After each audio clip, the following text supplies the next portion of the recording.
Welcome to the meat and potatoes of tonight's show. Gonna fire things right back up in Berkana's Observatory. I probably should have had that loading in the background the whole time, shouldn't I? Oh man, I'm ready for a Sunday. I'm ready for a story Sunday. So to recap, and also for the benefit of the VOD, and those of you who are watching this later on YouTube as well, in which case thank you in advance. I've been doing a little bit of off-stream stuff.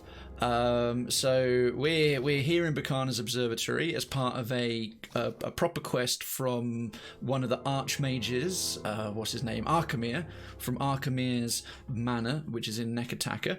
And this will be called, it's called Berkana's Folly. Here we are. So the Circle of Archmagi believe that Aethys could do unprecedented harm to the Deadfire.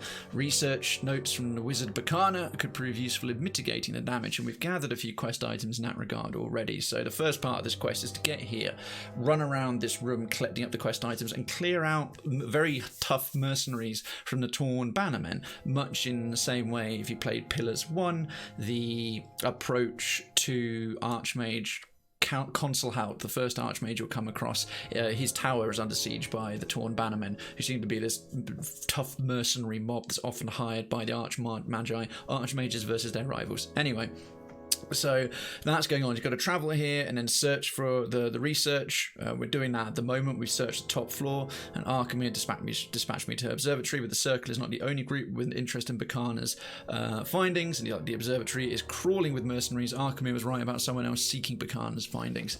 In the meanwhile, this game is Pillars of Eternity 2 Wi-Fi Killer.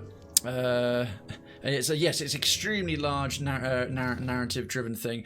Also in the world. Now, since I was last here, you might have seen last week I sailed around a lot to uncover the bottom half of the map. I off-stream uncovered the rest, and the edges of this storm literally block entry and approach to this corner of the map. But I've gone around and uncovered everything else. I also went around and took care of the bounties, all the remaining bounties, which, by the way, those of you who enjoy this game and try and get ahead of things, there's some people on game guides and tips who just go, oh, just go and kill every named sailor, like, rather than generic names like Principi Trader or Captain or Royal Deadfire Captain and so on. They'll actually have a name like so-and-so the Mad or so-and-so the Stomper.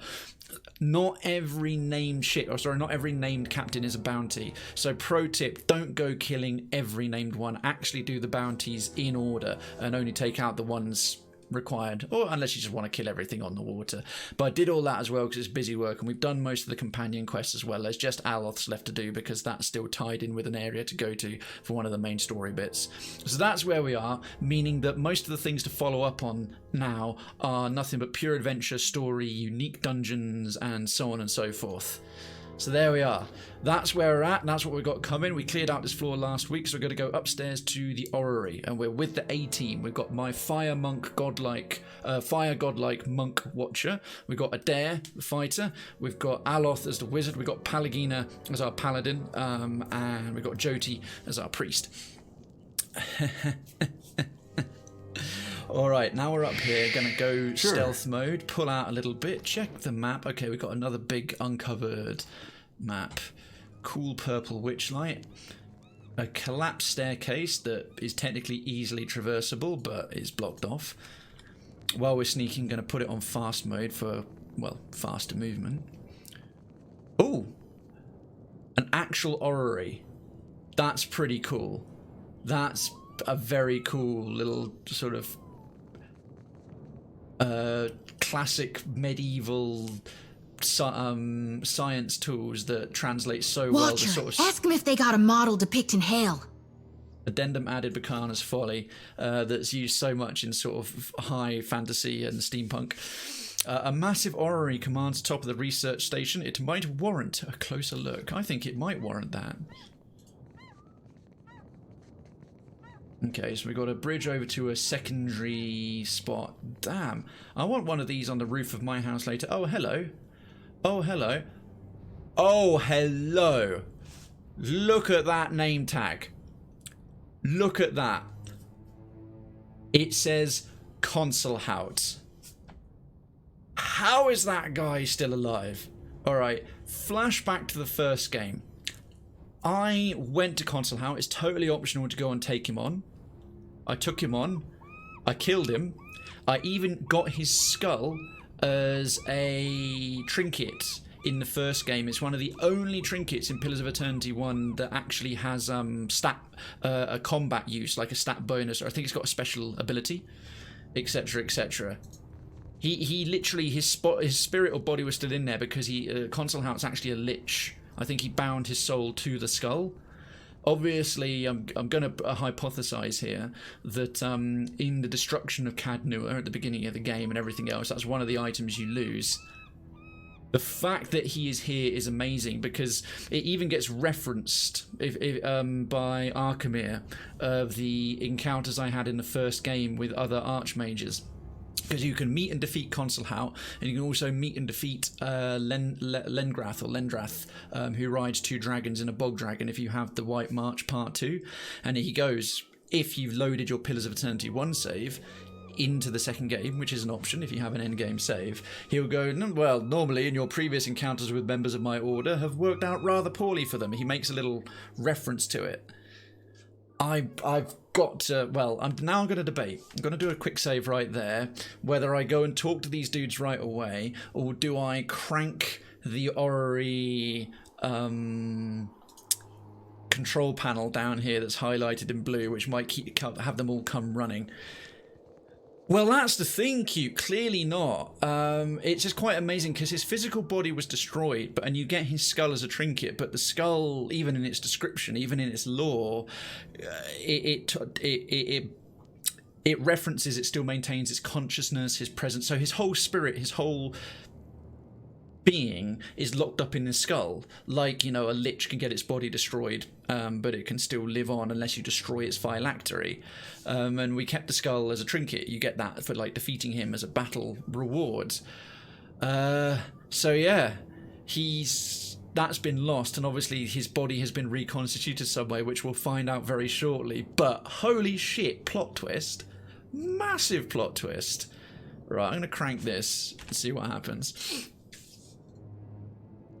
The control, excuse me, the control mechanism of this orrery is tarnished, though recently oiled.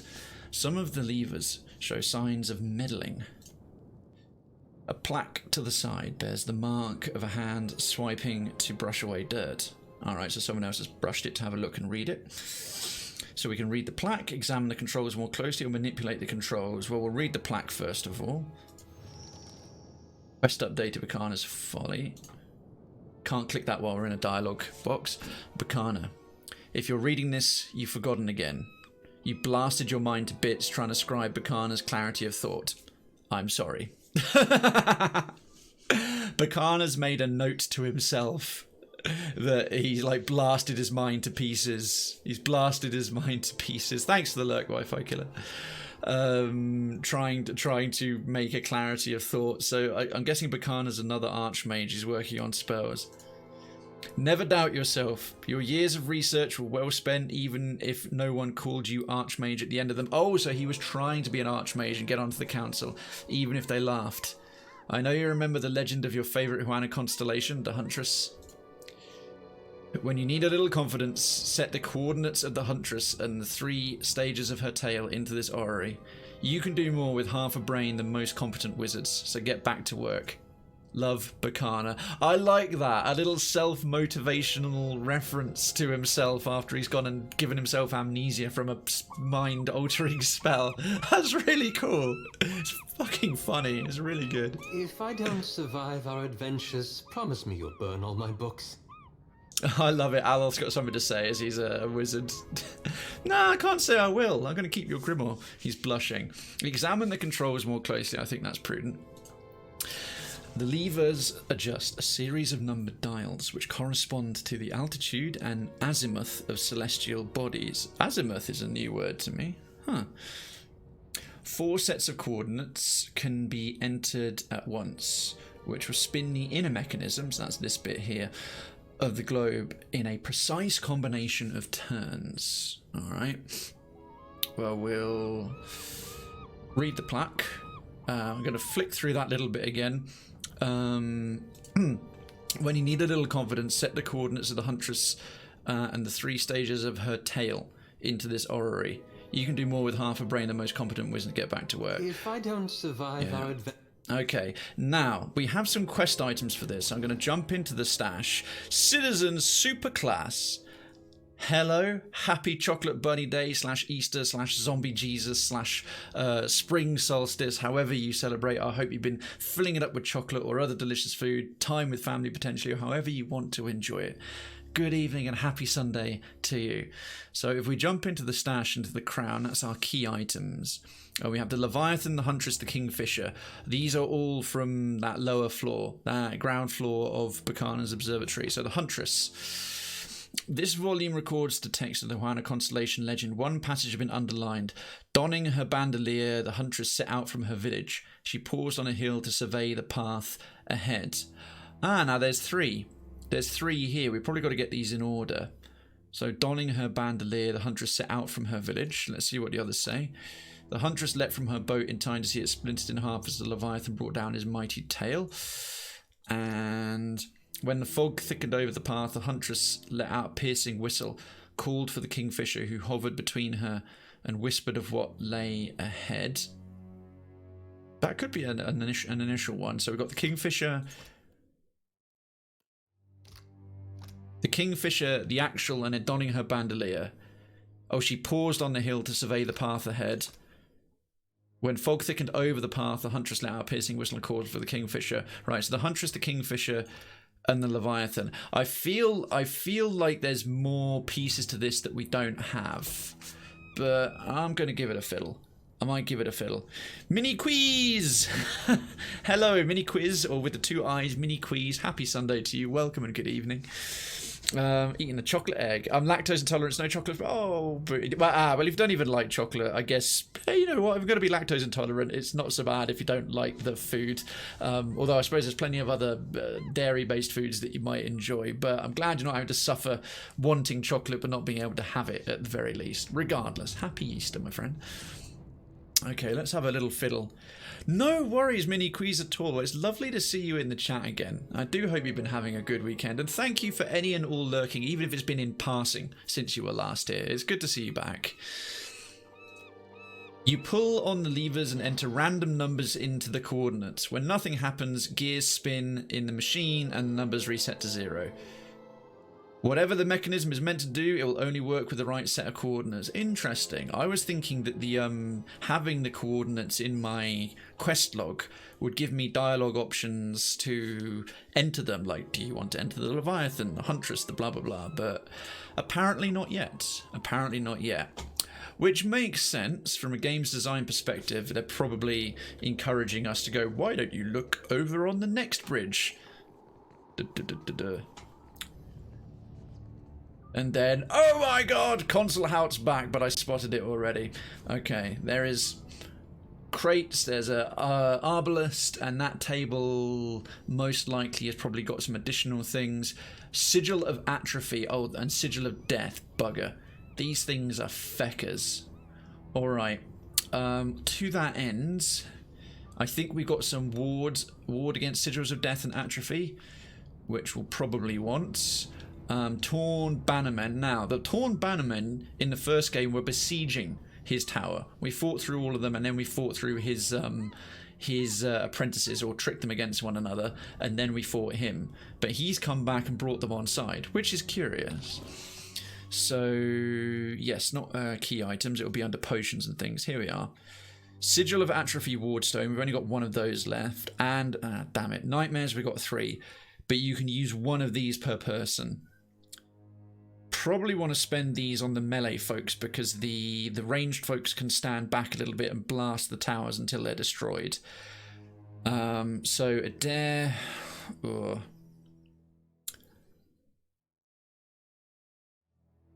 Or I think these things are, if I remember correctly, these sigils are weaker against crush damage.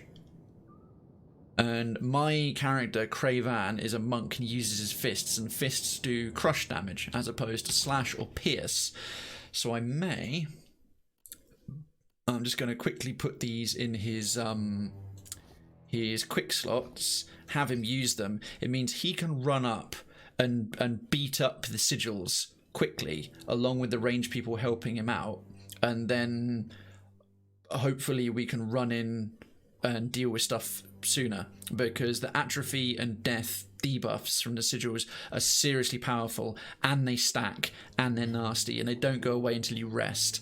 No chocolate egg for me, only other types of candy. That could be worse.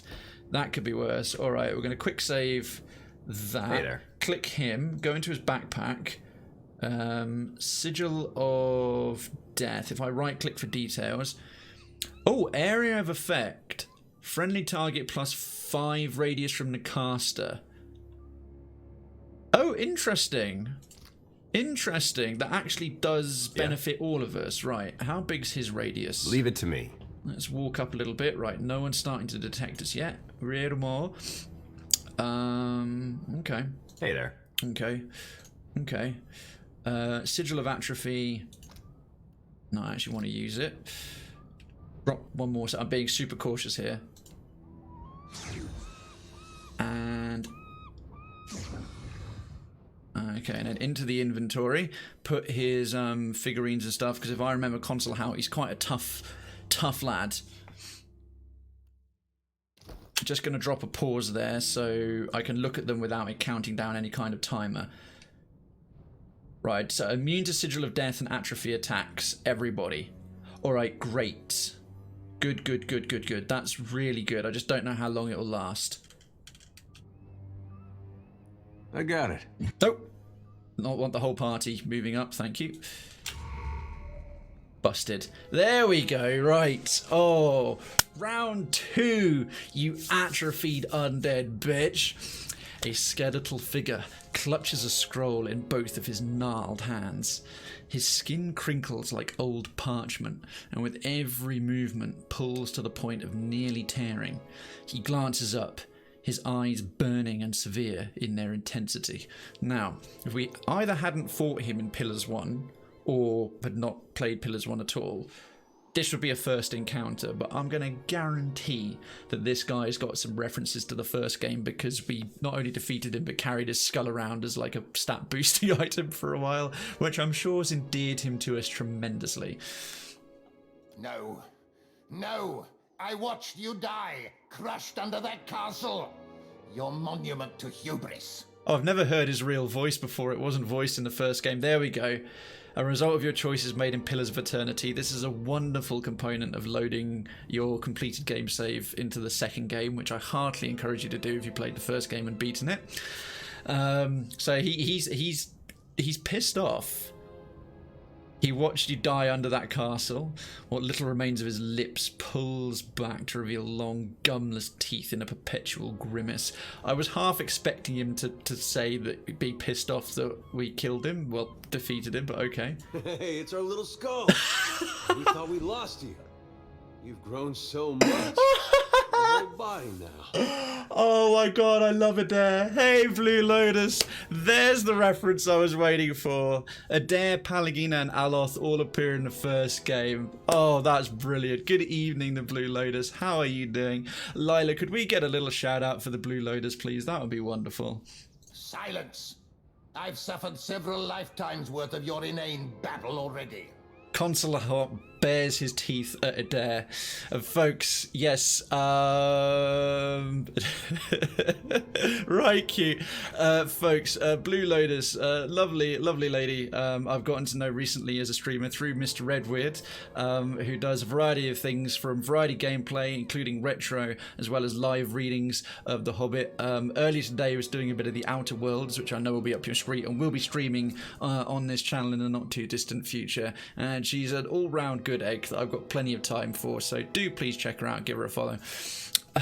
I'm doing well. Chat some lunch. And how are you and chat doing? Hey, no worries, Blue, no worries. Doing very good. This encounter so far, the second part of this quest, we got to the end of the first half last week, is already brilliant, because it's a nemesis, not a nemesis, it's a baddie from the first game that we're re-encountering again. It's great. So I've got to keep going through this. I'm loving it. Absolutely loving it. Again you interrupt my plans, and again I am forced to compensate. He closes his fist around the scroll and shoves it away. This guy is bad news. Option 1, I was wondering what happened to my little pet. That was it. He wasn't a trinket. He was a pet, and he was the only pet in the first game that gave you stat bonuses. The rest of them were all vanity items. 2, there's a skull-shaped absence in my pack that not just any lich can fill.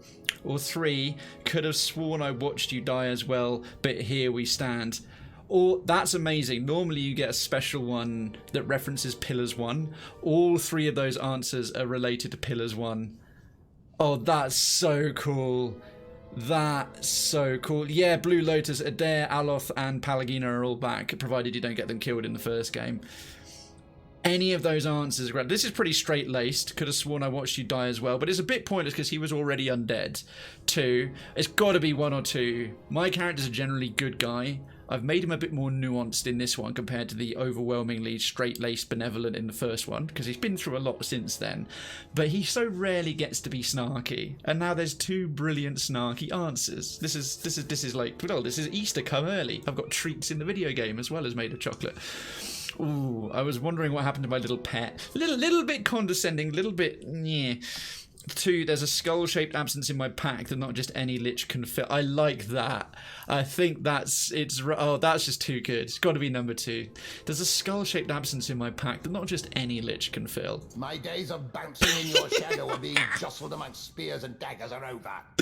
This is the end of our sordid companionship. Yes! Let's not fight. We just want our little skull back. The rest you can keep. Oh, Edér. Everyone's a little bit in love with Edér, and if you're a straight guy, all straight guys are a little gay for Edér. You will keep your hands away from me, cur. Probably not. He loves to pet everything. Whatever beginner's luck won you the day at Kragholt has expired. Kragholt? Fate brought us here to correct its error. I like his voice. This voice actor is really giving it 110%. He doesn't have a voice in the first game, and this guy's really rolling his R's. Kragholt, fate brought us here to correct its error. Love it. Love it. Golgo Gibbon, how you doing, mate? Welcome. Oh, it's like a rainbow cape, normal cape with little rainbow spot, isn't it? That sounds lovely. Okay. One such offense was inexcusable. Your very presence. An abomination. An abomination. Oh, proper villain right here. Rather cocky for a man with no skin.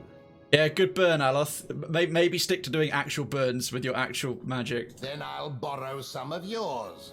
Describe a spell that shrinks ears. Oh, Aloth got owned. Mate, leave the talking to me in Edér. He grimaces at Aloth. Option 1, you're one to talk. Oh, that's savage, because he doesn't really have much of anything. 2, speaking of abominations, didn't I kill you? I wouldn't mind referencing again, I didn't kill him. I don't want to give him a chance to be like, oh, you're stupid, I'm undead, I cannot be killed. I'll just be like, you're one to talk. I see we've already descended to petty jabs. Yes, we have. This should be over soon. Probably, yeah, but not the way you think. You wretched undead bellend. Yeah, have some of that. Some British insults. If the Circle sent you to interrupt my research, I'll fashion a scarecrow of your remains to deter their next hapless victim. Hapless victim. Best voice in the game so far. Bellend's such a great insult. It's right on there with knob. Oh, cute. This guy is mad. I defeated the Torn Bannermen, freed up his tower, then went into his tower. He was trying to use me towards his aim. So you actually have a whole friendly interaction with him, like messing around with his 3 apprentices and their various rooms and experiments they're doing. And then we proceeded to beat the ever-loving piss out of him. His Grimoire is amazing. You get this special spell in it called Concelhaut's Magic Hammer, and it's the funniest fucking thing in the whole game. It's stupidly overpowered. It's essentially this crystalline Thor's hammer that just appears. So you got like a body on the ground. Hang on, I'll just come out of here and just explain. You got like a body. If you got someone down, you just cast it above their head, and the hammer goes like above their head. This huge spectral hammer and just goes clang, clang, and every time they're getting up, it's just so it essentially immobilizes / paralyzes them, repeatedly damages them by just going bam, bam, and it gets faster and faster. It's amazing. It's pure comedy gold, and it's actually really useful. It's one of those unique Archmage spells that you only get from the best grimoires in the game. I love it. I was gutted that we didn't have his Grimoire anymore and we lost that spell. Low class insults. Oh, best kind of insults right there with sarcasm. Okay, sorry. Right, I'm getting so distracted, but this is just so good. Well, obviously I'm going to take one of the Pillars 1's. Look at this, 3 Pillars 1 references in just one dialogue box. So option 1, Arkemir sent me. I suppose we're after the same thing. Boring. Option 2, the Torn Bannermen laid siege to Kragholt before. Why are they working for you now? That I'm actually interested in. 3, how did you end up in the Deadfire? Again, this is all information. I wouldn't mind getting that. 4, what's your interest in this observatory? 5, I'm not looking for a fight, but I won't hesitate to defend myself. 6, attack. I'm going to mount your skull on Cadnua's Pride, which is my new ship, as a figurehead.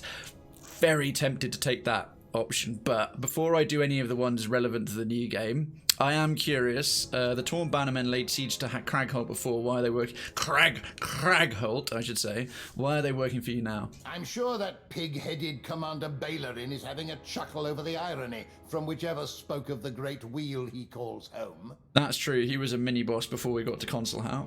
The Bannermen are loyal to a full purse, and my investments have paid off over several lifetimes. Fair point, fair point. He folds his bony arms and scowls at you. Well, how did you end up in the Deadfire? I had planned on taking vengeance by leveling your castle. Yeah, good luck with that. Sea-striding Ardra buffoon stole the opportunity out from under me. Man, the arrogance of this dude. Oh yeah, an actual god, although the gods in this world are fake, they've been constructed. Took on a statue roughly 100 meters high, and he's like, oh, that sea-striding Ardra buffoon. As if you'd have a prayer against him, you shriveled up mummy. From there, it was the trivial work of dragging myself across the Deerwood toward a dock. One mouthful of soil at a time. Mate, you're such a dick. He rubs his jaw and winces. He escaped, and he had to crawl with his mouth towards a dock from Cadnua. I kind of understand why he's mad. Oh, yeah, of course it was money. They're mercenaries there. But to tell you something about a Torn Bannerman, they won't go for a bigger purse. If once you've paid them, they'll fulfill a contract. As mercenaries go, they're actually pretty reliable. That's just amazing. Just having to crawl like hundreds of miles from where my character's keep was to the nearest dock at Defiance Bay, and resident Tomano Zaki, hoy! Temmie, how you doing, Temmie? Have you met my friend Temmie? I know Miniquiz is hilarious, but I can understand that's plenty of time for the hatred to fester and coalesce until it is focused into perfect clarity. He rubs his jaw and winces. Imagine that in real life. But to be fair, he's not dragging a body after himself. He's just like a head. Hi, my name's Temmie from Temmie Village. What, you have the dog residue? I could go to Temmie College. Then I arrived in the Deadfire as any simpleton would, by boat. Uh-huh. Okay. Let's see. Well, what's your interest in this observatory? That arcane upstart Berkana might not have been as unhinged as we once assumed. Okay, then. The Circle discounted her theories about a deep well of power in the Deadfire. All that changed when I felt its pulse. He closes his fingers as if to capture something ephemeral from the air. How ham is this villain? I love it. Your presence tells me that the Circle has felt it too.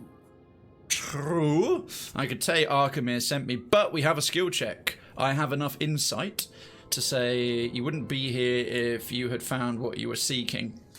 And not only have I got a high insight stat, I do that because my character's nature is to be quite insightful, and I'm nothing if not consistent in playing him.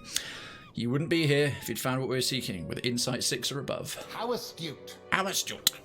Now, if you're finished dissecting my academic setbacks, I am a rather busy lick. Your setbacks are not limited to the academic, sunshine.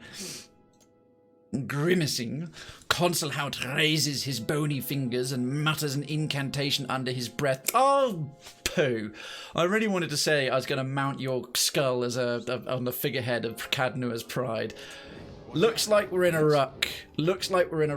But we're now protected against those stupid, I don't know for how long for. Doesn't actually say. Sigil of Death, Wardstone, Sigil of Atrophy, Wardstone. Those look to be permanent passive protections until such time as we rest, or they'll last for a good long while. So perhaps I can disregard the sigils for the time being. That's academic setbacks is one fancy way to say failure. Exactly, and he's nothing if not fancy. All right, Aloth. Aloth is our mage. How do you fancy going up against this archmage again? He helped kill him last time. Ooh, what do we open with, folks? Well, Edér's going to run towards him, but we didn't get a chance to charge him ahead of time, so Edér's quite slow. Also, Bumgravy, he hasn't got his shield up. You know what? He's quite a tough... He's going to be probably fairly hard. I think this is a good opportunity to cast some buffs and bonuses. Maybe even a quick scroll of the gaze of the Adragan. Yeah, we could petrify these two idiots, because scrolls instant cast. Bam. Petrified and paralysed. Sucks to be you. That's them taken care of for a turn. Tell me. Right, Palagina. She can de-stealth. She's got her axe. Councillor Mandy B, thank you so much to the host of the Krayven's Town minions. Cheer in your honour, because if they don't, we beat them. Great timing. The action started, although you have missed one of the best, funniest, most excellent bits of opening dialogue between from a former major enemy from the first game, who's back now, and it was solid gold. We're delighted to have you. Good evening. Hello, hello, hello, hello, hello. What can we give her? Tell you what, it's probably worth taking... Oh no, I haven't got any drugs in her backpack. Arse. He hasn't started casting yet. Maybe the Jade Tiger figurine. We haven't even used that yet. Summon an Elder Tiger. Let's summon an Elder Tiger right there. That should keep it busy for a bit. Just finished Easter dinner that my in-laws dropped on our porch. Oh, bless them. That's so lovely. Yeah, Concelhaut's going to be surprised. Look at that, mate. Look at that. Massive tiger about to claw your undead body. Have fun with that. Yeah. That sounds really good. What comprised that bouquet of Easter dinner? Okay. Well, I'm not going to do Symbol of Aethys. I'll tell you something. Spark the souls of the righteous while we're all still in range of it, because that lasts for ages, does some solid damage, and lightning is usually quite reliable against most enemy types. Yeah? Right, Krayven, take drugs.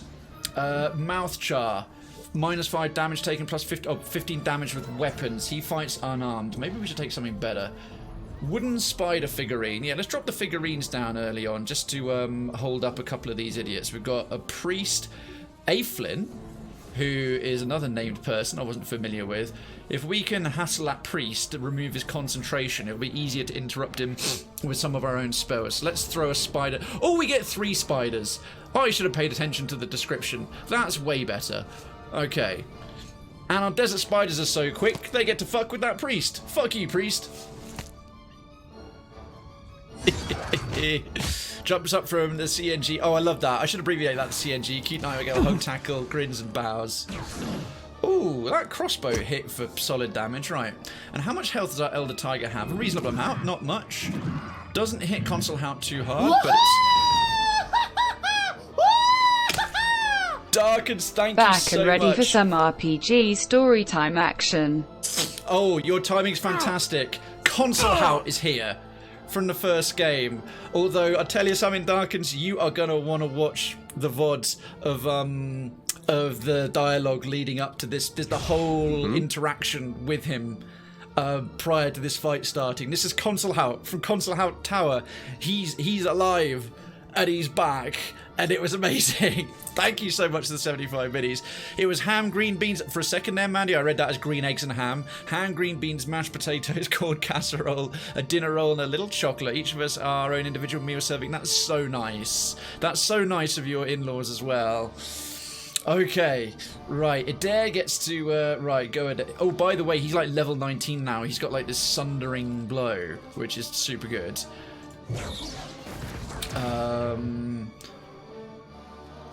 Unbending trunk. He's in defensive stance.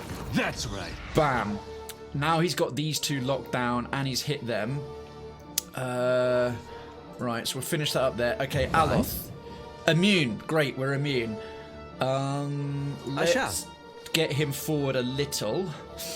Sigil of Death. Yes, thank goodness we're immune. That would have made this fight 10 times harder. Oh, good lord. Folks, sing along. A little bit of regular Taylor Swift. Nothing funny coming.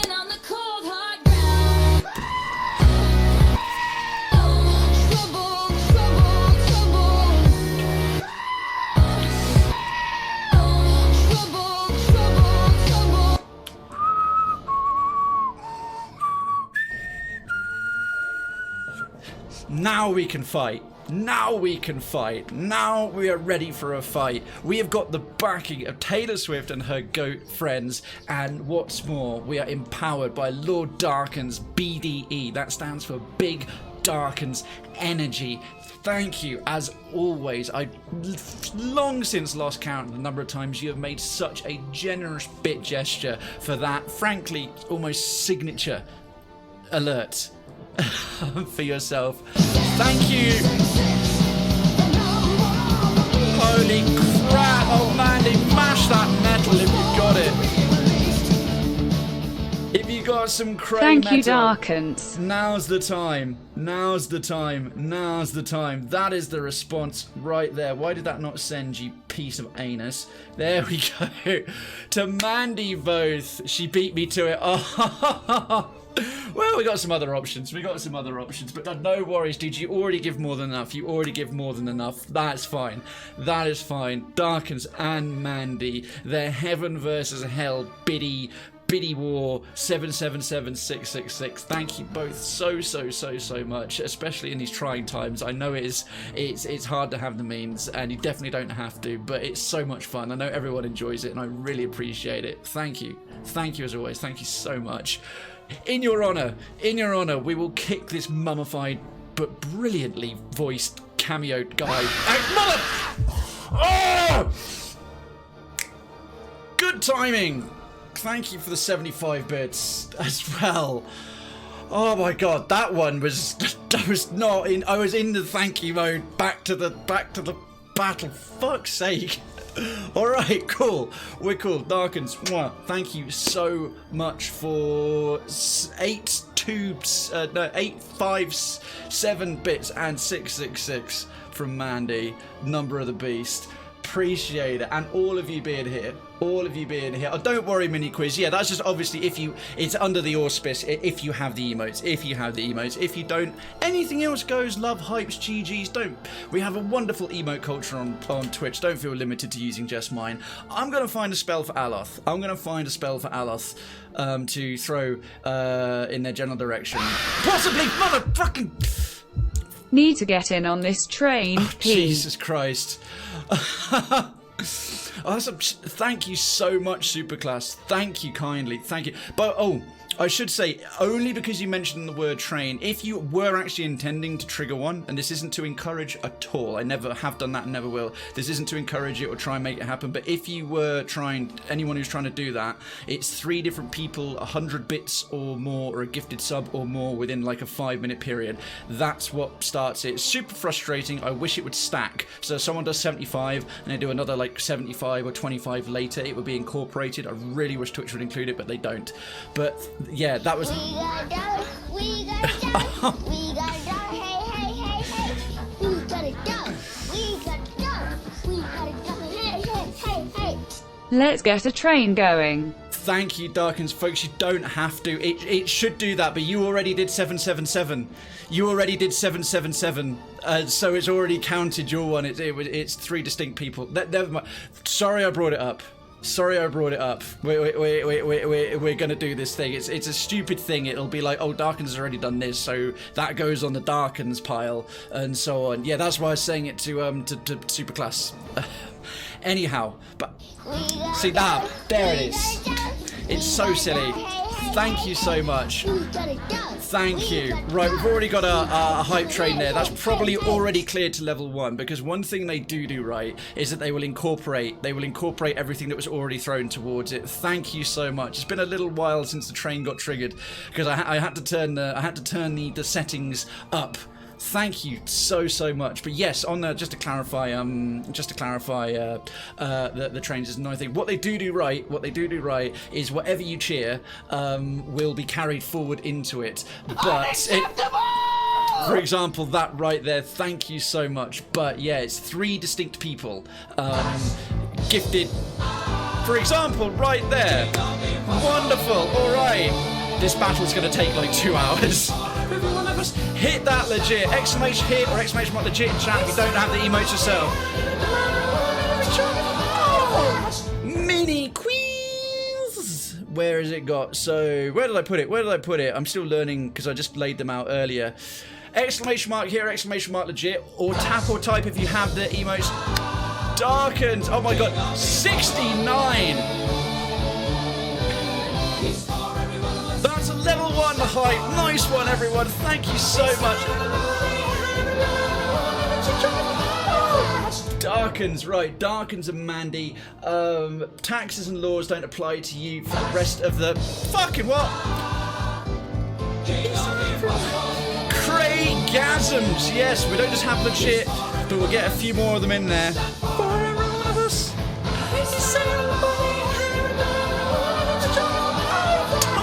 Saki, right, wonderful, all in a row. Saves me doing the spiel 3 times over. Thank you. What a wonderful ball of legit. It is such a time saver.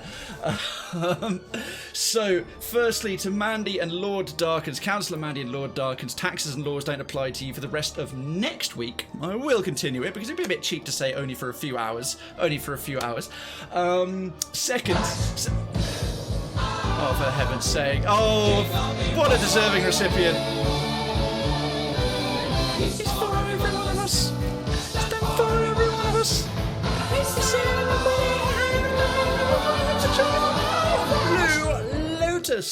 Blue Lotus is, and those are, well, 3 out of 4 of those were 2-monthers as well. So,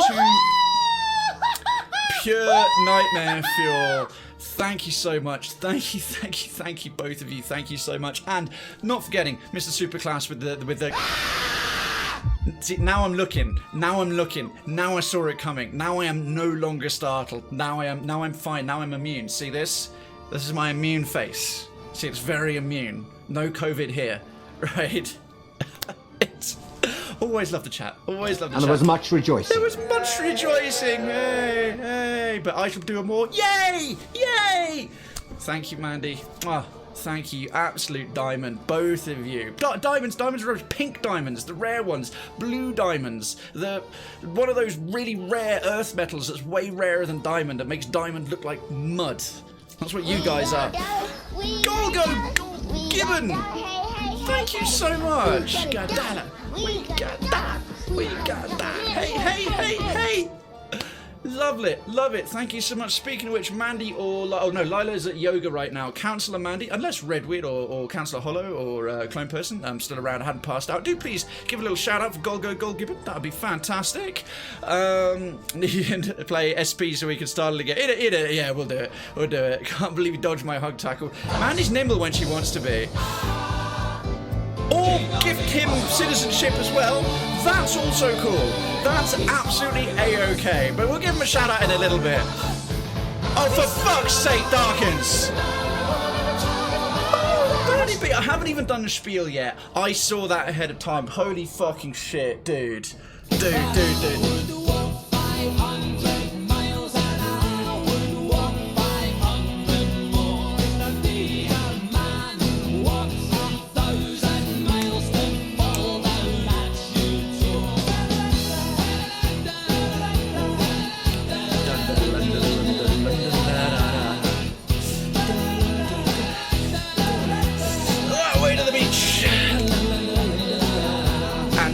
forget the drum roll.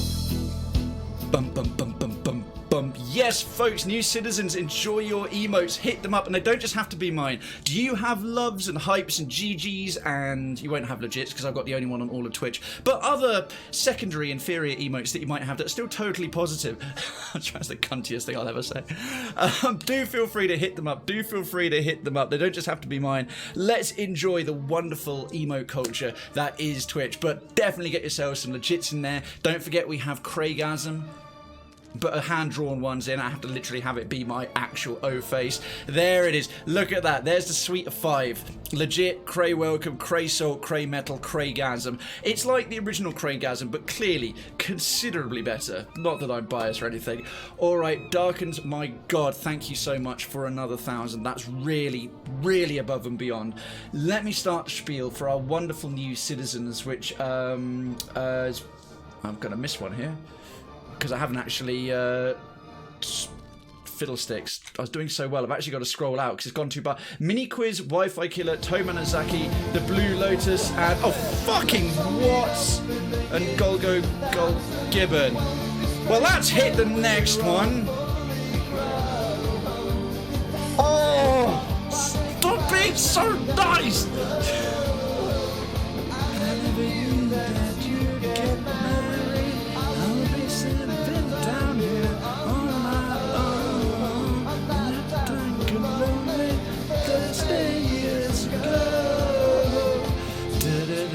Thank you so much for rocking up with bits of 2,000. I have a feeling those of us who are old enough to have actually bopped to that song when it came out are very much in the minority. Holy shit balls. Well, that's level 2 complete. Awesome. Stop. And this isn't one of those, oh, I'm saying stop, but please carry on. Really, we're good. We're good. That is above and beyond, especially as it really is so much of it's Mandy and Darkens carrying so much water. Or you know what, at least Mandy Darkens take a break. You've got other streamers to support. There's other people you like. There's love to spread around. And I fundamentally insist that if you need to keep some back or you want to keep some back for other people you really, really like, please do so. It's so kind here, but that's awesome. It's all my fault, Krayven. Yeah, well, obviously, that's what I do. Okay, but to Mini Quiz, Blue Lotus, Tobanazaki, Wi-Fi Killer, and Golgo God Given. I've got to come out again. It's now going, yeah. Oh, good. I did get all of that right. To yourselves, welcome back to the ranks of the citizenry. You're not just legit. You're Cravenstown legit. Enjoy the all-new and or returning use of your emotes, which have just been listed and demonstrated. But, of course, the signature one is legit. The most common bit of gamer slang on the entire internet and the only channel where you'll get one that says it. Use that legit as you see fit all over Twitch. And if you want to emphasize other emotes with legit, because I'm looking straight forward at the camera. I have no one else to support at the moment. Well, okay then. I am flattered and beloved that you want to put more of that here. Oh, wait. Oh, abuse that one. It's so much clearer than the original Craygasm. Not that I'm not even humble bragging. I'm just bragging at this point. But yes, the most common bit of game slang the entire internet, and the only time we get one that says it. Darkens, by the way, shouldn't have just sped past that. A genuine, as always, doesn't matter how much it is. Thank you for the biddies. Sincerely, thank you. I'll never stop being sincere, and I'll never stop thanking because that's the right thing to do. And you are a diamond for keeping it up to the degree that you do. Whenever someone says legit, does something legit, you can emphasize other emotes. You can put legit in front of anything and it makes it even better. And use that all over Twitch. Second, wave your Cravenstown town flag loud and proud every time you chat. You'll notice it's right next to your name. And the longer your citizenship is maintained by kind gifted visas, which is what gifted citizenships are over here, or should you choose to, you know what, I'm loving it. I'm going to continue it over. Superclass, what the tits? I'm never going to get through this sub-spiel, am I? Let's get some more. Let's get some more legits and awesome stuff like that.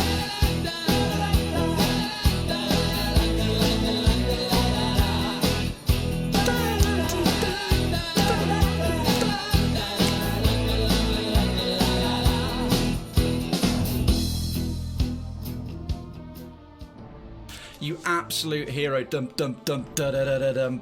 Boom! Putting the super and the class in Superclass. Now I finally understand your username. Because you literally are super and your class combined into Superclass.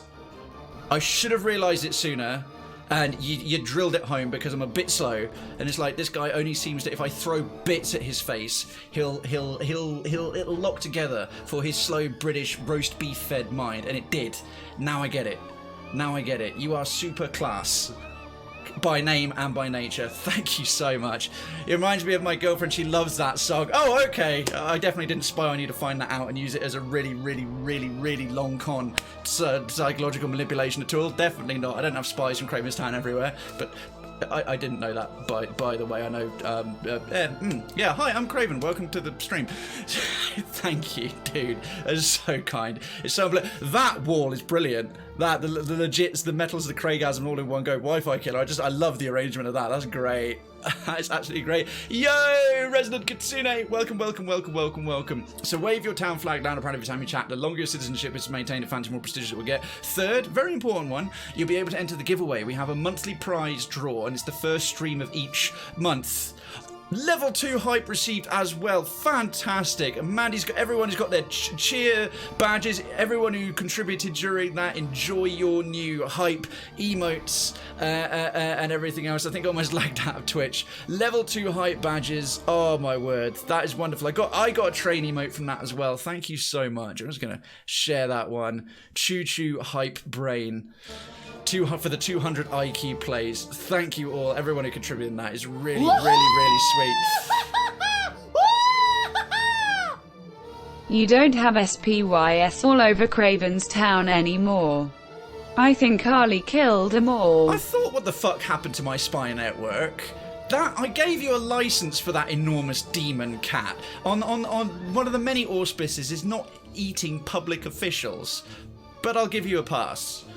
Because you're Darkens, and you're a lord, and you're very awesome, and you're also comfortably the fittest person in town based on the input that goes into the gym. So I don't think anyone could catch you to arrest you anyway for eating all my spies. So it's fine, and thank you for the 75 biddies. Thank you so much. Okay, so yes, the first stream of every month is a prize draw, and we announce it in good time. The councillors put it out everywhere. Use ! giveaway for a free Steam game. Fourth, the Krayven's Town Chronicle. It's a newsletter I produce every month with all the headlines, happenings, retrospective and future perspective of the town and the channel, that is posted to your inboxes, or it should be, that you signed up to Twitch with, and it's also posted in the town, specifically in a PDF format that's better to read, specifically in Citizens Lounge. That is a part of the subs only area of Krayven's Town called Citizens Towers. You'll have access to that as a 5th perk if your Twitch account that has the sub is linked to your Discord account that you're signed up to Discord with, and if you haven't already, you take up your full residency in Krayven's Town. By the way, you do not have to do this. It's just if you want to take up your residency and get your full range of perks, that'll be how you do it. Last but no means least, my appreciation and gratitude to Mandy for I think like 4 of those, and to Darkens for his reward. Darkens, by the way, you're on 69 gifted subs, which has obvious sexual connotations that are very, very funny. So thank you both very much for that indeed. Enjoy your emotes, folks. Be sure to wave that welcome for new residents, hit that legit for new citizens, and greet our guests for raids and hosts of more than one person. Okay, that would be the longest con. I would have impressed myself with that. Oh my days. 69. That means swapping your faces over and mushing them into your respective genitalia, and it's tremendous fun. Yeah, it's really obvious and not gross when I explain it. Okay. That was amazing. I owe some beans as well, because we've had so many in a row. I'm just going to pick out the ones we need rather than spin the wheel. So thank you, all of you, and it's a pleasure having you all here. Let's continue on with this hilarious fight. Once again, thank you so much for all the love, and those of you from the quietest lurker to the most generous giver and gifter, it's my pleasure to have you here, and those of you to find that whether it's your time and some of your finances, that you get that much value from my little corner of the internet, and obviously the wider community, and hopefully the support as well as the entertainment it provides you. Ton of loot! Look who it is, one of our legend citizens, Piney Druid. Thank you so much for another ton of loot. Holy shitballs. or I should say dung beetles breakfast, lunch and dinner. He gets in a lot of fibre in a dung beetle's diet. Thank you so much. Hi! That's one way to say hello. Just wrapping up to finally go back to the fight. I'm not edit, and I'll never edit any of this from the YouTube content. It just goes in. It just goes in. Oh my god, what an entrance! What an entrance, dude. We just had one hell of a massive hype train, and then he just like kind of, oh, by the way, here's Piney Druid cranking his way down the railway after the train. Like, bits! Piney, as always, it's great to see you, mate. It's great to see you. Watching the... Oh, now you're at your proper desktop. Kudos, I respect it. We were at some point in the Concelhaut fight. My God, the dialogue building up to Concelhaut, because we did everything involving him in the first game, and I've loaded the PoE 1 save into PoE 2, which is solid gold. I know how much you like following this particular game and the plot and stuff. I thoroughly, if you didn't already see it, recommend catching that bit of the VOD, the build up. It's so much fun. It's so brilliant. No worries. By the way, did Golgo get his shout out? If one of the councillors could just throw up a little shout out for Golgo Golgibbon, very new streamer, getting started, learning the ropes and everything, and a nice dude. He swung by and dropped us a host just on Thursday as well. There it is, been entertaining them masses with Dreams. I don't know Dreams. Do feel free to talk about what Dreams is, Golgo. A wise decision. Uber Parappa. Uber Parappa, right folks, well here's another opportunity, wave that welcome, just like that. If you don't have the emotes, if you do, tap or type, depending on if you're on phone or whatever's easier for you, and give Uber Parappa a warm Krayven style welcome. Lodgings are being prepared, please ignore the screams, they are screams of joy. If anyone happens to dissent from this Cravenstown official Cravenstown propaganda, report them to your nearest enforcer for re-education and if necessary processing, and it's wonderful to have you here. Sincerely, thank you for supporting the channel. And Uber Parappa as well. Wasn't just cute. Thank you so much to the host, the Cravenstown Minions, cheer in your honour.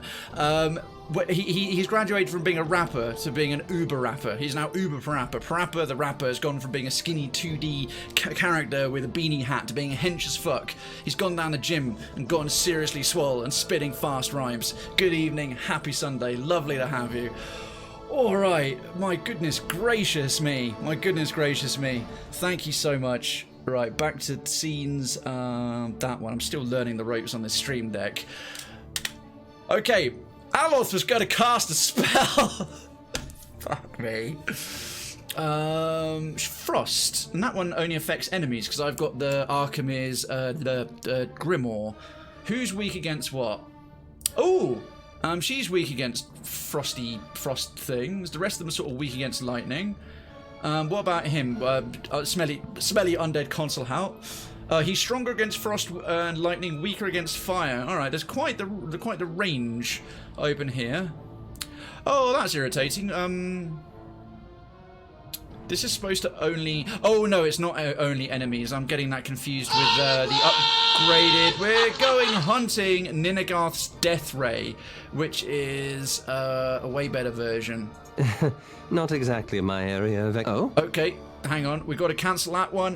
Commands. I buried that somewhere. Where did I put it? Where did I put it? Where did I put it? Boom. I can just press the thing and join in the hunt. Exclamation mark hunt in the chat. And good evening, Amigo Senchillo. Hello, how are you doing? Oh my word, we've got a lot of hunters. We've got a lot of hunters. Let's get some more. We could get a Cliffhorn to brood at this rate. Hunt in the chat. Hunt in the chat, ladies and gentlemen, boys and girls, friends of all ages, Indeed. comrades and lovers. Let's tuck him behind the spiders. He's probably a bit safer there. Oh, no, wait a minute. Wait a minute. I want to be... Oh, that was... Oh, I made a fuck up. I made a fuck up. If I was going to use that beam... Alright, let's put it on the Torn Bannermen Myrmidon, then it'll go through Concelhaut as well. Anywho, hunt the chat, folks. Right, Jyoti, she can throw down another big beastly thing. Shields for the faithful? No, we need to be a bit more gathered up for her superpowered doodads. However, a fiery thing on these lads, probably not a bad shout. Hey Flynn. Okay, we've got to get the rest of... I've got to switch over. Got to get Edér with a shield up. Got to get Edér with a shield up. Oh my word, how many? We've got 1, 2, 3, 4, 5, 6, 7, 8, 9, 10, 11. Oh my god, 11 hunters is enough to summon a Cliff Haunter brood, but it's the minimum. It's the minimum. We will get our asses kicked, I guarantee you. Have we got any more hunters? Chilling, anyone kicking about, fancies getting involved in the hunt. In the meanwhile, what have we got over there? A trickster. Ah, that's the equivalent of a Cypher. He'll be casting all kinds of nasty dickery on us. We've got to deal with that priest fast as well. Teog. Oh, there's another named dude. Yo, damn it. That's the first Cliff Haunter brood we've had in a good long while.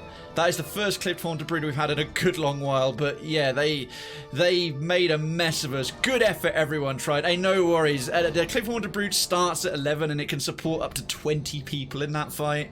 We will get there. Whispers of the... Ooh, 5 wounds to just fire that one up. Right, he'll take one on the face for that. Ouch. Okay, that's a little bit of a thump, but that's alright.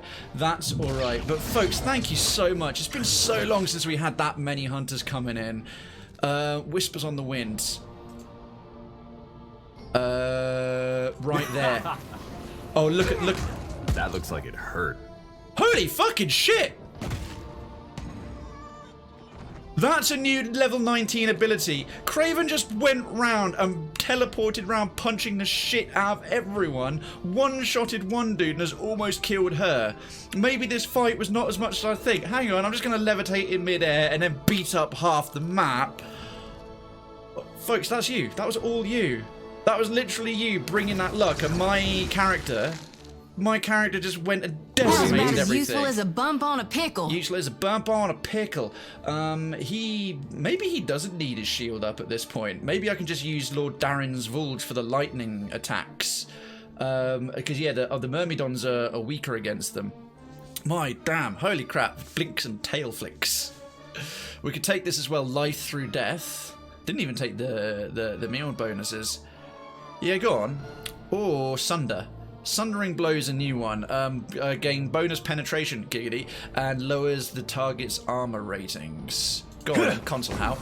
Have some of that. Oh, Sundering Blow for 2 rounds. And turn. That was... Maybe we can't kill Cliff Haunter brood. Krayven just cyber punch people nearby off the hill. Damn right, amigo. And amigo, happy Sunday and happy Easter to you. Ready. However you may be celebrating, I do hope you've been having a nice one. You've had a tasty amount of chocolate. All right, let's teach this Myrmidon. We'll mark that. We'll mark up Teog as well. And these guys, fire, eternal devotion. Yeah, bang, solid.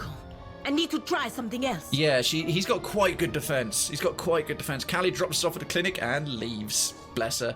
Callie grabs me and cute Mandy, takes us back to town. We'll be all right. We'll recover. With your thoughts and prayers. Oh, freaking priest! He's got a big old shield up on him. Oh my good gods! Holy crap! Jesus Christ! Thank you so much, Lord Darkens. Also, nice little trick. I'm going to zoom in a bit. Do you see how his ring, his character bubble was just overlapping with that sigil? That made that beam he did count as damage to the thing behind him. There's an exploit I'd have never figured out, ever. That was so... I'm doing my best to celebrate. Cheers to you and everyone in chat. Mate, cheers straight back to you. It's a pleasure, as always, having you here. Right, Concelhaut is casting something deeply unpleasant. Aloth, what's his concentration level? He hasn't got one. Okay, if we do a thrust of Tattered Veils, it should interrupt him. Yeah, fuck you, Concelhaut. Aloth's a better wizard than you. You undead pretender on the Archmage's throne. Victory! Well done, Darkens, but well fought, both of you. The Spirit of Cloth. Thanks in perpetuity to Lord Darkens was there that day. Okay, he's trying to do... He's either Ray of Fire or Staff of Fire, one of the two. Right, let's gather thee up and cast something cool. Shields for the Faithful. Yeah. Can I size that up a fraction and get all party members in it? Yes, I can. That's a solid spell right there. That never happens. Has he got enough wounds? No, not quite. us, because that Whispers on the Wind is stupidly good considering it's from a renewable resource. He's still got his regular buffs up, so Concelhaut might be stunnable. Teog is there. We've got this Torn Bannermen on. We can start chain stunning some shit, so we'll do a Raised Torment. Bang. Flanked and stunned. Right, down goes that lad. We're going to send him over here, deal with this Teog character. This fight is nowhere near as challenging as I expected it to be, bearing in mind, well, I'm on veteran. However, the party's average level has gone up from 16/17 to 18/19, and level 20 is the max level in the game. They are now quite over leveled for the point in the story that they're at, so even for veteran difficulty, aka hard difficulty, we might be steamrollering them a little bit, which is fine, which is good. Teog. Let's do another Sundering Blow. Get his armor down. Bam. I don't know. I didn't seem to replenish the length of time it takes. We've also got to deal with this Torn Bannermen priest before he casts up something useful.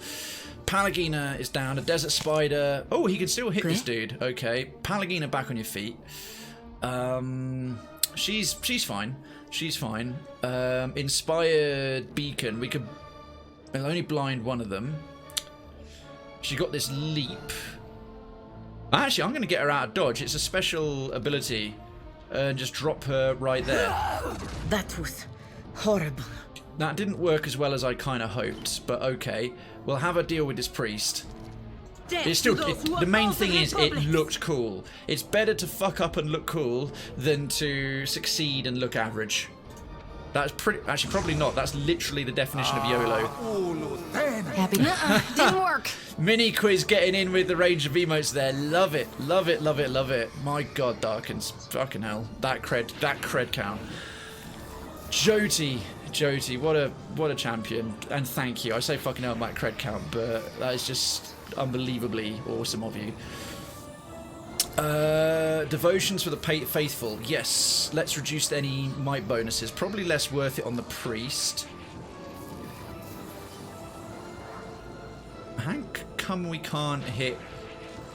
Oh, the damaging bonus is more reduced than the health bonus. Okay, it's probably best placed here then. We'll shrink it down so we can keep the spell level where it is.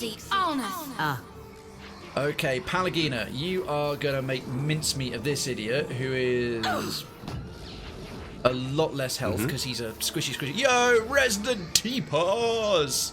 Finish them off. Fire the yeet cannon. I think that's a great idea. Right, firing yeet cannon by T-Paws' request. Pleasure. Didn't quite yeet him.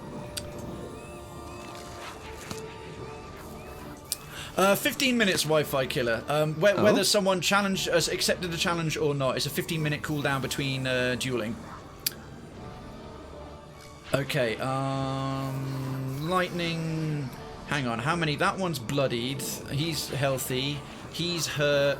And he's only hurt. It's not worth doing a death ring just yet, but Ninagal's killing bolt, if it kills the priest, could summon a spirit for us. So let's shoot it in that way. Oh, he's doing one of the Concelhaut spells. Concelhaut's, rod of whatever the hell it is. Our Elder Tiger is doing solid damage. Wi-Fi killer, thank you for the lurk. And yes, of course, the cooldown. Say your prayers. The cooldown on the thing will. The dueling will display in the chat, as Darkens correctly says. Okay, this is probably life through death's not worth it right now. Don't summon the dogs. I might at this point use a re-empower. Okay. And what should we do with it? He's already replenished all the health. His refreshing defense is solidly up now. Inspired discipline still up for a while longer. Has Sunder worn off? Yes, it has. Right, let's throw up another Sundering Blow. Another solid level 19 ability. You need to get a drink. Indeed, thank you for reminding me. I need to sit. And I also need to pick some Confound it! It usually works. Fucking hell! That's Concelhaut's voice. Redemption. That's Concelhaut's voice. I need to get some beans in me. Right, so this is for the 5 gifted citizenships that came this way. So yogurt, I've got way too many yogurts, like off milk or coconuts. Let's see how I do. Oh, off milk. Off milk. Golgo Goldgibbo, thank you so much for the host. Thank you so much. And one good thing about being at work is the beer is so cheap. Where do you work again, class? Golgo Goldgibbo, thank you so much. I'll just say Golgo. It's a bit quicker. Golgo, thank you kindly.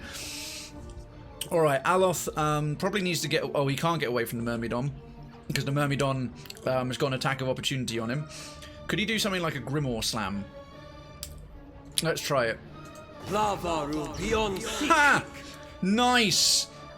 Aloth knocks him... Aloth literally picks up his big nerdy book of nerdiness and yeets the Myrmidon away with the size of that tome. That's... That looks complicated. Yeah, I know he can push his way through there. Right, I'm going to bring him round here. So there's a whole bunch of shit between him and the melee guy who was tearing chunks out of him. That's fine. Also, we'll throw up this second win, because why not? Happy that That's, of dog course, won't you hunt. work on a ship. I remember.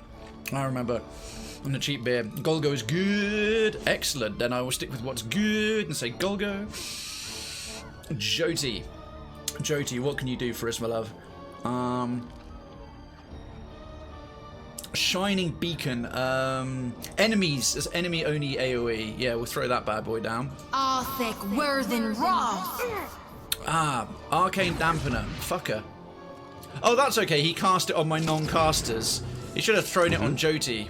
Oh, actually, no, wait a minute. That's now suppressing all my beneficial effects. Good job I got a whole bunch of non-magical buffs as well. Muppet. Alright. Teepa suggested that I yeet this dude. Teepa suggested that I totally yeet this dude. I'm in favour of that. Yeet! Try this.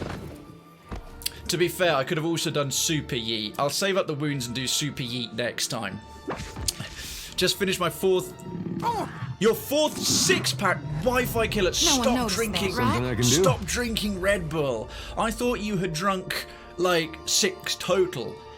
4 six-packs? You absolute madman. That's why booze and beer is so cheap. Don't need to pay tax on it. Yay for offshore duty-free.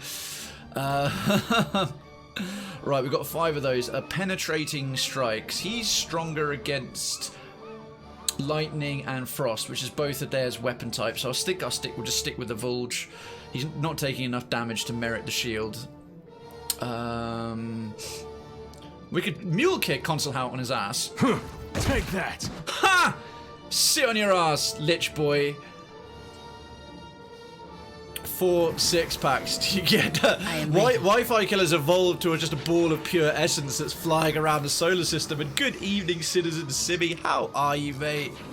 Oh, all the top folk here. All the top folk here. And more to come, no doubt. Right, that freaking Ninagath's killing bolt isn't going off anymore because Aloth got interrupted. So, Palagina, with all the fury in the world, yeet this idiot.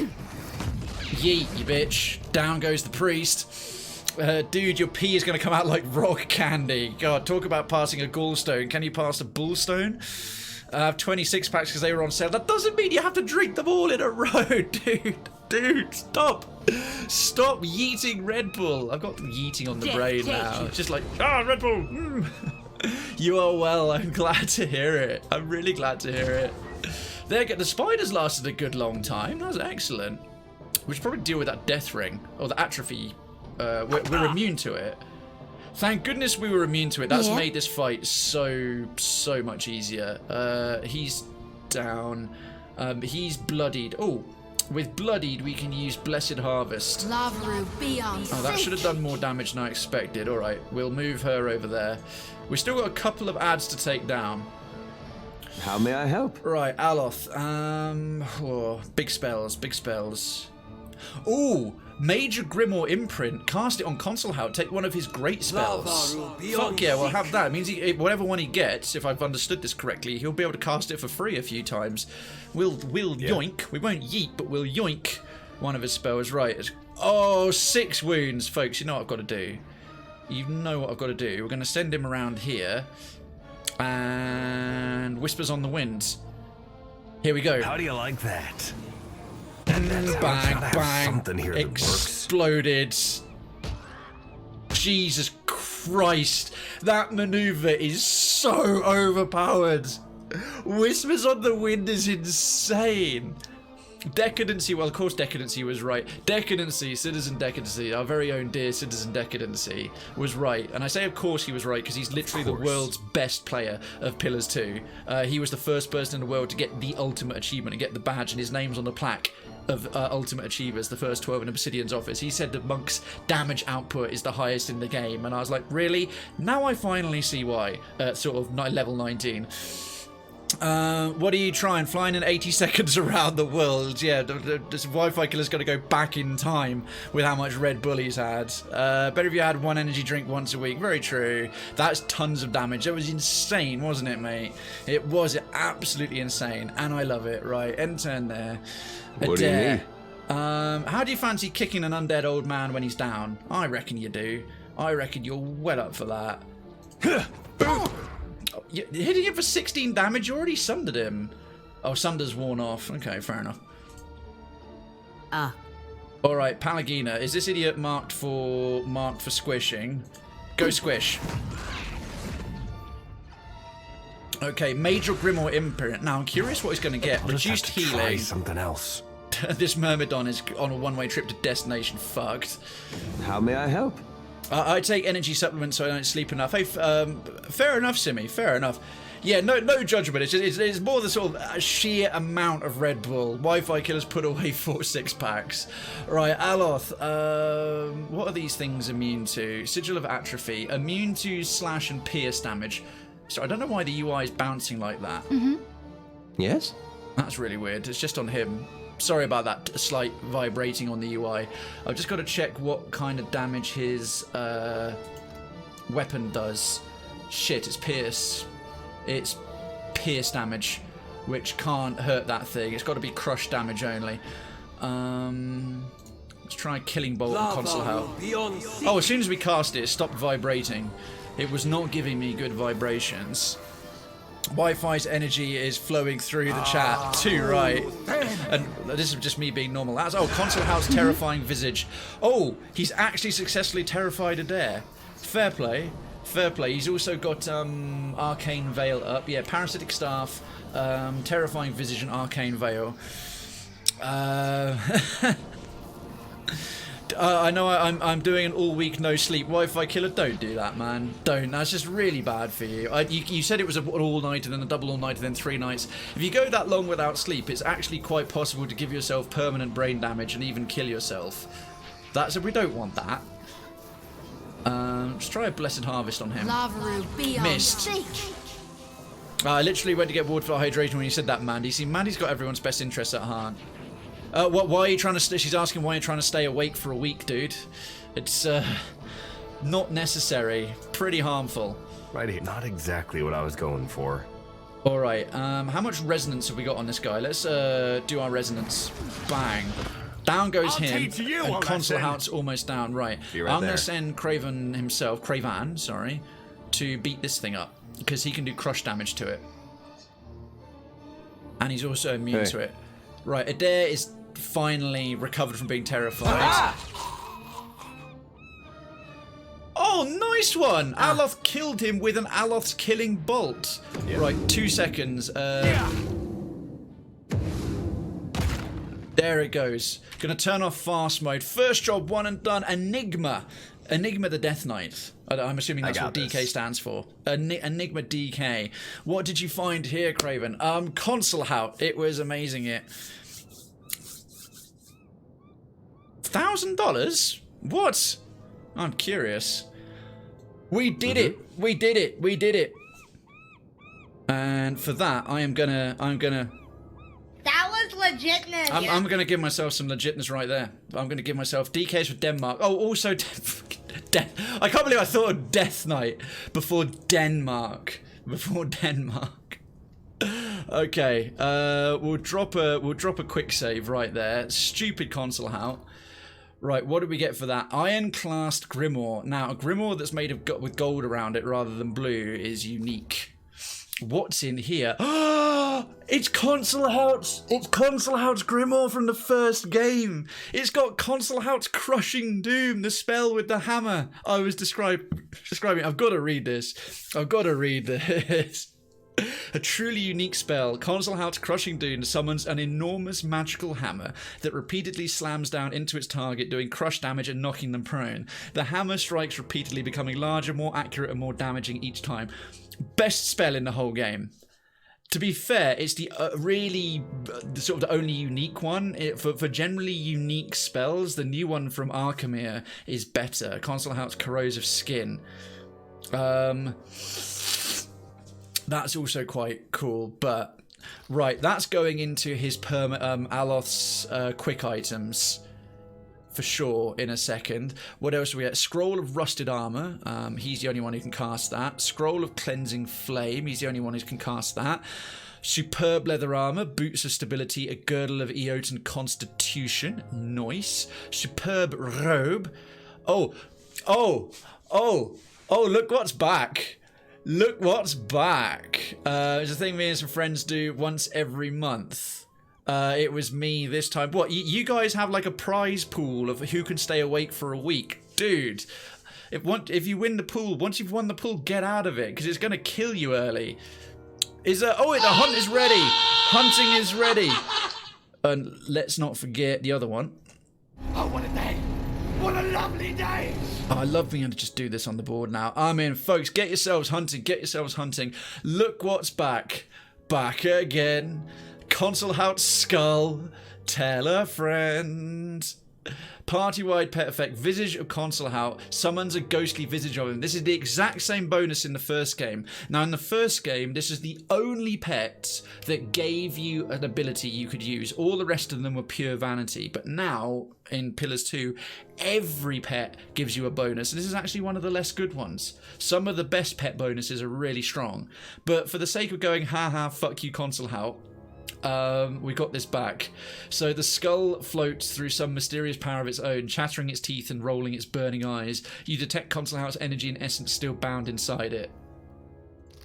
Obviously that's going back to my character, as he's the only one who can use pets, at least on a first playthrough. Well, that's good. Things back as they should be. We got Concelhaut's skull back. Ooh, we got a unique sword called Effort. A great sword, two-handed, exceptional. Lacerating hits. This extra 10% bonus damage as raw damage over time, and Determined Demise. Effort purges fear of imminent death from the wielder, granting immunity to resolve afflictions when near death. Not bad, but not great, because if you're near death anyway, you're in kind of worse trouble. Got some fruit punch to drink. Oh, nice. That sounds lush. Any more hunters in the chat? Any more hunters in the chat? If you haven't already, exclamation mark hunt. Enigma. Oh, Enigma. You were trying to do the sound effect, but you didn't do exclamation mark hunt. But no worries. A Stonecrusher Phoenix got beaten senseless. Congratulations myself. Simi, Darkens, Class, Mandy, and Cute walking away with profit. Victory indeed. This blade seems to appear and disappear from history every generation or so. Many great nobles, warriors, and adventurers have carried it and accomplished great and terrible things with its power. Few are mentioned by name, almost as if they were an afterthought to the weapon itself. No owner is known to have retained the sword for very long, as they have all invariably met their fate in violent ways. It is rumoured that the sword sings a strange song to the hearts of those who wield it, inspiring them to push themselves to the edge of their abilities and beyond, rarely to a good end. Thus, it has changed hand many times. Most recently, it was discovered from the frozen corpse of a Valian explorer in the White That Wends. He is said to have discovered the sword within the skeletal ribcage of a long-dead dragon, along with the rusted remains of a suit of half-digested armour. Whether or how the dragon's unfortunate victim acquired the weapon is unknown, though it can be reasoned he came about the blade in a similarly macabre fashion. Well, it's kind of cool. Let's have a little look at what we can enchant it with. Inspiring Demise, which is a buffed up version of it for near death. Immune to resolve afflictions while under 25% health, and gets courageous. Okay, so 25 again is near death. Valiant Demise. Once you get KO'd, launch an AoE that keeps allies steadfast for 3 rounds and does a full attack to enemies. It's also got lacerating if we turn on hemorrhaging. Critical hits can cause hobbled or sickened, or maiming 15% as raw damage. So it's got some nice bonuses, but it's not all that brilliant. We'll stick it in the stash. Probably use it for one of our secondary companions or one of the sidekicks. Callie, my real cat, is circling me trying to get the meatloaf I'm eating. Get that cat some meatloaf. I'll always give some food to my pet. She knows she'll get some at some point, just being impatient. Typical cat. So we've got some boots. Oh, boots of speed are great. Exceptional plate armor. Right, we'll divvy that stuff up a little bit later. Ding, couple more of our party have leveled up. The boots of speed now. What's he wearing? Boots of the white, that's ideal for him. Boots of plus dexterity, that's great for a monk. She's got bounding boots of that cool as fuck leap that makes her an even more badass paladin, even though she's not a bleak walker. Between the axe and the armor, she looks like a total bleak walker paladin, who are the nastiest of the paladin schools. She's got priest specific shoes, unique, so they're staying on her. And what's he currently got? Boots of evasion. Reflex is always good for a caster. Reflex is always solid for a caster, but boots of speed to get him in position to line him up might be equally good, if not better. And he's already got a solid cloak of greater protection. Now in the first game, stacking bonuses didn't you couldn't have reflex on your clothing and then reflex on your boots. It would be the pick the best of the two. So I don't think that's the case in this one. I think everything stacks, but moving target, 15 deflection against disengagement attacks. Well, that's something. That's probably the only time I'd want to move him unless I line him up for a spell is to disengage anyway. And the stride. So we'll swap those over. Coral Snuff, Scroll of the Adragan, Laughing Imp, Potion of Major Healing. Oh, what should we ditch? We're not needing the drugs for a little while. Now the drugs don't work, they just make it worse. But I know I'll see your face again. And now he can swap between... Oh, it's Ninagauth's Grimoire, not Archimir's. Ninagauth and Concelhaut. He's got two Archmage's Grimoires to choose between. The lucky fecker. Okay. There's a Myrmidon. Sure. That's a fun word. Myrmidon. It's like marmalade. My girlfriend does not feed the cats before she goes to work, so they will make me get out of bed when I'm home. That's kind of a wise plan. So she makes them into a super effective and slightly irritating, forcing you to get up alarm clock. Clever girlfriend. Salt, fantastic. Cave coral repair supplies, mohari meat. We can make some great food. We can make hot mohari skewers with that once we get some more spice. Don't need any more repair supplies. Let's see what's the trebuchet. Oh, no, this is it's not a trebuchet, it's a telescope, which makes more sense on an orrery.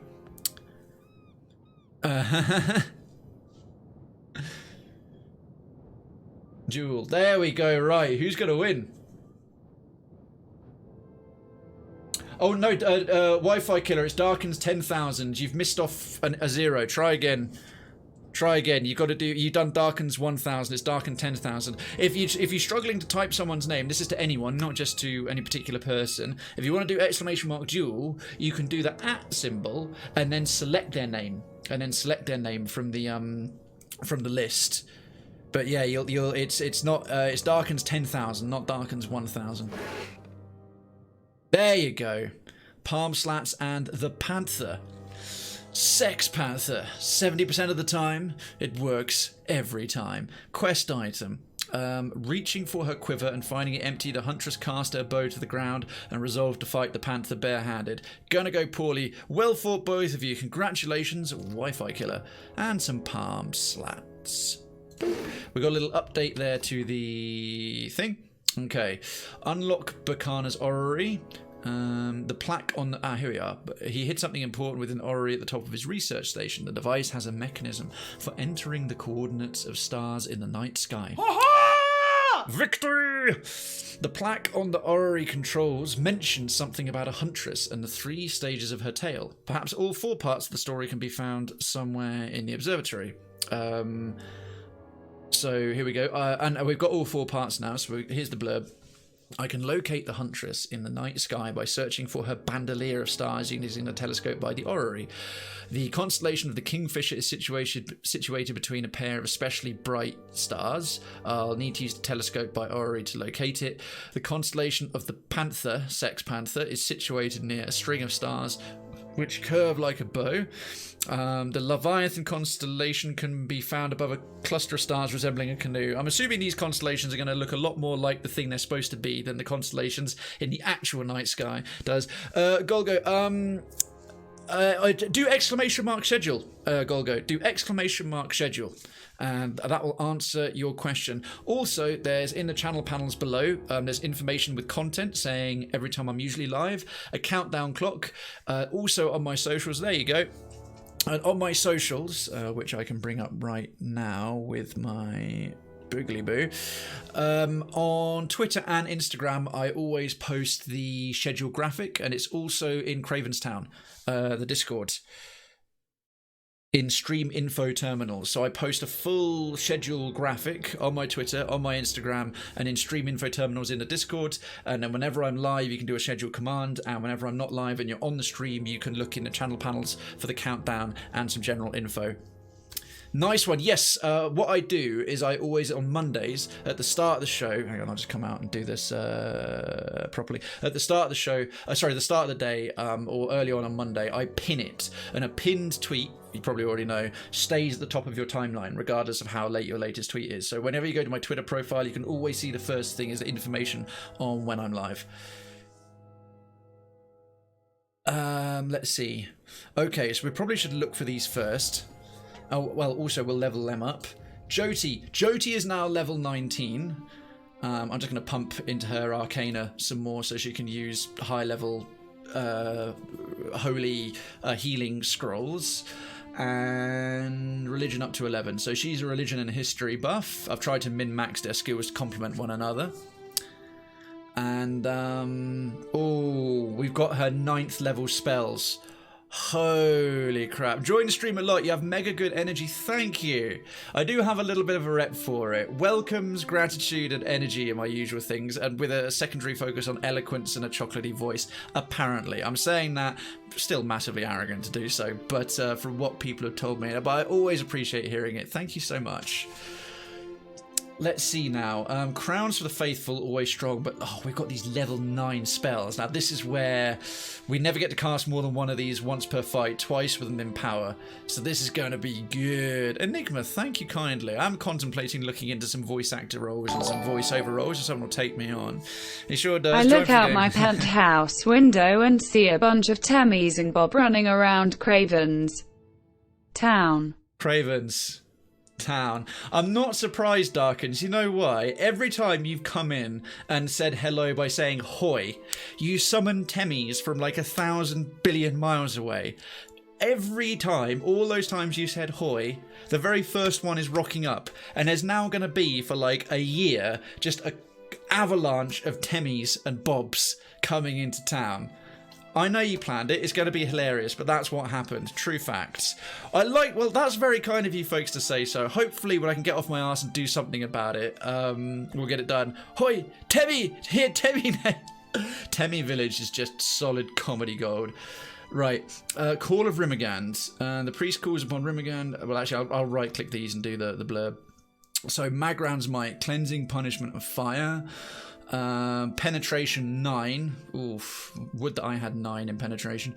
It does fire damage 38 to 56, -1 duration of beneficial effects, -1 round duration of hostile effects, affects AoE, and on the target. The priest calls upon Magran to cleanse the target in flames, whereby they are bombarded by pillars of flame until their sins have been cleansed. Each pillar deals burn crush damage and reduces the durations of hostile and beneficial effects. I don't want it getting rid of hostile effects. And fire, a surprising amount of things are strong to or fully resistant to fire. Call of Rimmergand. Big old Frost Blast, -1 duration of beneficial effects, 6-meter pull. So that's a single target. The priest calls upon Rimmergand, creating an opening to the white void. The area. It's an AoE pull. The area pulses periodically, drawing in all nearby while dealing freeze. Jesus! Fucking hell. Boo. Well, boo to you too. Thank you so much for the 75. Oh my word. Oh my good gracious. That one got me. That one got me good. The air. Thank you, man. Thank you very much. Drawing in all the freezing down and lowering the duration of all beneficial effects. That one's way better. And frost is generally more effective in the dead fire. It's really kind of you, as always, Darkins. And Duncan! Sorry, I started to see you sneaking in there. Citizen Duncan, doing good. How are you? Welcome. Happy Easter. Lovely to have you. Quote 77, I wanted drugs, not toy cars. Seconds later, yay, drugs! Quote 177, Fallout New Vegas. Ah, yes, the perpetual chase of drugs. Revenge of Skane. Initiative 2, cast time 6, blinded for 1 round. Creates a sphere of divine darkness, causes the blind affliction to anyone who is inside or moves into the area. That's kind of shit. Blessing of Whale. +5 all defenses for 2 rounds per round. Attackers blinded for a round. Friendly +5 all defenses for 2 rounds per round. The priest gains a divine aura of whale. Allies nearby gain bonuses to all defenses. Additionally, any enemy who strikes one under the deity's protection. Oh, so as soon as anyone gets hit, only downside there is it's circled around the priest, a bit like when she does her protective bubble, so she can't just cast it anywhere. She's got to be in the middle of it, which means positioning her into dangerous places. Hand of Berath. This is a -5 all power levels for 5 rounds. Drains the energy of life from a target, reducing their power level significantly. This reduces the strength of all spells and abilities. That's going to be amazing versus bosses. That, if it lands, is an absolute boss nerfer. -5 to all power levels. The overall power of your character, spells and abilities. For taking on the mega bosses, that one's going to be almost a necessity. Holy crap. Fine, just eating chocolate egg. We all need a sugar boost. We all need a sugar boost. All right, time for sleeps for me. Have a good stream, Krayven. Bye, everyone. Stay moist. Thank you, Toma, for the reminder. Indeed, stay nice. Enjoy your citizenship again, and welcome back to the ranks of the citizenry. Always a pleasure having you here. Hopefully catch you tomorrow for Doom Eternal, but until we do, enjoy the rest of your Easter, have a good night's sleep, and have a cracking start to your week. Synth BR, veteran, welcome. Well, you already obviously are someone who's knowledgeable on Pillars and Pillars 2 and possibly Pillars 1 in this overall game, but yeah, doing veteran difficulty. I've over-leveled myself a little bit for the point in the game I'm at. I'm contemplating pumping it up to Path of the Damned for a little bit and seeing how I do, but we'll see. Good evening, by the way. Welcome. Lovely to have you. It's a blind playthrough stream. I'm a veteran of the Pillars sort of games. I did a full playthrough Pillars 1, loaded a save into this one. Also very lore focused, so I read all the lore, I do the dialogue, I play my character in a consistent way and think about explain his thoughts and motivations in dialogue choices, etc, etc. So if that's your kind of thing, if you enjoy seeing a stream of Pillars, then you're very much in the right place. Definitely going to take that Hand of Barath as a potential boss nerfer. Seems to be a hard game to play. It takes some getting used to. Fucking Christ. Darkins, thank you for summoning Lemon Grab, whatever I keep forgetting his name. I keep saying it's Lemon Sweets. It's his doll. Thank you again. Are you? How long have you been playing it? You trying to get used to it since? Do feel free if you've got a couple of questions or you want to just sort of chat about it. More than happy to. We have hope if Decadency was here, he'd just be able to explain everything as well. Trying to get the zombie while you were drinking. Oh, thanks. Yeah, I don't need my keyboard or my stream deck or my monitors being well, hit F5 right before you do it to make sure your latency is as low as possible. Triumph of the Crusaders is a bit yeah. I'm really tempted by Crowns for the Faithful. Dismissal, good for destroying a spirit or a vessel creature, but it means we can only cast it once, and I'd much rather save the level 8 spells for Spark the Souls of the Righteous or Hand of Weal and Woe. Crowns for the Faithful is a really powerful spell. Glory of the Priest God, imbuing all allies in the area of effect, which isn't limited to a radius around the priest, with insightful, +5 smart, +5 intellect and steadfast. Doesn't do anything like intelligent or hardy or the powered up versions of them though. It would have been epic. I can't deny that would have been epic. Great Soul. Is there any priest specific ones in here that I haven't already taken? Because they sometimes bury some passive ones. Spirit of Decay, Practiced Healer, increases the effectiveness of any healing you cause. Tempting. Maybe some lower level ones. Triumph for the Crusaders. Killing fucks. Oh, holy ball gravy, dude. I'm not going to get too caught while I'm still deciding level things, but thank you, as always. Thank you, Darkens. Just keeping up that BDE, that big Darkens energy. Cleansing Flame. He's trying to cleanse me with those startles. A ball of holy fire purges its protection, speeds its doom. Does continuous burn damage and accelerates the timer for all beneficial. But it also speeds up damage over time. Before leaping to additional targets, though. And continuous damage effects.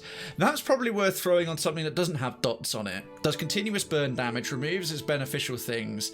If something doesn't have dots on it, that we don't want to unnerve, and it would also leap to other targets.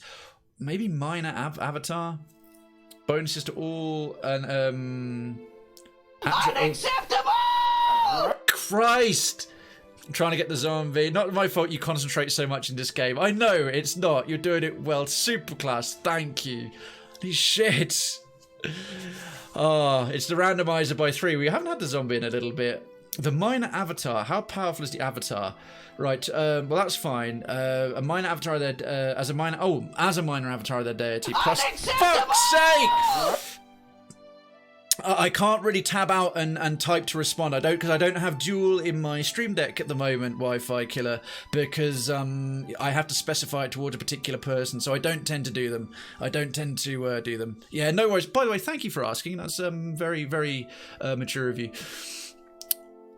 So it'll buff her damage with weapons, 40 health, gain strong, quick, fit, insightful, steadfast, and smart. Mexican Moose, thank you so much for the host of Krayven Sound Minions cheering it on, because if they don't, we beat them. I don't think that spells is worth it. I was hoping it would give us some bonuses to some other perks. Wonderful to have you here. Could one of my counsellors, could Mandy or Lila or Redweird or Hollow or Clone Person 3s do a little shout out for the Mexican Moose? That would be fan-dabby-bobulous. And happy Sunday to you, my dude. How much chocolate? Did someone say Krayven? Yes, they did. Fucking saw it! We'll get zombie at some point. You did. Caught it. And folks, you absolutely need to check out the Mexican Moose. He's really, really, really lovely lad. Really, really nice guy. He not only a streamer I got to know in real life before I got to catch his stream, and I'm so glad I do catch him now.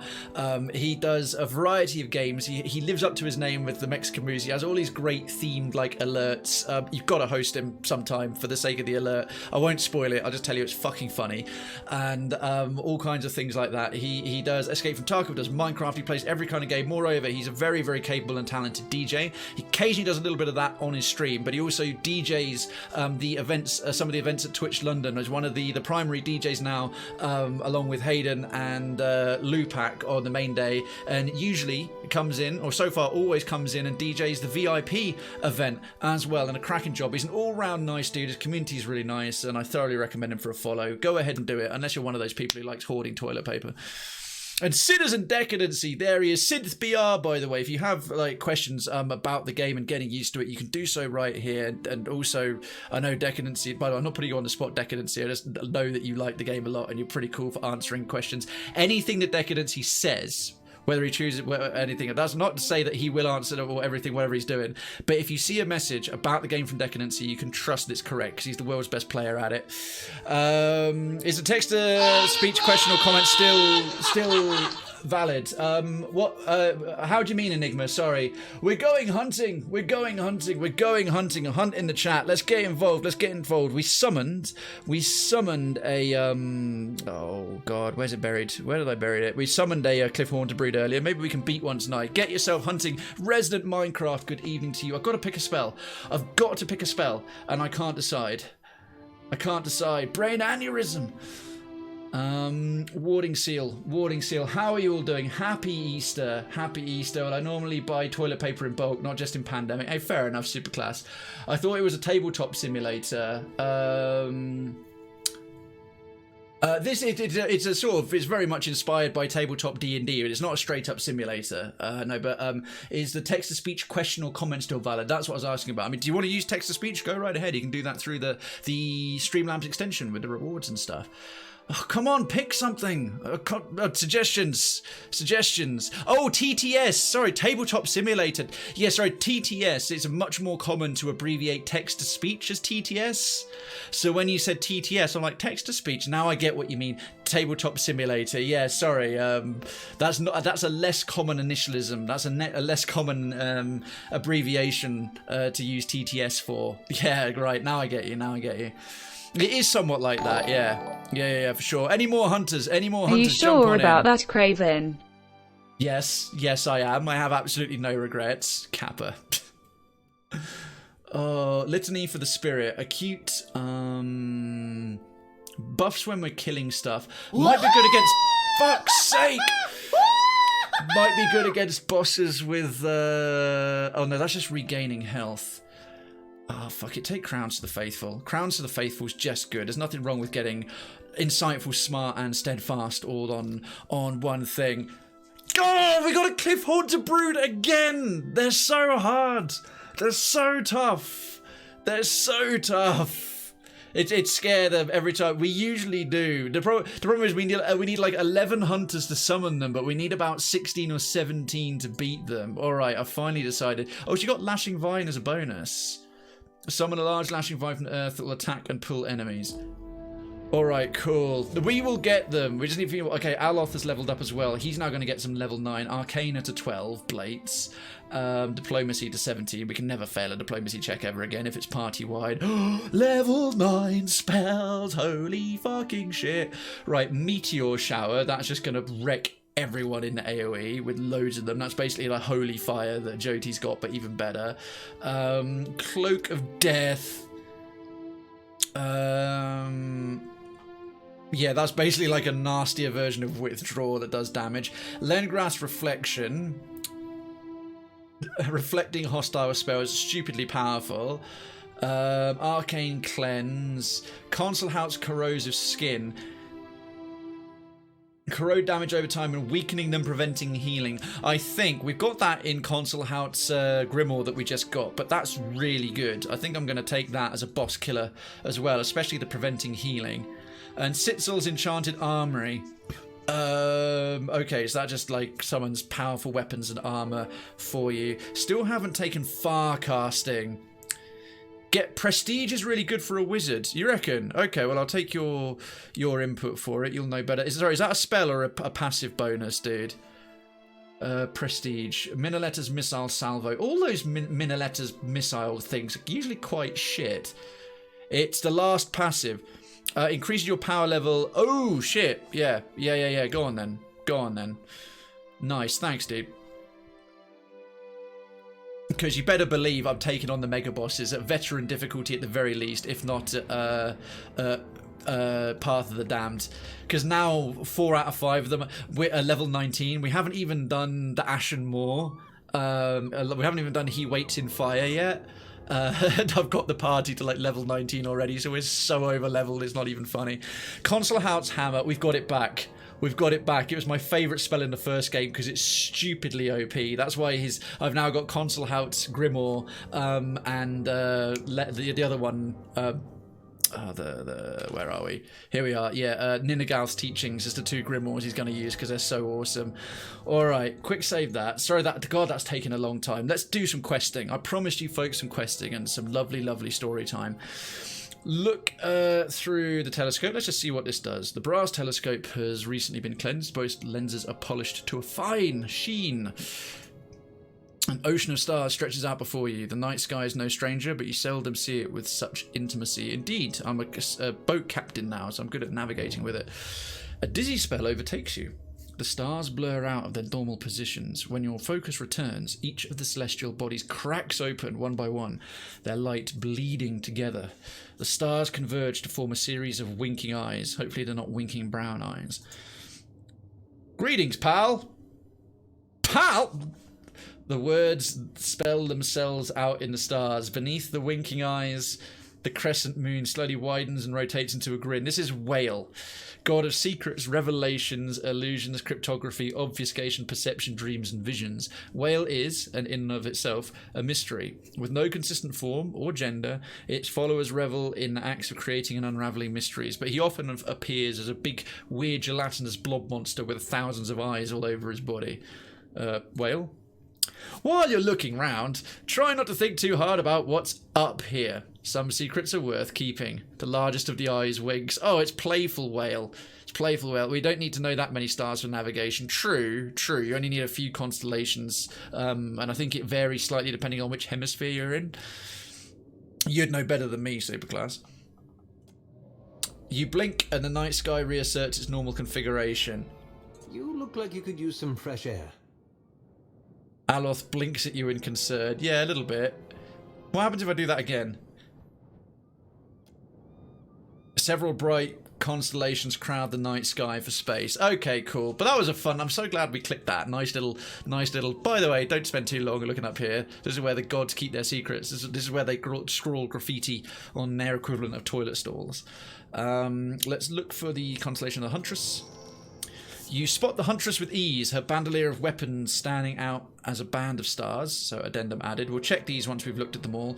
Look for the constellation of the Kingfisher. Ah, right, so for each of those little bits of notes on palm slats allows us to look through here. And if we got all four of them, we look for all four and then we can make the machine work, I reckon.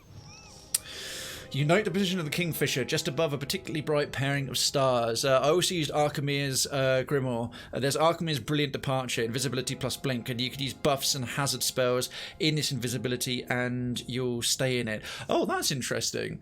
I have to admit, I never really bother with invisibility at the level I'm playing at, but I suppose at the level you played at, it suddenly becomes quite useful. I'm definitely gonna have to up my game, especially my tactical play when taking on the mega bosses, of whom I've discovered at least 3 of them on the map, and I did look them up stats wise, and holy shit. Look for the constellation of the Panther. Hey, no worries, Darkens, no worries at all. You spot the Panther near a crescent of stars meant to represent a fallen bow. And you take down the constellation's coordinates. Look for the constellation of the Leviathan. The Leviathan is positioned as a cluster of stars in the shape of a shattered canoe. Okay. Right, let's have a little look at those addendums. I located the coordinates of all 4 celestial bodies, which Berkana referenced in her instructions. I should be able to activate the orrery and reveal whatever she was hiding. No worries. Back to here. Boom, boom, boom, boom. I want you in my room. Yeah, they're like level 26 to 28 and your max level is 20.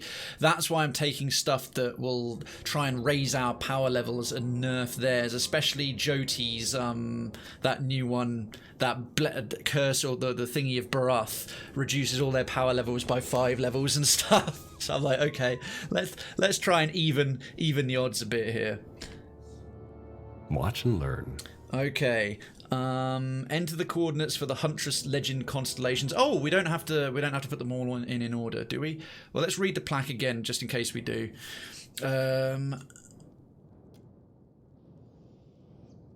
Set your coordinates of the set the coordinates of the Huntress and the 3 stages of her tail into this orrery. Doesn't say in what order. If I don't survive our adventures, promise me you'll burn all my books. Okay, enter the coordinates for the Huntress. Alright. Oh, we didn't have to do it. It just did it for us. As the last number settles into place, you hear the sound of dormant gears beginning to turn. A low vibration builds under your feet. Ooh, this is going to start moving. It's going to be cool. Oh, that's pretty badass, right? Congratulations, Darkens. Well fought, both of you. The planets are in alignment. Oh, well, Eora's 3 moons. Oh! Treasure! Retrieve Berkana's notes. After activating the orrery in Berkana's observatory, the model of one of Eora's moons opened to reveal a hidden cache. Whatever Berkana hid must be inside. Oh, God almighty, that one startled me more. Well, how do we get there? A whale of a wand. A superb wand and unique. Let's have a check of that. Unfit for melee, yeah, fair enough. Oh, under -5 deflection against melee weapons, never good. Superb, excellent. Beasts imagined. Hits with this weapon have a 5% chance to cast Form of the Helpless Beast on their target. OMG, that's sick. Sea Stories. Spell hits have a 5% chance to charm targets. Damn, those are some nice passive buffs. Thank you, Darkins. I respect that a lot, mate. That's really good of you. Responsibility for the great histories of Rautai falls to the most trusted chanters of the Law College. This Scrimshaw wand was the personal implement of the venerable chanter Skald, Kaliwi the Storyteller. As a wandering lawkeeper, Kaliwi travelled the islands of the kingdom spreading tales of great heroes. Kaliwi used this wand not only as a tool of defence from the ever-present dangers of the Deadfire, but to enhance her stories with vivid imagery, colours and sounds, a technique she called weaving. She was especially fond of weaving her stories for children. To Kaliwi, the mind of a child was eager to believe in the unbelievable and find comfort in the fantastical. The greatest stories, after all, need not necessarily happened to be true. Need not have necessarily happened to be true. A bit of illusory magic persists in the wand. When held, it whispers of tall tales, dazzling deeds, and the altogether extraordinary. Let's have a look at the enchantments.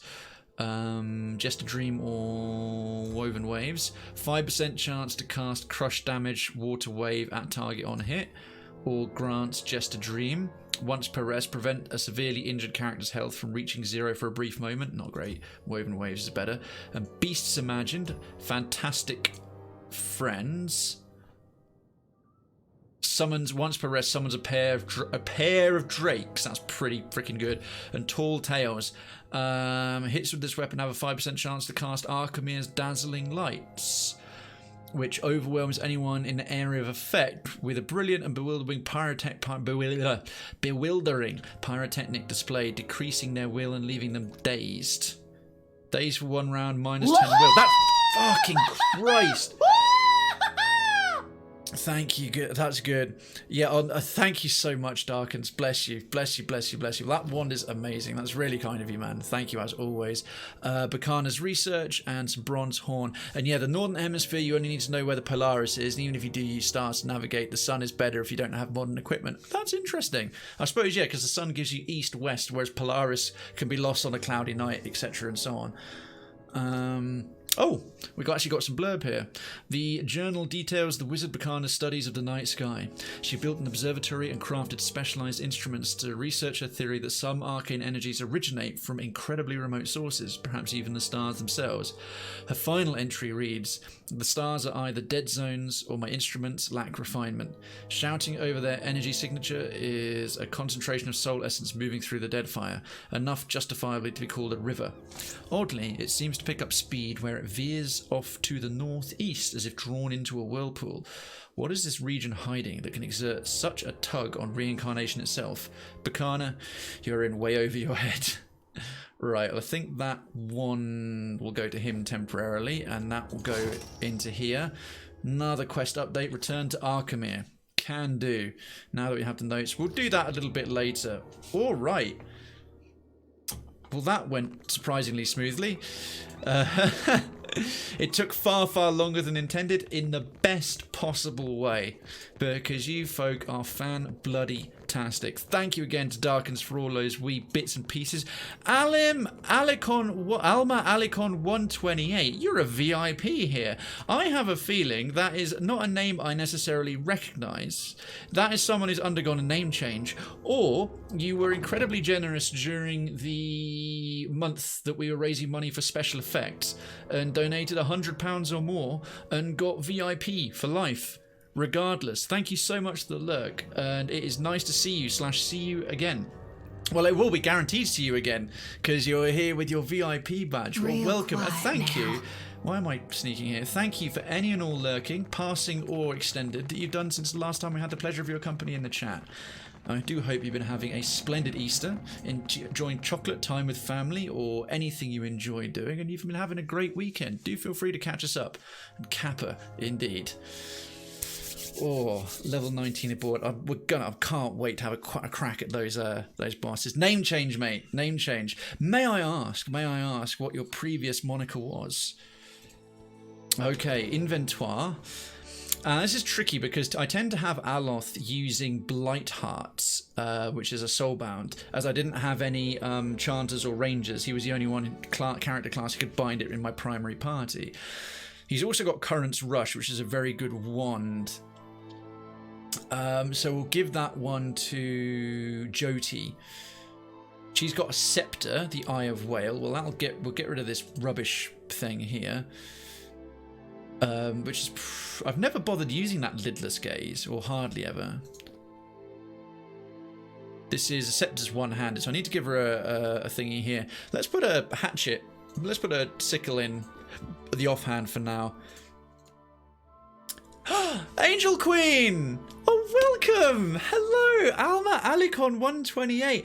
Forgive me, I was slightly surprised because I am surprised. Because you've explained, you've said before, your very lovely and beautiful rationale for having the name Angel Queen because of your friend. I remember it. I remember you explaining it. I thought it was so nice, but I appreciate what you messaged me a little bit earlier, why you might have done a little switcheroo. Well, it is lovely to see you again. It is really, really lovely to see you in the chat, mate. In the process of changing things over, much respect. I understand entirely. Well, happy Sunday and a happy Easter. Let me come out, folks. Those are, we'll just say Alma from here on out, but Alma has been one of our longest standing, most dedicated and lovely residents and citizens and all-round good eggs. Deserves a lot of love, and we've got a lot of time for it here. Now I know that VIP badge was not just support during, but that was earned as a true VIP of Krayven's Town. It's really nice to see you. It's so nice to see you. Good, and I do hope you've been treating yourself to a little bit of chocolate, and I hope your hike was excellent and made you feel pretty good. Oh, good. All the best people rocking in tonight. All the best people. I'm hyped. Caffeinated. Fuck! Oh, what a view. Look at this. If anyone deserves some legits, get some legits in there, folks. Get a shitload. And metal. And Craigasms. And Alma. I haven't learned to roll that off the tongue. Alma Alicon 1. I'll just say Alma. Alma, welcome back to the ranks of the citizenry. She's not just legit. She's Krayven's Town legit. Folks, let's get some more. I'm going to hit up some more. Get some welcomes. Get some loves. Get some hypes. Get some Cray metal. Get some Craygasms. We've got some new ones in the slots that you haven't seen yet, my friend. Well, first off, Alma is fine. All right, good, excellent, marvelous, fan-dabby, bobulous. I'm gonna whip out of there because we've got a little bit of Monica in my life. This is the latest and last one. This is my O face. It can happily take the place of the global Craygasm because Craygasm, I know, genius. And We've got metal for the times I get salty as well. You might remember some of these. I can't remember how long ago I put a couple of them in, but the Craygasm's definitely the new one. Welcome back. Enjoy the continued use, the returning use of the emotes, especially legit the most common bit of gamer slang the entire internet. Only channel where you'll get one that says it. Use it as you see fit all over Twitch. You know the spiel. You know the thing. You've already got a red flag, and to that end, you've reached the top and had to stop, and that's what's bothering me until the day, week, month, or year that we hit the lofty ranks of partner. But for now, wave your Krayven's Town flag loud and proud every time you chat. The only place where a red flag is a good thing. You'll of course be able to enter the giveaway. The next one is going to be the first stream of May on May Day. The thing still runs. You know the thing, how it all works. The citizens giveaway with the Steam prize is right there, and it now is open for the entire duration of the show. I started doing that in the last few months, so rather than just being at 8 o'clock for like 2 minutes, it's now available for the whole time. The Cravenstown Chronicle will be delivered straight to your inbox with all the headlines, happenings, retrospective and future of the town and the channel. The newsletter is still going on. It's on its 9th or 10th edition now. And of course, that is posted in Citizens Lounge, which, and of course, no obligation. I know you're taking some time away from all that stuff.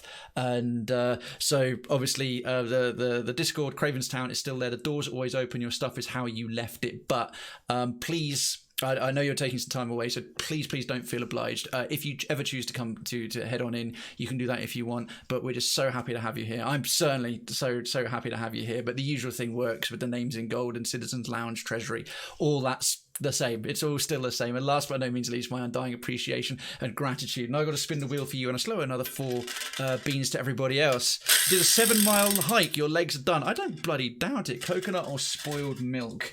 Have you got some coconut for me, Alma?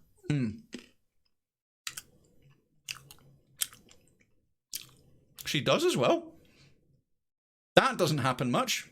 That normally tastes like rancid ass, but it's actually a pleasant one.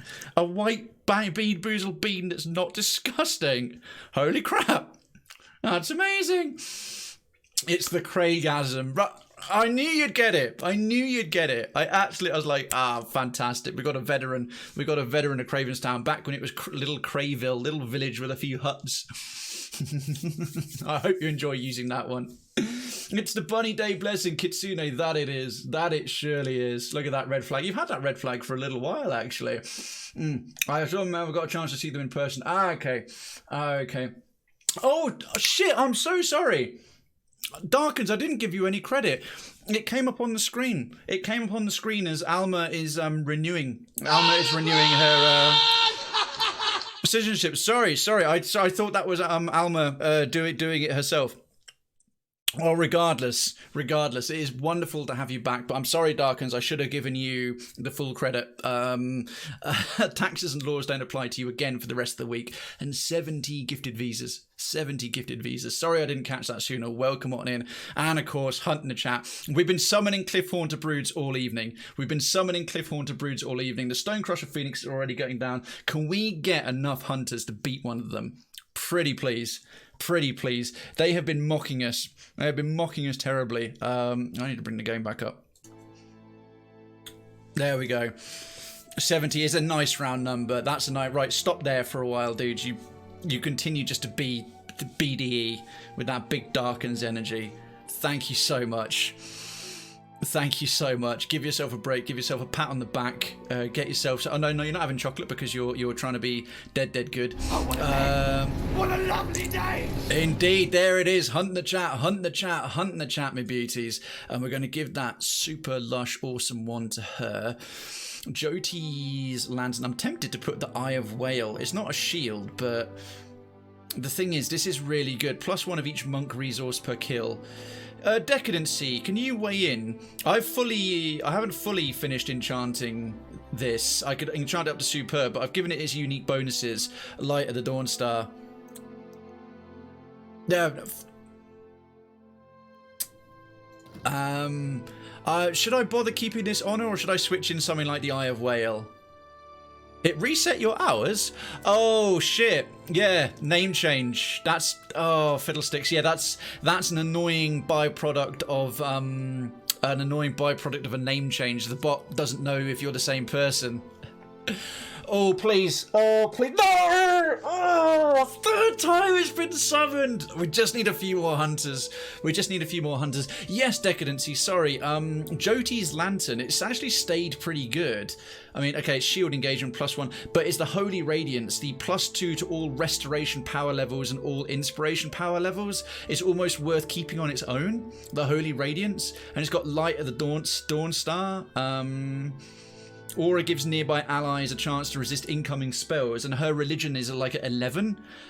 The main thing is the aura. Yeah, she's got like a religion skill of 11. I also bumped her history level as well. So, but those two things seem pretty solid. With a religion skill of 11, is it worth keeping out, or should I switch in like the Eye of Whale, something like that? We will get them. We will get them down. In the meantime, we'll keep that potion there. She can now put in some quite cool scrolls. Circle of Protection. Can she now do... Oh, wicked. She can do... She's now got enough Arcana to do Miraculous Healing. We'll keep Resurrection and Miraculous Healing in place. Any better unique gloves and things, and the boots and the rings and the nope and the no and the thingy and the bum flaps. Yeah, that's English. Okay. We're cool, we're swish, we're da-da-da-da. You'd stay with the lantern. Okay, kudos, mate. I will stick with that. All right. On to the next thing. So that's Berkana. We're not going back to Nekataka yet, but Berkana's thingy is done. Ori o Koiki. Yes. We'll do that with Aloth.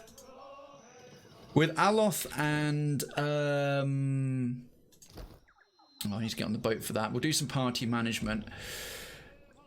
Jyoti and Tekehu piss off, but everyone pisses off Palagina. She's got such a bad rep with, or bad average rep with everyone. So we're going to get rid of her, bring in the druid. So we've got kind of caster heavy. Except, and then we'll... Motherfucking... Jesus, bollocking shite. Yeah, of course, that was Darkens. Thank you. That one was solid. That one was solid. Respect. You bastard. Thanks. Cheers, dude.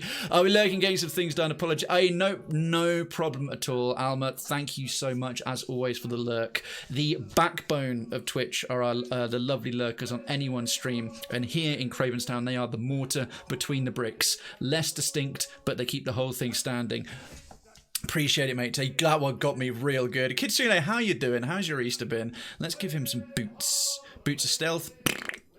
Boots of the white. Freeze armor rating. Oh, resistance to dexterity afflictions. Now, it's not so useful for a druid. Hostile dexterity. Boots of evasion. Yeah, we'll give him some boots of evasion. This strand of favor. I don't think intellect's such an important stat for a druid. Or is it? Oh no, it's massively important. Okay, we'll leave that on. Shows what I fucking know. Although intellect, history, and insight, the ward of favor and boon of favor, that's only really comes into its own against things that last like 5 or 6 rounds. Tempted to put on the wise teeth necklace. Gauntlets of greater reliability. Storm turner cloak. That's like the best robe we've kind of got at the moment, light armor-wise. He's got that. Water Shaper's Focus, Keybreaker, Scepter, Acolytes, Frostbite. Yeah, I think he's in pretty good shape. Okay, enough faff.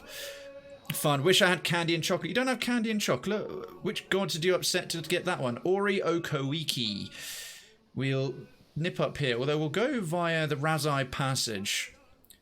It kind of reads a little bit like Razor Passage, which sounds actively... No! Oh! Flaps.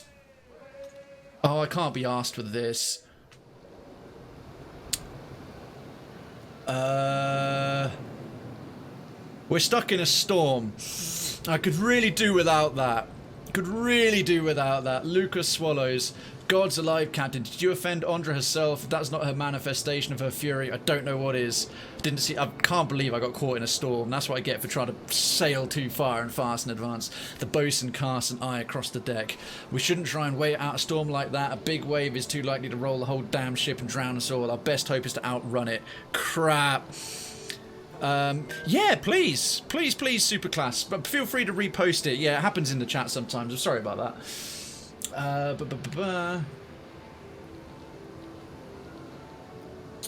Your orders. I don't think this is going to work a second time because I've already powered up Lord Darren's Vulge. If I can use it to get out of the storm thing again, then great. Let's find out. Because it can absorb the storm. The crew looks to one another before setting to the task. Cadno's pride turns into the storm, sliding into the rain as if passing through a veil. The ship comes to troubled rest under the tormented skies. Lightning stabs across the clouds. You climb into the rigging, grasping tightly to the lines with one hand, while thrusting the Vulge skyward with the other. The blinding blue-violet arcs seem only feet away. As Cadnua's pride crests a swell, it pushes you towards the raging elements above, and they deign to meet you, a ragged fork of energy falling from the clouds like a headsman's axe. The lightning strikes the weapon, running through it and into you. Sparks fly from your limbs as the whole of the world goes white around you and blooms of violet burst behind your eyes. When your sight returns, the sea is calm. The clouds form a smooth grey blanket above. The Vulge feels heavier, as if the weight of the storm resides within. You descend from the rigging to the cheers and clapping of your crew. Balti again. Wow. Holy crap. That is such a hack. Right, I'm going to explain that very quickly. So this is a soul-bound weapon called Lord Darren's Vulge. One of the things to level it up, like here, to evolve soul-bound weapons, you have to do certain tasks with them. One of them was to go into a storm and absorb the storm. But the thing is, we had already done it. We had already done it. And it gave us some bonuses. But it seems... once you have Lord Darren's Vulge, you can get through any storm now. Storms don't trouble you anymore. You can just absorb any storm into this weapon, get +8 morale for your crew, and level them up a bit. I don't mind, but that's a little broken. I figured you'd only get to do it once, and then you'd get some blurb like the Vulge had already been powered up. The lightning blasts your mast and it takes days to repair or something. Yeah, that's what we got. The bonus we got the last time we did that was Gathering Storm. Cast a random storm spell once per combat when under 50% health. Okay, well great. Storms aren't a problem anymore because we've got this ludicrous thing. So that's good. Yay! Victory. We even leveled up one of our crew. Razai Passage. Why did we... I don't know why it took that weird route though. It should have just gone as the crow flies. I'm just going to control it myself. Now these, the Rathan, they are raiders. Think of Vikings, but giant and made of living metal fire. They're rather fun. Also, there's fewer of them on a boat, and they're really easy to beat up. So I've had a whole bunch of I missed it a bit. I've had a whole bunch of encounters with them and kicked the piss out of them. It's great. And for navigating by the sun, why it's better than the stars, according to the gentleman in the community who works on a ship. Well, when the sun is at its highest, noon, you can get your latitude without much calculation. That's how you navigate before. Longitude's actually not that important. Some tankers still do it to this day, just so they can confirm their position on the GPS. That's so interesting. I think that's really cool. I think that's super, super cool. All right, for Aloth and for Thingy. Uri o Koiki. So what we're going to do here, I'm going to bring up the journal and explain why. So, Fruitful Alliance. Queen Onikaza has asked me to recruit the Wahaki tribe to her cause. Though confrontational and divisive, she feels the tribe will prove a critical ally in the contentious days ahead. This is a main storyline thing with the Huana, hence bringing along their main big awesome boy. We'll take another bean for those lovely gifts from Mandy and Darkens earlier. So the tribe can be found at Koiki, which is where we are. The Queen told me the passphrase. It's over crumbling mountains across blighted seas. That will identify her herald. So over crumbling mountains across blighted seas. Ori o Koiki, the cursed land of corpses, friendly, is a name for the abundance of Koiki, aka corpse fruit. So, though it sounds awful. Rumours of Engwithan ruins deeper in the jungle, which we'll definitely come across. The Queen cautioned me that the Wahaki have a violent history and have done terrible things to survive the Dead Fire's volatile climate. And the Queen intends to unite the Huano into the imperial power they were in days of old. Also we have Aloth's companion quest called the Painted Masks. He's still tracking down the Leaden Key. He promises to tell me more once he's had a chance to review his notes. So... we may help find a Leaden Key Cabal and Deadfire that may provide him with much needed insight. Aloth's description of the painted masks reminded me of the Wahaki and the Huana tribe. We may be able to learn more at Uri o Koiki, their home island. So we're getting 2 for 1. Let's get this bean in. Oh, that's a bad one. Yuck. Fresh fruit. Lovely. Some fresh water. Well, water. Anyhow. Cheers for the lurk, Wi-Fi killer. I think at this point we'll drop a real save. Yeah, we're done with Berkana's Observatory. You can, of course, get your full position, latitude and longitude anytime on the day, but if you are wrong with 1 second of calculation, you are 1 nautical mile wrong. Yeah. You're dealing at quite substantial distances with small, even if you make a small error, definitely. No, I love that kind of stuff. It's great little bits of what I call pub quiz knowledge. All right, let's head on in. Story developments. Diplomatic encounters. We're as good as we can be. We got high history, high insight, quest updated, and high diplomacy. Quest updated. Now I have arrived in Ori o Koiki, the Oaxaca chieftain may want to hear Onikaza's offer. And the painted masks. Search Ori o Koiki for signs of the Leaden Key. Reach the place and there are strange signs of a Leaden Key presence. From the mask-like face paintings of the Oaxaca to the artwork. I may be able to learn more by looking around. We will do both of these things. Okay. So just some boats. Symbol. It looks like a variant of the Leaden Key's insignia. It does, and it's bloody. Let's have a look. The painting on the post resembles the symbol used by the Leaden Key. Okay. Oh, look at the way. Oh, look at the way those leaves are moving like they're alive. This is. Oh, it looks great. Stunning.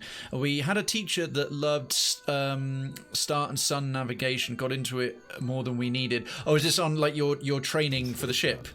River Reeds.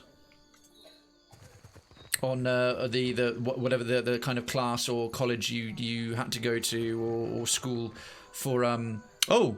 Yes, okay, so anything picking up on here counts as stealing. A young woman steps up to the edge of the cliff and peers down wearing an amused grin. She fingers the curve of a long hunting bow. You keep turning up like a chipped Azada. That's a smooth egg-shaped shell as currency. She nods towards Tekehu. Oh, good job we brought him along. Something keeps drawing me back to Oreo Koiki, I say. Oreo Koiki, that's the pronunciation. I have a feeling that Tekehu's gotten happy with this lady, or is a friend of hers, perhaps. Don't let Awata hear you say that.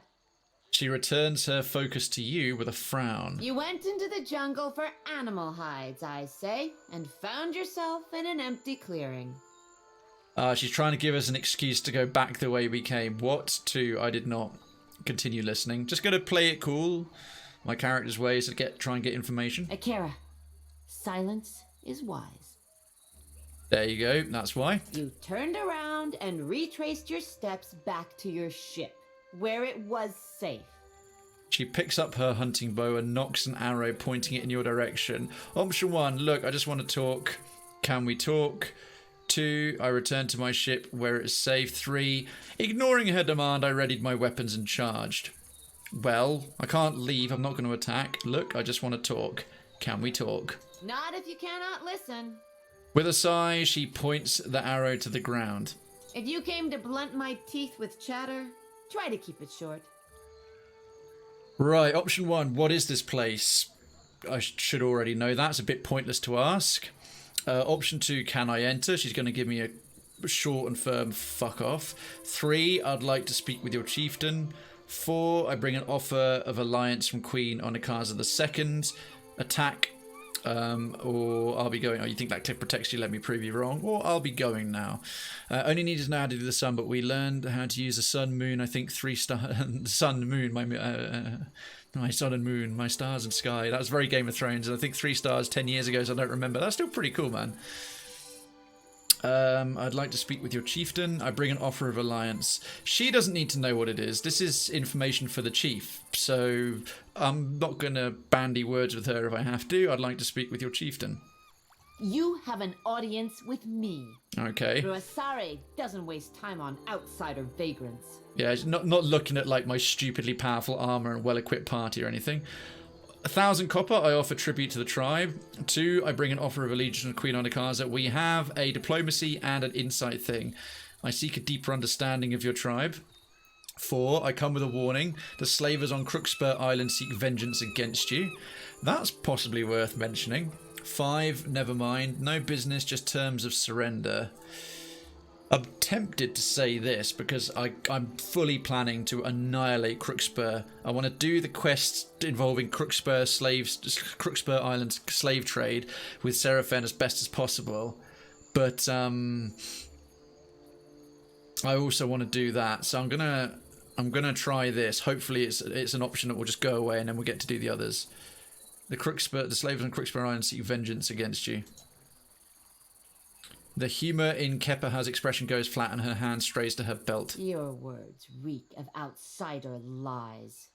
You would earn our trust and then skewer us when we leave our flank exposed.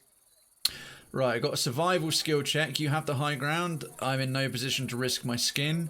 Or Deadfire, because I'm from the Deadfire. I have no quarrel with the tribes. I've done much of them in the past.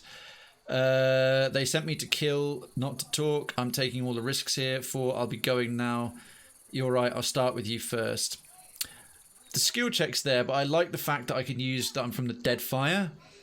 We got to use Real Sextant. The price is in thousands. Yeah, I'll say. It's a wonderful piece of equipment as well, isn't it? The Crookspur slavers are bold to send an assassin here. Pro Juana. Tekehu pinches his lower lip and smiles. That's because that was Pro Juana. She nods slowly, her expression guarded. There are many eyes on you, outsider. Use your time in Koiki wisely. Good. I didn't actually have to give away. That why I was here to her. Rasari will be expecting you inside. I could have taken that skill check, but I liked the fact that I had an alternative option through the quest that allowed me... Normally I take the skill check, but I was expecting that line to go away and then have to continue with the main point, but I didn't. It went a different way. She gestures one of the cliffside guards to lower the lift. Seeing as you've earned your way up from nuisance to guest, find me if you feel like trading. Love the emphasis on those. Kepaha folds her arms and strolls away from the cliffside. So yeah, I have a general rule to take skill checks whenever presented. However, at the same time, there's also certain lines of dialogue that are just additional information. You ask them, you get something back, and then they disappear, and the amount of options you have goes down. I like to use those up first. So that you can enjoy more of the lore, but on very rare occasions like that one, it does mean that it moves the dialogue forward, and a skill-based dialogue option gets missed out. Don't normally want to do that if I can help it, but it is what it is. It really is, and the math behind it all. Yeah, that's quite beyond me, so we're not going to steal anything there. We can climb up there in a little bit, but now we can move around a little more freely. So I'm going to do some more exploration for the painted masks things first. Yeah, this Juana Island is considerably more well-stocked and well-kept because they defend it brutally. A real challenge. Viciously compared to the others who've accepted in traders and stuff. Oh, wow, it's a huge town we have to cover. Koiki, the whole darn thing. All right. So we've done all that. Let's go gathering a few more reagents. Ratiti root, what's this? Infested Koiki. Ah, interesting. The Koiki, these are Koiki trees, the corpse fruit. That infested Koiki is probably going to give us a clue. I wouldn't be surprised if we have to do something for the chieftain relating to that later on. And what have we got here? Oh yes, thank you, Kraybot. As if you ever get anything through Humble, you can do it through my partner links. Rocky outcroppings pepper the face of the cliffside. You can make out the shape of stone ruins situated high above. I mean, I probably should go and see the chieftain, but I'll get round to that. The terrain offers an abundance of hand and footholds, though the strength of the climb alone would exact a heavy toll of effort and strain. Scouting for a secure passage could help to mitigate the risks of a hard climb. Definitely have someone study the cliff, because Edér's survival skill is super good. Success! Oh, we only need a survival 3. Edér squints up at the rock face and points at dangers which eluded you until now. You note that a crevice which would otherwise have proven a useful foothold on the journey up is home to a bulbous and pulsating nest of wasps. Glad we avoided that. Fuck me. Higher still, a prominent ledge stands out as an intimidating obstacle. You note no other dangers of significance. Well, whenever anyone wants to start one, you know what? I'll do one. I will do one. Where is it? Boom. And... I'm starting a hunt. Get involved, folks. Get involved. Let's have a little climb up.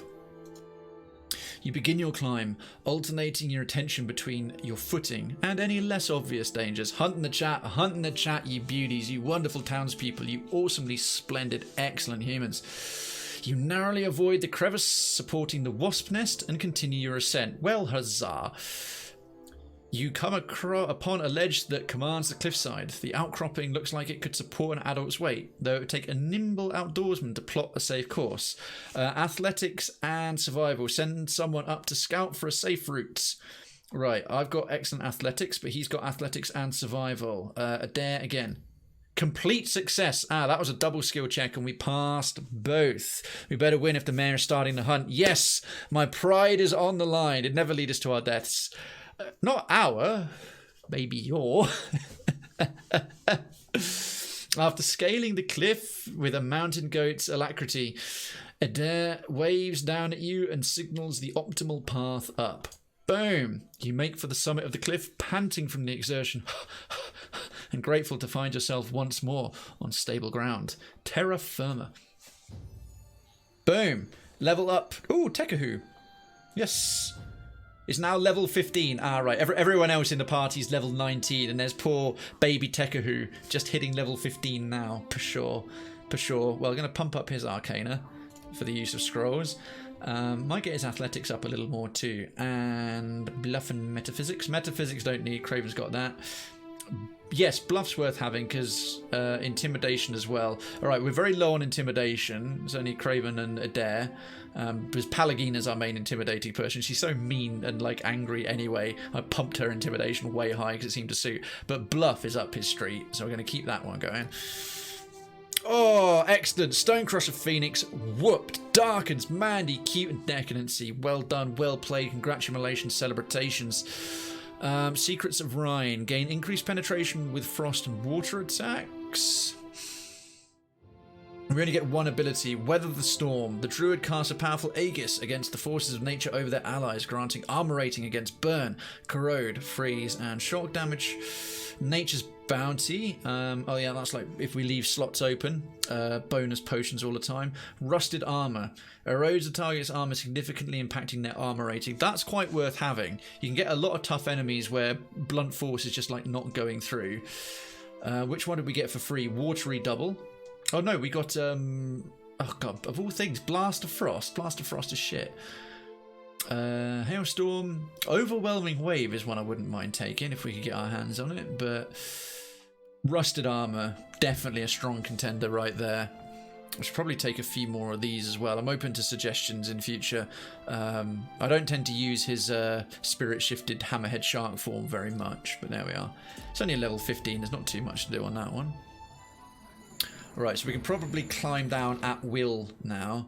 Koiki Sanctum. Well, we'll quick save that bad boy thus far. Let's see what we've got. I don't know if we should be going in here this soon. But we've got the freedom. We've got the freedom. What's the size? Oh, man, it's okay. It's an entirely huge dungeon. Right. What we'll do... Oh, there's a clickable thing here. Okay. Let's not go in there just yet. We found it. We can get up the cliff really quickly now. There's a good to fair chance that the chieftain will have a quest that might involve going here or say, hey, go over here and talk to the elders or some such thing. That's all good. So we'll go and do our duty first, pass on the mission, and then go running around a big dungeon. You stand at the top of Koiki's highest cliffs, peering down the jungle below with due caution. Climb down. Taking a deep breath, you begin the slow and careful descent to the bottom of the cliff, mindful of any unstable footholds. See, practicing that mindfulness. Alrighty. Back over here on the double. Stay moist, stay hydrated. Moist. Sorry, not sorry. Wonderful. Splendid. With the help of an elaborate pulley mechanism, this lift can be raised to the level of the plateau. Well, we'll take that lift up. The creaking of wood and straining of rope accompany the lift's upward journey. And here we are. Outlander! Such a great line. Such a great word. Okay, no stealing. No stealing. Wahiki Storm Speaker, Wahiki Villager, no stealing, Wahiki, okay. Anyone named Wahiki Scout, Boar Companion, so Scout means Hunter. Oh man, this whole village is super cool. Gotta go. Darkens, thank you so much for the incredible support, the kindness, generosity, everything today. Take care of yourself, dude. Hopefully, if perhaps catch you a little bit on Monday, I appreciate during the week you're busy at work, sneaking in little looks and perhaps bits during your lunch break. But I hope you've enjoyed some of today's show, as always, and we'll catch you around Cravenstown. Keep it up with the fitness. Stay safe at work. Looking forward to seeing your progress on the walks, and just have a good one, man. Real pleasure to have you here as always. We've got Kipeha right there. Let's see what we can say to her. Akira, what now? Trading, place of rest. Do you know anything about this odd-looking Koiki? Anything I should know about the locals? Let's ask about the locals first. Buparo is our mystic. Convinced that the whole fortress will come crumbling down if he doesn't keep to his daily devotions. You sound skeptical, Kipeha. As for the rest, ask around. I'm not here to satisfy your curiosity. Get another bean down as well. Sour milk. You know anything about this odd-looking Koiki? Yeah, I told you. Frowning, she studies the fruit in your open palm, poking it gently with her index finger. The Koiki rocks back and forth. Wi-Fi killer, he's just headed off. Have a look at the chat, 2 lines above. Do not eat this. She makes a complex warding gesture with her hands. It is infested. The wood-strangling wasp planted its larvae in this Koiki. She glances off to the tree line. Pests. I will alert the others. Do not eat it unless you want insects to burrow through your windpipe and hollow you out from the inside. Jesus Christ. GTG means got to go. Yeah, it's a typical, it's a common gamer slang abbreviation. Alright, fair play. Yeah, now I understand why you asked. Like to trade? Let's see what she got. I am the only one on the island who trades with outsiders. Okay. Well, what have you got? Kaoru's... Ooh, a unique belt. Sonorous, +5 damage for spells, plus Jewel of Clarity, +1 intellect, +1 perception. That is an amazing spell for a belt for a wizard or a druid, or probably a chanter as well, to be fair. When a volcano erupted on the far side of the island, Paror Awaha, the Ranga of the local Huana tribe, ordered the Raparu shorewalkers to scour the lava fields in search of valuable volcanic ash to fertilize the crops. Very wise. While performing this duty, one shorewalker came about a small white jewel resting atop the surface of a cooling lava pool. She carefully retrieved it. She took the gem to a village artisan, a Kuaru who occasionally dealt with the lower caste, and asked him to make a ring with the stone so she could properly present it to the Ranga. The Kuaru recognized the gem as a piece of the heart of the volcano. It was a prize beyond the station of the Raparu, and the Ranga surely would not appreciate its true value. He confiscated the jewel and sent the shorewalker away.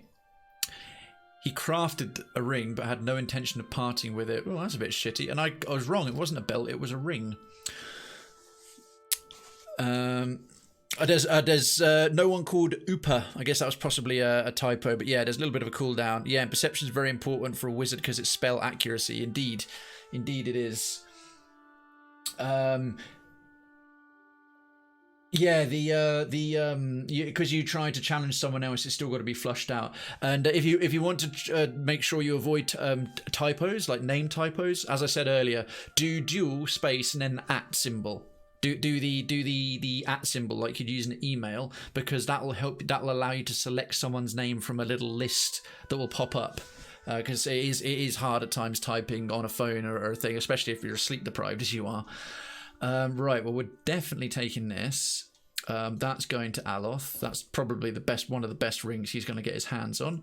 Salt, eggs, vegetables. I'm taking these because basic food items, palm stone, hell yeah, are actually amazing for oh, she's got loads of useful shit. Oh my god. Oh, right. Well, we're going to sell some of our stuff to her. The exceptional rods, this other gear. Well, we've got a scepter. The only ones that are really worth any real money are the ones that are exceptional and super. Superb, I should say. Superb, exceptional, plate armor, mail armor, padded armor. Be gone. Right, and just those are, to be fair, the ring's adding up to most of the cost of that, but 911 on its own. Pelts, no. Brutish blood. Have that. Vithrak brain. Haven't come across almost hardly any Vithraks in this playthrough. Chitin leg. Binding copper. Leathery wings. Venom sacs. Lagafath liver. Talons. Large fangs. Zaurip tongues. Does she have any Adraban? That's like the rarest thing for doing the best enchants. Poultry. Oh, we got loads of Capiti. Tar loaf. Yeah, fine. Koiki fruit. Ratiti root. Koiki fruit. Razorgill poxcat. Berath's bell. Spire sponge. These days, I just buy out the lot of everyone we come across so I can make all kinds of scrolls. Glaive berries, super good for enchants. Incart blood moss. Orlan's cradle. Gainsveth berries. Awakened Ardra. Yes. Primal. Just buy the lot. Buy the lot. Buy the lot. Troll skin and a pelt. Marin's porridge, ale, the rest of it's not really worth it. Oh, she's getting a lot of money out of me. You killed Baal in Nightmare solo. Holy shit, congrats. That's amazing. That's a nasty boss in Diablo 2, and you went and soloed him, and you actually got him. You got him down. I remember you saying it last week or earlier in the week. Kudos. 2 thumbs up. You can have some legits for that, because that is some serious legitness. Well done. In fact, I can do you one better. Let's give you a legitness. That was legitness. Yeah. Killing Baal solo in Diablo 2 absolutely is legitness. Kudos, my dude. Kudos. Yeah, that'll do. Mobast. Almost finished resting this. Not quite. I'm doing veteran. I'm thinking of dropping it up to knocking it up to Path of the Damned though, because I'm a bit over leveled for the area I'm at. I've got the average party level of 19, and I haven't even gone to the Ashen Moor yet. We had a total blind playthrough, so I don't know what is coming and endings and stuff. But I've run around doing a boatload of side quests and other stuff, so I'm contemplating bumping up a little bit further. There was a Vithrak trader in Nekataka Pirate Dungeons. Yeah, there is.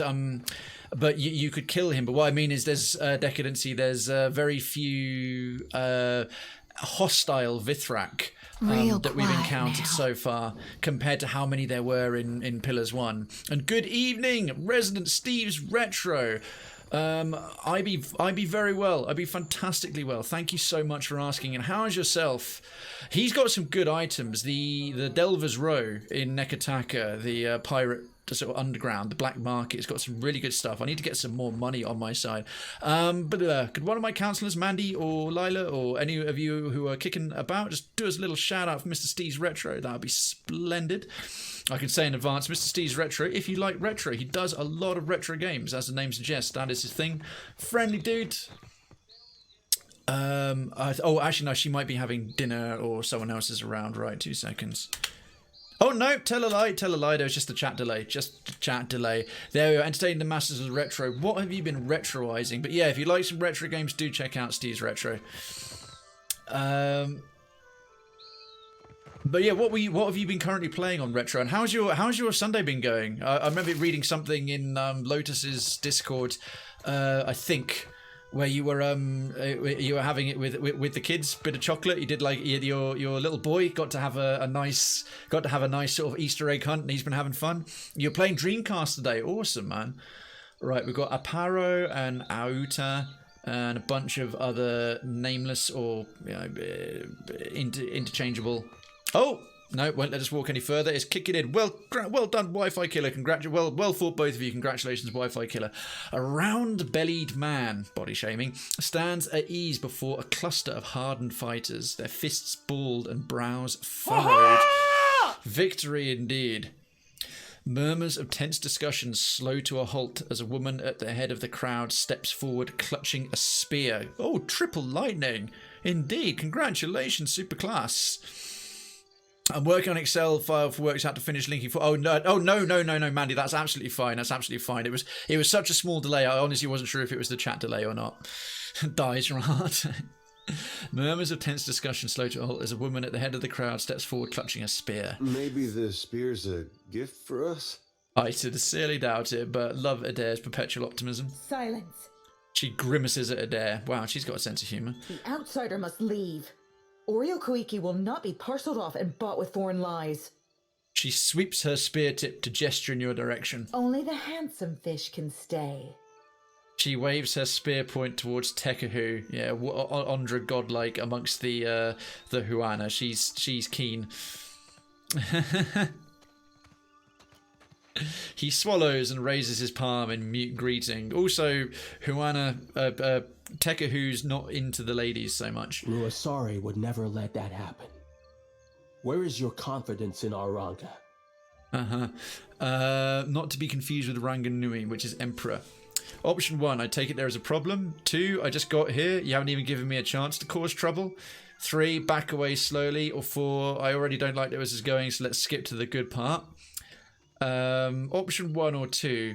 Now, if I take number 2, I just got here. You haven't given me a chance to cause trouble. That's light-hearted, but it might piss off Aloth because of recklessness. And I'm actually wanting to raise my reputation with Aloth, with the rest of the people in the party right now. Edér, Jyoti, and Tekehu. I've got like reputation 2 with all of them, which is as good as it gets at this point in the game. Akira, you will not have a chance. Oh, no, that went down well. You haven't even given me a chance to start trouble. Yep, so light-hearted. That's it. We've got a good party for sharing that along. Thank you, Wi-Fi killer.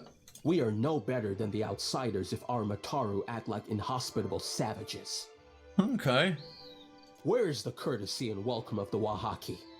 His question casts a ripple of unease over every listener.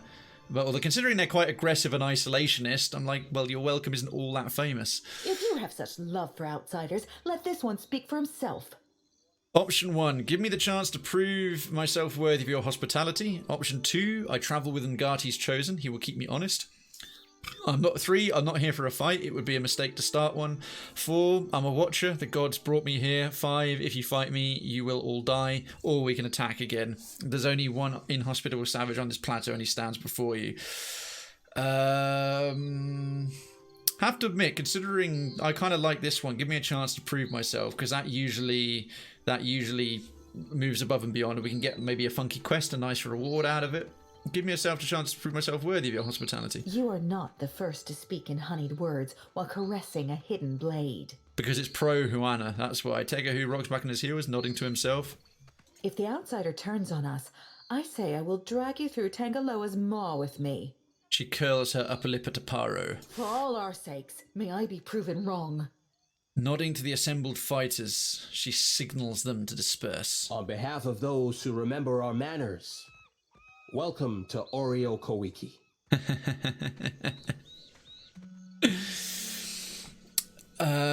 He sighs and shakes his head at the warriors before refocusing on you. Okay. Option 1, is there usually much infighting when outsiders show up? 2, why are the Wahaki so protective of their land? Well, that one's obvious. 3, what can you tell me about Rusare? But I've got a skill check, although it's more a homeland check. Because my character was born in the Deadfire Archipelago. So I take it you and Rusari are paired. When it strikes Rusari's fancy that we should sleep under one roof, we do so vigorously. Nice use of vigorous there, my dudes. I'm good. Given your round belly, I'm assuming she does most of the work. Some think I influence her judgment, but they have the wrong of it. Yes, if a jewel doesn't go off, it still has a cooldown time on it. My back is too fragile for the weight of authority, I say. It's obviously that's just to prevent it being overused a little bit. What can you tell me about Ruasari? She is our Ranga, and the strength of our tribe. He stands tall, wearing a proud grin. I have never seen her without a mouthful of Koiki. Even in battle, she wears a bandolier of fruit. Oh, well. A spirited, passionate, and very hungry woman is my Risare. Is there usually... I'm going to take this, why are the Oaxaquis so protected of their land? Because I've got a rough idea, but I want to hear a internal tribesman's opinion. We safeguard any land that the trading companies have not stolen out from under Anakaza's throne. Very true. The islands will fall if the tribes do not recall our past and Ngadi's covenant. Another Deadfire check. The covenant to protect the lands, is to protect the islands, the tribes, and the luminous Adra. Ikira, just so. For this, she gave us the power to shape her domain. Need to get another If beam. we fail in our charges, the birthright of the Huana disappears. Okay, last 2 beans for the gifted citizenships courtesy of the lovely Mandy and the delightful Darkens. A marvellous Mandy and delightful Darkens. Any opportunity to alliterate. The Oaxaci remember this. The Kahanga, they forget. I swear like 1 in 1,000 of the white bean boozle beans is one of the non-shit ones. When he turns to face Tekehu, Aparo's joyful face creases with worry. Some of us remember. What we choose to do with the memory is ours to decide. Tekehu glances away. Yes, because he's a Kahanga. Why so much concern over the past? We lost much of ourselves when Cataclysm scoured the Deadfire. It was actually all the Almua originally came from here. And the Rawatai, which the Royal Deadfire Company represent the Rawatai, have come back because the land they landed on, the coastal Alma subrace, that land is crappy, whereas back here in the islands it's a lot nicer. But yeah, the reason the islands are shattered and there's millions of them and they're all over the place is because this whole region, something terrible happened millennia past. Oh, there's another hunt available. Oh my god, having all the sound effects right there is so good. Let's jump in. Boom. Hunt in the chat. Oh god, this stream deck's so good. And thank you, by the way, that was funded with the donations and it's taken me long enough to use it to sort of improve the stream and the feedback and everything, but thank you all of you who contributed towards that. I always like to try and put the donations towards kit to improve the overall show, and this was one of the things. Somewhere among the islands there's a place where we... He stops himself and bites his lower lip. Probably that sanctum we came across. There is Ukaizo, a place where the Huana can find themselves again. Oh yeah, because I'm Deadfire Archipelago. He's telling me something that I understand specifically. Back to my other questions. I am pleased to be making a new friend. Is there usually much infighting when outsiders show up? How long did you have it before you set it up? A long time. I actually bought it ahead of time, and then the donation sort of retroactively funded it because I bought it a year before because it was on a good sale, not knowing that it would be on the same Black Friday sale the following year. But I didn't have Windows 10 until I built this new PC, so I set it up with the new PC, but then I had a lot of things going on distracting me, and I finally gotten around to doing it, but it's been plugged into the new PC since I had Windows 10. Ikira, I say circumstances have made us rough around the edges. Yes, I can Outsiders understand. come with cannons, nets, torches. They do not come to talk. Fair play. All right, well, there's a nice little bit of lore interaction. Ngati's chosen. Curious company. Let's see if we can spot a few more. Uri o Koiki Sanctum. Oh, this is the other way in. All right, so we found a secret way there. Yeah, it was. It's Mandy. It is. It took me longer. I'm always a bit slow with this kind of stuff. In a weird way, if I get sort of a little personal, honest. Despite the fact that I'm quite technically competent, I've worked with technology to quite a high and quite a specific level. Did you notice their face paint? I did, Aloth. Yeah, to quite a high, quite a competent level for a long time. I struggle still to sometimes want to get started with a thing that feels like a big task or I'm going to get to grips with it. Usually, eventually, necessity or an excessive amount of time passing suddenly motivates me to do it. So I couldn't use the deck for like a year till I built the new PC, and then when I did, it was there. I was like, I've got to get around to doing this. I've got to get around to setting that up. And for all my ability with new technology and stuff, just doing it, I put it off for a bit until the point it became a habit to put it off doing it. And then I was mentioning it so much, I've got to do this stream deck, I got off my arse and actually did it. In a nice way, in a way, the being able to say it to you folks. Have to go and sleeps. Have a great stream. I will, and thank you so much, Superclass. Thank you kindly. That's really, really sweet of you, and appreciate the other bits you've dropped here as well. Incredible generosity from everyone today and throughout the week at Ongoing. It's so nice. Have a good night's rest, dude. Maybe catch you tomorrow, but regardless, have a great end of your weekend, start of your week, until we see you again. Keep it legit. We'll see you later. So yeah, I'm sure some of you can relate to that. It's an annoying byproduct of my anxiety that sometimes I get locked up and then it just becomes a habit to sort of, I'll get around to that. But being able to talk back and forth, put it in the Cravenstown Chronicle, bring it up on stream, makes me give myself an external influence. It gives me makes me feel I'm being held accountable by an outside force. I don't know, maybe that doesn't make any sense to people, but... The handsome fish leaps into my net once again, I say. A smile rises to Oata's face as she catches sight of Tekehu. Oata, how is my little Koiki? Jyoti nibbles on her lip and pretends a spreading smile. Rotten, pungent. All the reasons you didn't fight when I gave you back to the sea. Uh-huh. You're awfully chummy with Tekehu, even though he isn't Wahiki, or I take it you two are acquainted. Ikara, we were. Briefly and purposefully. Tekehu folds his arms and grins. Oh, I think he's essentially... Is he bisexual in this game or not? You have the option to date Tekehu, even though my companion's male, so I think so. It makes 100% sense to me. I had a very similar discussion with my therapist on Wednesday during our first telehealth appointment. Oh, good. I'm glad, because considering it was something funded by donations, it can give the impression I didn't get it till after they came in, but it was there, and I bought it ahead of time, but it hurt my bank balance a bit, and I was like, no, I like the idea of the community sort of having this thing and setting it up, and it's another way to make it motivated. But I was like, yeah, community donations funded it, but I had it ready to go because I got into a tiny little bit of debt with it. Well, I'm glad. It's not just me thinking, but yeah, I think quite a few people can get that way. Like something they know and they know how to do, but something stops you. Something just gets in the way. I did not think you'd swim back, fish. I am here on business. Not pleasure? Tell me what they have done with the true Tekehu. You are a delight as ever, I say. Keep the tribe safe, Oata. Oata. It is what I do. You keep swimming, Tekehu. It is what you do. She sighs and gives him a warm look before turning away.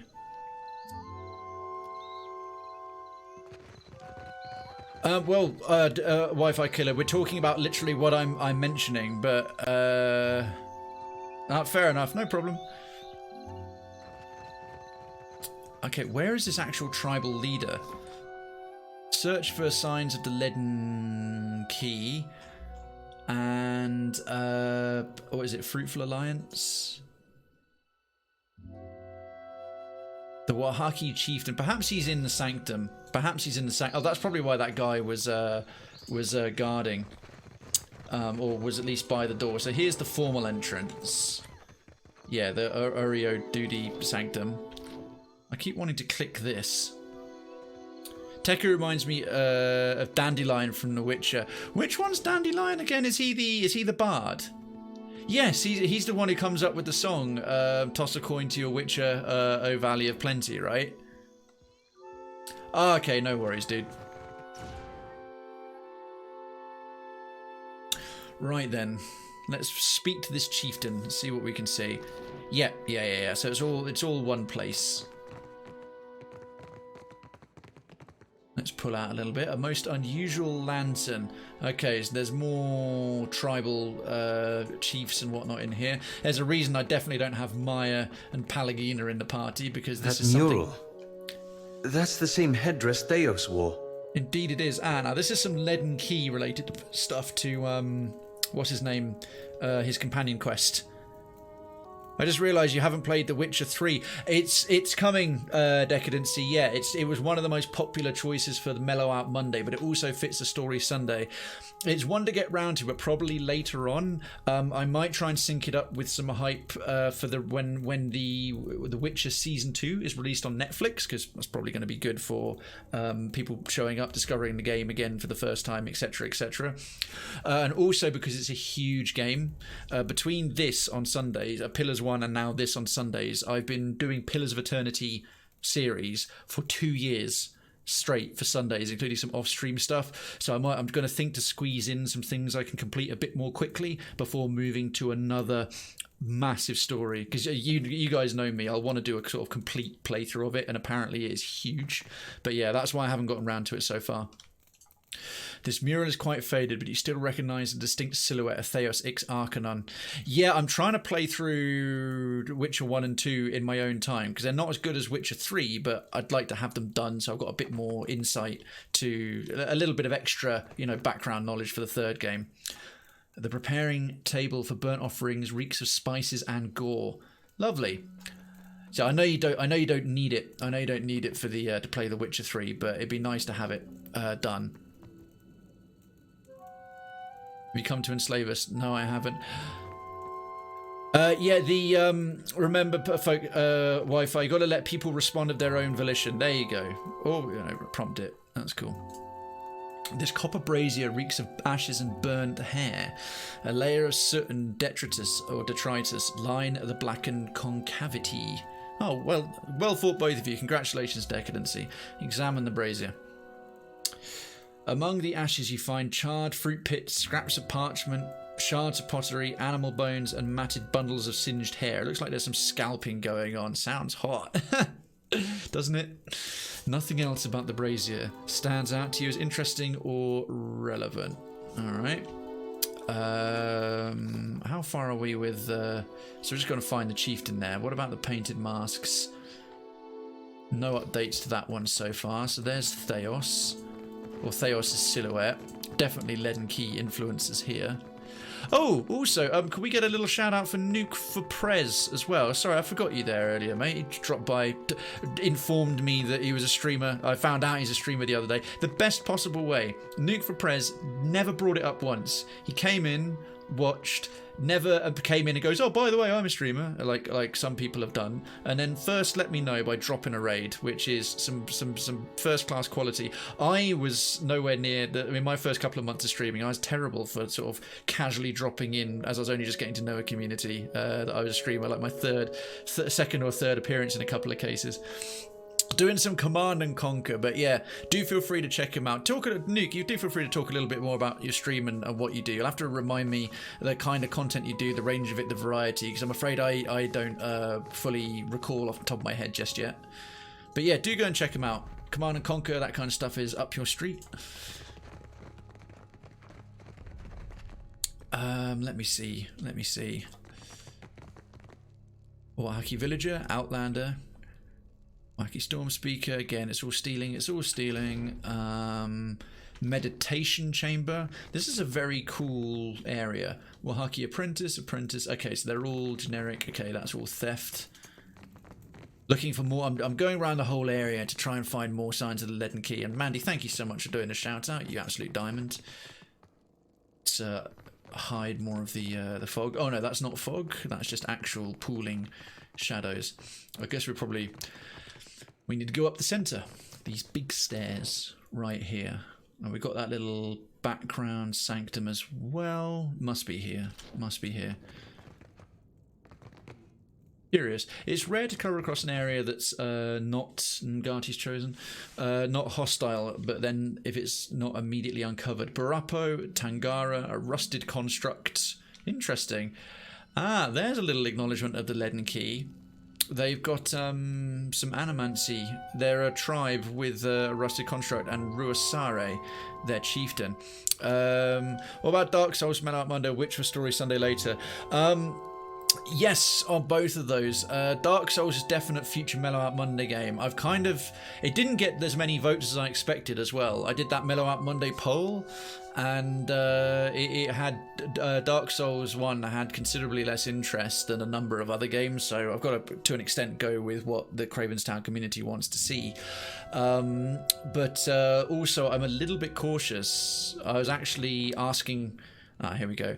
I was chatting on I was watching stream this afternoon. He's doing Dark Souls 3, and just the backseating that was going on, even though he had it as please don't do it, and he was trying to ask people to stop. It's a bit like with certain indie games, there's a community that's overly passionate, coupled with some people who, in said community, who want to backseat too much and can't take any social cues, and I have a feeling with a game like that I just wouldn't be able to enjoy it blind, so it's putting me off doing it for a while, because I know there'd be a bunch of people come by who just go, oh, there's a treasure chest there, there's a trap there, and I'd lose my temper and just tell them to shut the fuck up. It's Dark Souls. All you need to do is roll and slash. True. But yeah, I'd want to sort of enjoy it and do it. When I do The Witcher 3, I'll probably make it a Sunday and a Monday game to try and get through it a little bit quicker than the months and months it would typically take as well, because it would fit a Mellow Out Monday and a Story Sunday. Nuke for Press does a mix of retro and new. Command and Conquer is a part of Strataday. Oh, I love it. A portmanteau.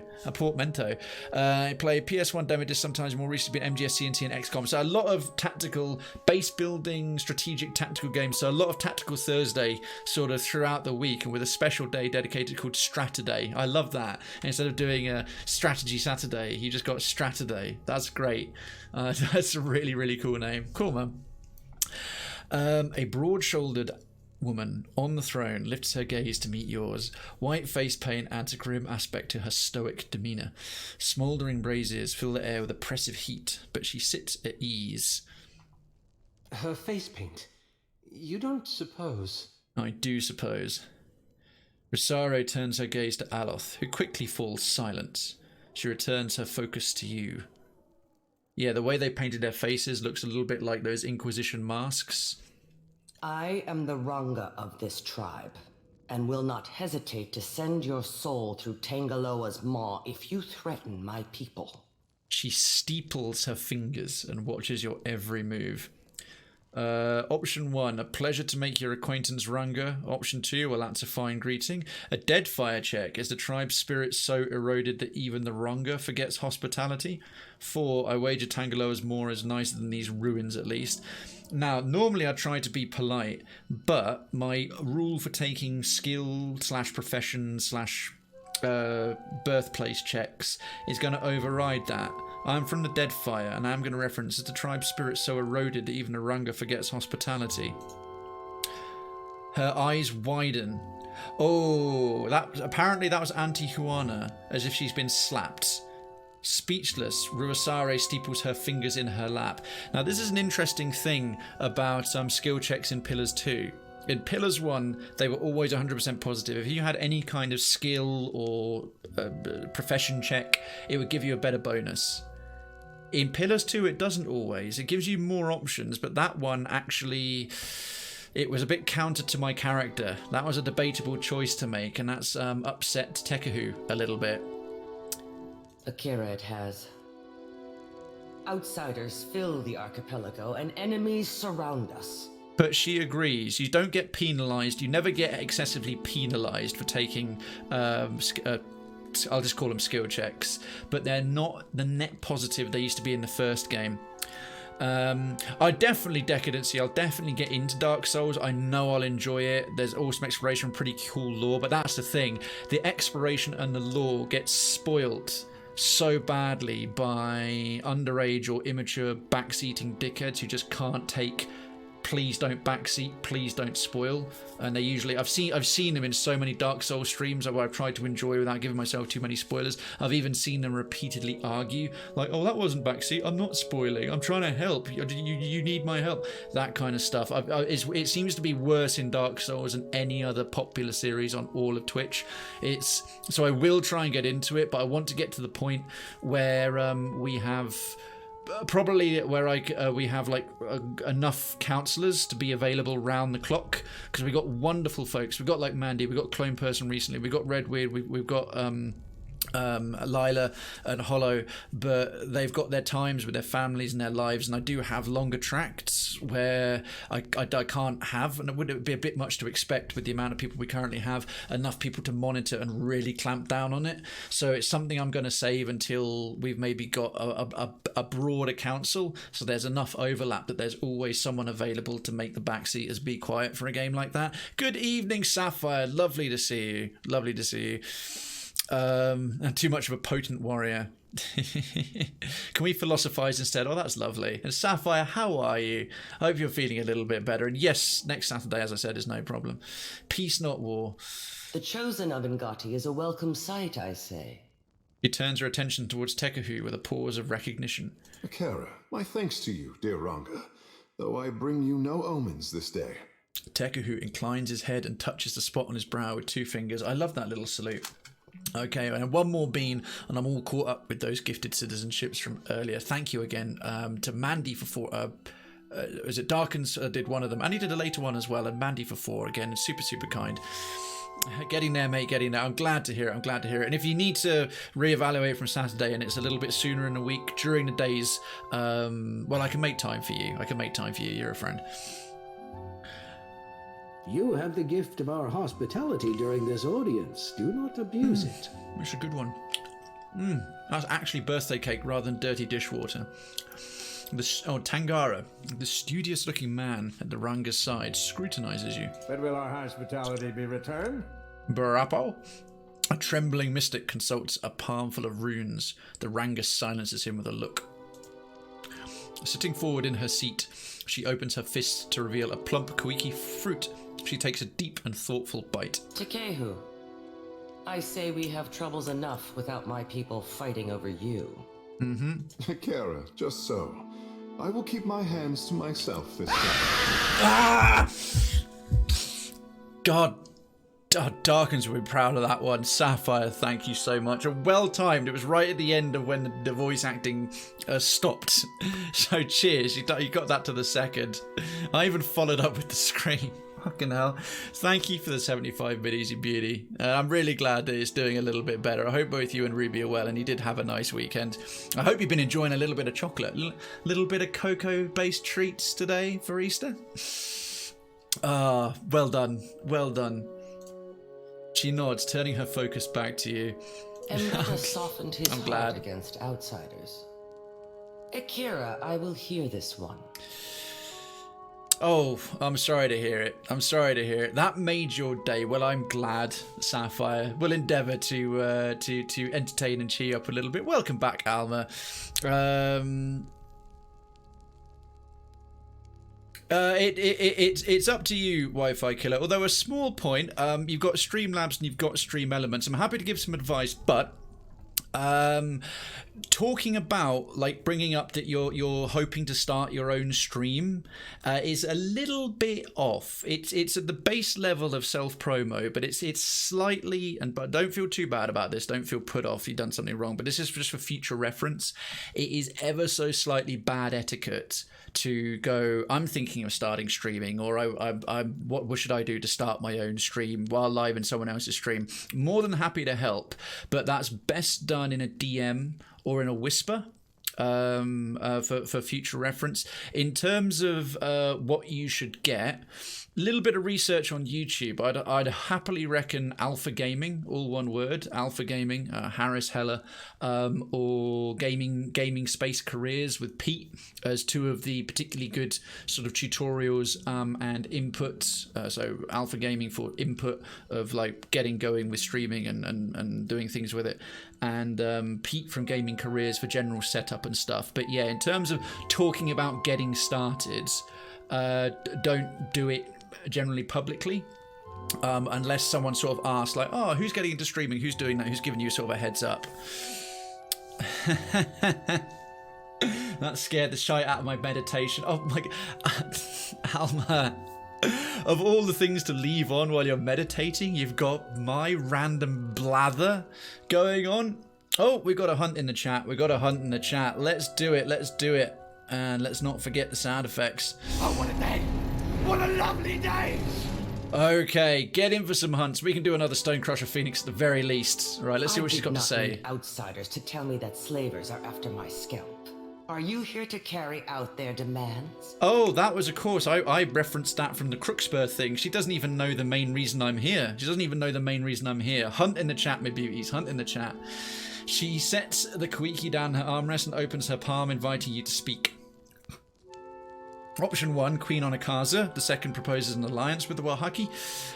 2, the Wahaki see one edge for some reason. 3, this Ingwithan ruin makes for a cozy hideout. 4, do you recognize the name Theos or the Leaden Key? 5, what's the significance of your face paint?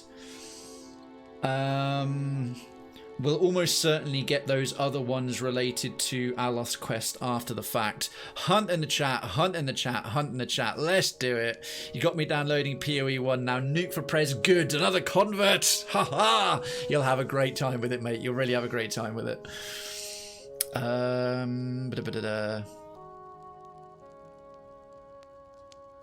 Makes for a cozy hideout.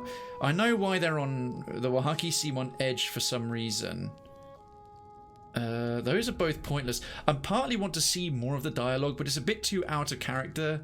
There's a number of reasons for them to be on edge. Encroaching companies trying to steal their land, slavers trying to take them away. This is a pointless remark. That's an attack. So I'm going to jump straight to Queen Anakaza II proposes an alliance with the Wahaki. That's the real reason I'm here. Stonecrusher Phoenix going to get his ass kicked, mate. Oh, victory for many. Decadency, Sapphire, Mandy, Alma, Golgo, Cute, Wi-Fi, and myself. Well done, all of us, walking away with a profit. Right. Queen Anakaza II proposes an alliance. Queen, I am thinking you are very free with this meaningless outsider word. Oh, that is not what I expected. That is not what I expected to hear. Okay. Foreigners hold the islands upside down, shaking them to loosen their riches. Onakaza gives them comfort. Uh-huh. Akira, these are not the actions of a queen. Oh, diplomacy check, which will almost certainly be taking. Don't you think she's just biding her time? I'll go through the other options as always. 2, the queen wants to be an imperial power again. She can't succeed without you. 3, you expect her to make a stand against Rauatai and the Valian Republics alone. 4, if she hasn't convinced you, then let me try. All strong options, but we're going to take the skill check. Don't think she's just biding her time. Got to talk to her like you're a race. No. Thank goodness you had a kappa in there, Jesus. Think we'll just gently and quickly hop over that one. How do you... No, you know what? I can't even say that as a rhetorical question. I'm not even going to ask. I'm not even going to ask what came through my head, just in case someone pipes up with something toxic. Okay, you don't think she's just biding her time? Bah! Then she never should have let the foreigners take a step onto Deadfire soil. Worldly. Thoughtful. Jyoti rubs a knuckle along the edge of her jaw. You think the queen is cunning, but she is on the brink of losing her power. Rasare makes a disgusted sweeping motion with her hand. Well, we've got an intimidation check. The queen is more vicious than you might guess, and so am I. That's so out of character for me. This game seems to reward cruelty and meanness a lot more than the first game did. Even though you still could get somewhere in the first game with it, but it's just not the way I played my character, and I haven't planned to continue to do so. But we've got a history check. You're falling for the same trap that the foreigners are, assuming that she's weak on the basis of appearances, and then the non-skill check version. If we didn't have either of these, we could just take that. Isn't there anything I can do to prove her intention? So we're going to take the history check. You're falling for the same trap that the foreigners are, assuming that she's weak on the basis of appearances. Rosare opens her mouth to speak out against you, but stops herself. And Tekehu pinches his lower lip and smiles. Good, that'll counteract that introduction I gave to her a little. The Kahanka queen shows her belly so that the enemy will overlook her claws. She nods to herself. That's a classic analogy you don't hear too frequently. This is a worthy tactic. Valia and Rawatai are foolish enough to fall for it. We had Maya and Palagina in the party right now. They would be fuming. Before I agree to Onakaza's terms, I must deal with a pest of my own. Not as large as the trading companies, but nearly as vicious. Uh-huh. You are knowing that the purchase of foreign slaves is allowed in the Deadfire? A shadow falls over Rosare's eyes as she lowers her brow. I'm familiar with the practice or the Deadfire check sanctioned as long as the tribes aren't touched. I'll take that because you'll probably follow up with, yeah, the tribes are being taken. A treaty as frail as old parchment, I say. And I agree that treaty's clearly being abused. To buy and sell kith is the work of monsters. Yep. These slavers hunt the waters around Oreo Koiki. Like cowards, they shy away from the deeper jungle. In spite of Rosara's hearty guffaw, not a trace of humour reaches her eyes. They steal my people from their fishing boats and sell them like pigs at auction. Where is Onakaza to stop them? That's a very good question. Rosara opens her arms and searches left and right. This is a beautiful one as well. Just to take a quick technical aside, I was following the development of Pillars of Eternity 1, and they not only rendered everything in 3D before, baking it into a much more simplified collision detection and hitbox map, but they did it in such a way that lighting would still dynamically work with it. Even early on, and in this game you have full dynamic lighting. Considering this is the sort of classic 2.5D isometric layout, it's fully 3D and realized. I think this is a stunning looking game. I really do. Nice fire, depth of field, all top notch. Oh yeah, this one was a definite step up on graphics. I think the first game's a slightly tighter game. This one's huge. They went more expansive with it, but it is beautiful. It really is. Kudos to you, a man of aesthetic taste and decency to pick up on all that. Someone must teach them the meaning of Wahaki vengeance, I say. Got two options. Why do you need outside help for this? Or this isn't my fight, allow me to consider. Well, why do you need outside help for this? Need? No. Want? Yes. Fair answer. Rosare narrows her eyes, crinkling her war paint into a predatory visage. My people risk themselves enough. For someone to earn my favor, they must put the tribe first. They must risk everything for the Wahaki. She raises her brow. Now, this is curious. This isn't my fight, allow me to consider. I'm very surprised it's not giving me the option to say, yes, I'll do it. In fact, I've never seen a dialogue option at this kind of point in this kind of conversation where I don't have the... Normally you get this as one option and yes, some equivalent, yes, I'll help as another. Oh, the floor reflections, yeah. I mean, obviously I've got everything turned up to maximum quality on this one, so it's as good as it's going to look, but yeah, it's very pleasing to the eyes. Okay, well, I've got no other option to take. This is my fight, allow me to consider. This is a poor beginning. But I cannot compel you to action. Rosare tuts and shakes her head. Why did I have no other choice? Our enterprising foes clumped together in a small fortress on the tip of Crookspur Island, northwest of Nekataka. Huh. My love, Aparo, lost his sister to these creatures. Akira, more of us will vanish if we do not cut out the heart of Crookspur. Nice. I am glad that we've got a quest that's requiring us to go and destroy Crookspur. There's actually a number of quests that are sort of landing around there, which will be really great. Welcome back, Sapphire. Tengara, call off the warriors. I grant our guest the freedom of the jungle. Even though he does not commit to helping us, Aranga always has hope. See, now that is rubbing me up the wrong way from the point of view of the dialogue and the game's design. I'm curious, Decadency, I don't know if you or anyone else who's played through this game, I don't know if you remember this point. Is that a bug? Are you only supposed to get those two options? It's insane to me that I didn't get to choose, like, oh, what, you want me to go and kill an island full of illegal slavery? Yes, of course I will help. That would have been the easiest decision I've ever made. She tips her head in your direction, leaving something unspoken. Just spreading my lumpy bits to my fellow self-employed pals. You mean your lovely, lovely bits. Spreading your lumpy bits. That's a hell of an autocorrect. Oh my god, that's brilliant. Oh, kudos to you, mate. That's really kind. It always helps us streamers go, and glad you're entertained by a few folks. Okay. As you say, Ranga. Oh, it was intentional. Fair enough. I was going to say, I thought that was just an amazing typo. It's like, how does lovely become lumpy? Tangara makes a discreet hand gesture towards the entryway, and a figure in the shadow scurries off. If you would come and go on Oreo Koiki, prove yourself a friend of the Wahaki. Okay. New quest, Cruel Cargo. Travel to Crookspur Island. I'll check that out. Well, I had quest updated, Fruitful Alliance. I had other questions. I'm going to have to make a mental bookmark to look up that discussion. See if anyone makes a point of it being really weird. If it just only has those two options as standard, being weird, that you don't get to agree. I had other questions. Oh, well, okay, you can do all this. Well, what's the significance of your face paint? The Wahaki show outsiders that we know their deceitful face. She spits on the floor. My ancestor knew this face well. She recalled its every hateful curve to the Wahaki histories. Okay. We wear the bone-white grimace of our enemies and take power from it.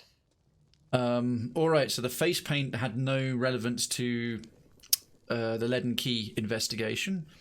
This one's a lot more direct. Do you recognise the name Theos or the Lead and Key? Theos was the baddie from the first game. I know only that they clang and clash like foreign names. She frowns. Yet, something in her soul sparks like kindling held to a flame. There's an ancient presence there with its own memory. Oh, she's got one of her soul's ancestors.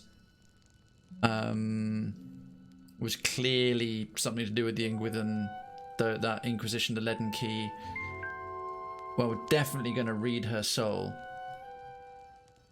Let's read her soul. You reach into her soul, chasing that spark of recognition. You feel hundreds of births and deaths within her, forming and disappearing like bubbles in boiling water. You sift past them all, focusing your overwhelmed senses on the memory of a strange, foreign man. Theos is a great antagonist. Thank you so much for the host, Nuke for prayers. The Krayven minions cheer in your honour, because if they don't, we beat them. I think the first option was more of a I'm intrigued, tell me more, than the direct. Yes, the first option was, but we clicked it. But then the follow-up, there wasn't an additional afterwards. It just goes, this isn't my fight. It's so rare to just not have either option, and I have to admit, I didn't really like it too much. Focusing your overwhelmed senses on the memory of a strange foreign man. When at last you see it, you find yourself in the very same throne room, but the condition of the place and the memory of your host suggest that it is many, many hundreds of years ago, if not more. And it did reference that their tribal base is in ancient Ingwithan ruins. You are seated on the dais. A man is brought before you, dressed in stifling black robes. He reminds you of a corpse dressed for a funeral. He reminds you of something else too, but one of your attendants leans in and interrupts the thought before you can follow it. I still need to do Planescape Torment. It's on the list and quite into the future, the remastered version. She tells you that this man you asked to see, this is the man you asked to see, and that his people have been harassing yours. He calls himself Theos Ix Arcanon. Oh my word, her soul ancestor knows Theos, and to the point that he was able to bring Theos in that degree of power. Holy crap. This is very cool. Explain yourself, stranger. He gives you a smile that sets your teeth on edge. Your Excellency, I come to warn your people. Your presence among these ruins is an affront to the gods. Oh, so this is some years later, because it was already ruins by that time, because he is Engwithan, so the gods that the Engwithans made have been constructed. I thought Theos was just a generally well-written, he was a good antagonist for the overall game. I don't know what my actual favourite antagonist of any game would be, who stands out above and beyond the level of quality of the writing, regardless of what that quality level is. You must remove yourself, lest you face the gods' wrath. Wrath. Indeed, the man is an even greater fool than you had been told. Ah, this is probably a reference back to Ukaizo. I expect that this is the king of Ukaizo who we encountered in the Beast of Winter, in that weird version of the throne room of Ukaizo. Oh no, it wouldn't be, because it's this ruins, not actual Ukaizo, so it couldn't be the same place, but even still. 1. The gods surely take their time. We have lived here 200 years, and they have yet to raise an objection. The timeline of the gods is not for mortals to understand. But even their patience shall wear thin, especially after this warning. You certainly feel your patience wearing thin. Who is he, this foreigner, to send your people from their halls and homes? And who is he to tell your people, the survivors, about the wrath of gods? 1. What ungrateful guest evicts his hosts? Our ancestors built these places centuries ago. We will not leave. For a moment, his unctuous facade melts away, and he blinks at you and your attendants. You get the impression that your response has surprised him. Your people cling tightly to their history. His jaw is tight as he speaks. He swallows hard, as if gulping something unpleasant. But where are these designs among your arts? Where is the carved Adra in your wooden huts? These places were not built by the Huana, but by an ancient people from a distant land. His people, specifically. Yo, Sir Frank Otter, good evening to you. Thank you so much for the lick. Lovely to see you, my dude. I hope you're having a great weekend. A happy Easter, Chocolate Bunny Day, Lich Jesus Day, or however else you celebrate it. I hope you've been getting yourself some treats and the rest of your weekend has gone splendidly. Thanks so much for rocking up. You knew he was a fool, but now you suspect he's a dangerous one. His words are a lie, but like the very best lies, they contain the shadow of truth. Everyone knows foreigners once lived among your people as guests, but they have not been seen in 200 years. Awesome! Cool. I'll be checking my messages shortly about that and getting in some practice then, my dude. Looking forward to it. It's been far too long since I took part in one, and good on you. What prickles the back of your neck is the question of how he might know this, and why he brings it to you. The murals in these places and the stories of our ancestors tell it differently. How would you, foreigner, know our history better than our own grandfathers? Thanks, yeah, Hamsh was telling me about it, and I saw the announcement in RBP about particular people being messaged this time. Thanks a lot for confirming, man. Really stoked. Doctors Without Borders is a charity I massively believe in and support, so yeah, super keen for that. Mandy or Lila, could we get a little shout out, a little exclamation mark, language hardness, exclamation mark SO for Sir Frank Otter, please? I have seen your murals, and I know that you will recognize this. He produces a helm with 2 horn-like protrusions and a mask attached.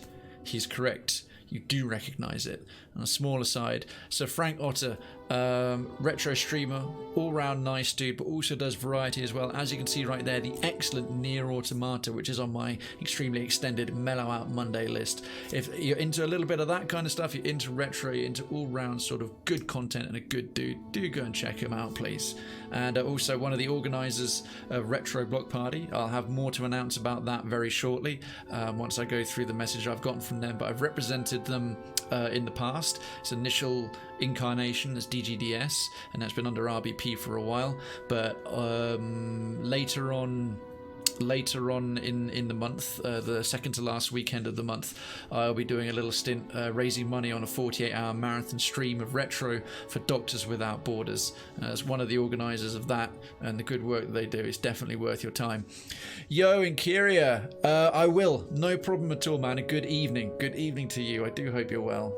So he is correct, you do recognise it. There's horn-like protrusions with Damask attached. Your guards and attendants gasp. The man, Theos, smiles more broadly. It was my people who built these places, and now I come before you bearing their warning. At least that much is true. You turn to your guards. Seize him. Just as a look of surprise appears on Theos' face, the ancient Ranga's memory skips ahead. You are looking at Theos once more. This time, however, he and a score of robed men and women are bound amidst a heap of peat and wood. This time he is staring at you in disbelieving fury. Oh, Theos on the wrong end of the stick. This is getting interesting. I'm fine, bit tired, but all is well. Well, I hope you've had a nice Easter. You've had some chocolate, or however you like to enjoy it. Happy Easter, Lich Jesus, Chocolate Bunny Day, Ostra, Spring Solstice, however you like to celebrate. I've had the less stress now, had the benefit of resting. Excellent. I'm really, really glad to see it. I hope the doodling and the scribbling is going continued well, and keep the memes coming. You do find some gems and put them in Krayven's Town. I do enjoy checking them out, and glad to see you're doing better. Had a little bit of a rest as well. Oh, I tell you what, folks. Keep the old. You love Mandy, as I know you're currently active. Could we get a little shout out for Inkiri as well? He does stream on occasions and does art streams too. This time he's staring at you in disbelieving fury. You have gathered your people and told them that the foreigners before them are the same ones who came to the island centuries ago. He's last seen doing some jest chatting. Inkyria, do feel free to mention a little bit more about what you do. I know you do some live art, but you do some other bits and pieces as well. And sort of how frequently you're currently on at the moment. But yeah, folks, especially if you enjoy some live art, extremely talented artist and tattoo artist, check out Inkyria. He's been a long-standing friend and resident of Krayven's Town. The same ones came to the island centuries ago, and now your people are angry and frightened too, because every Wahaki remembers the story of how these foreigners abused the hospitality of their Huana hosts. So great was their inquiry that the gods destroyed the great city of Ukaizo and many others besides. Watch now as I wipe their stain from among us. Your people cheer. Theos struggles and yells, but his words are drowned out. Oh, would that this went ahead. Would that this went ahead. Option 1, let us never forget that this foreigner is a trickster and his people a plague. That's actually true. Theos was a massive cunt. Hundreds of Wahaki stamp their feet and beat the ground with the butts of their spears. Still, Theos scowls and thrashes in protest. From this day forward, we must be vigilant. Let us root out such foreigners and keep our lands pure of their wickedness. The tribe cheers louder than ever. Young and old, Mataru and Raparu, all are united in purpose. A change seems to come over Theos. The struggle leaves his body and the rage departs his face. Good. Let him accept his end. One of your attendants offers you a torch. Throw it onto the pyre. Yay, go you, James. Quite the. It seems like it, but it's honestly true. This is much more of an isolationist tribe dealing with a group of genuinely evil, self-righteous religious inquisitors who are the ones getting burned at the stake for a change. But yeah, it's still a little bit us and them. There's a little bit strongly us and them. Throw it onto the pyre. You hurl the torch. The flames spread quickly. The foreigners scream as the fire advances. All except Theos, who looks back at you with a strange smile of satisfaction. Damn, Kappa. Quest updated. As you pull back from the memory, and the gruesome scene evaporates around you. Why do you stare so? Do you recognize the name Theos of the Leaden Key? I know only that they clang and clash like foreign names. Okay, right, so we've done that bit before. Back to her other questions. This Engwithan ruin makes for a cozy hideout. Do not speak the name of those who felled mighty Ukaizo. Their spirits are unwelcome. Ruasare narrows her eyes and studies you closely. Oops. We do not hide. We are protecting a way of life that others would trample under their boots. I kind of just, considering the options there, I just wanted to exhaust the options, but fucking hell, that wound her up. The trading companies would strip the land that the gods gifted us and unmake the works of our ancestors. There is much to protect in the Deadfire. Too much for any single tribe. She sighs. Sorry, I'm getting a bit parched here. That's a bit better. She sighs, rolling her shoulder to release some of the tension. Alright, well, farewell. A most unusual lantern. Well, let's see the updates. We've got the painted masks. Tell Aloth about what you saw in Ruasare's soul. I found a memory of Ruasare's past life as a long ago chieftain of the Wahaki. Seems Theos came to scare her people into abandoning the Engwithan ruins. She executed Theos instead, yet their interactions cemented the Wahaki suspicion of outsiders. Thus, the tribe has unintentionally served the Leaden Key's interests for almost 2,000 years. He will want to know about that. And Overgrowth, no, Fruitful Alliance. Deal with the Crookspur slavers. Ruasare asked me to dispatch the slavers of Crookspur. Okay. Right, we'll do a quick save at that point. We'll talk to Aloth. Yes? I read an ancient memory in Ruasare's soul and found a link to the Leaden Key. You tell Aloth about the past life you glimpsed in Ruasare's soul, about her long ago meeting with Theos, his warning about the ruins, her decision to execute him, and her mandate to the Wahaki to defend their territory from outsiders. That's like what he told the Glanfathans. I'll bet he didn't expect they'd kill him for it. Would have loved to see the look on his face. Yeah, because the Glanfathans made it part of their cultural history to protect Engwithan ruins. But these guys have done it in a similar but different way. Then the Wahaki are the painted masks. They've been serving the Leaden Key's interests for 2,000 years without even knowing it. Ah, yeah, by literally living within the ruins, it's protecting them from outside interference. Aloth blinks, working through the implications. I'm curious how Theos survived being burned at the stake. Though not, it seems, in the way Theos intended. He frowns, rubbing his chin. People doing the wrong thing for the wrong reasons for thousands of years without even realizing it. Doesn't get more Leaden Key than that. Very true. So option 1, what are you thinking about Aloth? 2, he just got lucky it worked out. 3, Theos has schemes within schemes. He knew what he was doing. 4, few plans work out perfectly. Theos got the Wahaki to help him guard the ruins. That's what matters. 5, they're living in Engwithan ruins. Theos certainly didn't intend that. He got lucky. I'm curious what Aloth is thinking, truth be told. Because he's lucky it worked out. He had schemes within schemes. He didn't expect it, but he decided to go with it. And he smiled at the end as he was burned alive. Well, because he came back, obviously. Few plans work out perfectly. That's what matters. It seems probably the strongest answer of 2 through 5. And he didn't intend this, but he kind of intended to potentially guard it. Let's see what Aloth thinks. Belief is a curious thing. He crosses his arms, settling back on the balls of his feet. Once, the Wahaki believed they were guarding themselves against the Engwithans, Theos' people. Yet over time, they became hostile toward all outsiders. A thoughtful furrow splits his brow. Option 1, what of it? 2, it's a logical extension of what they learned from Theos. 3, with all that's changing in Deadfire, who knows what they'd believe in another few hundred years. 4, stories and messages change. Theos only had clarity about his because Wudica reincarnated him whole every time. And 5, look around. Their environment surely pushed them in that directions. Tricky. Well done, Sapphire. Well fought, both of you. A logical extension of what they learned from Theos to become hostile towards all outsiders. No, it's an evolution. They didn't become hostile to all outsiders. They as soon as they burned him alive, they're like, right, all outsiders are no longer allowed. It's logic extension they had. Kind of like answer 4. Theos only had clarity about his because Wudica reincarnated him every single time.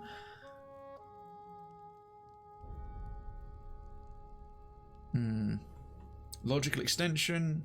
Who knows what they believe in another few hundred years. That's true. 3 and 4, that's sort of opening it up. I couldn't say that's the only reason Theos had clarity. Who knows what they believe in another few hundred years. Yeah. It's an observation, it's still a question, which leaves the dialogue open. Or who they'll be.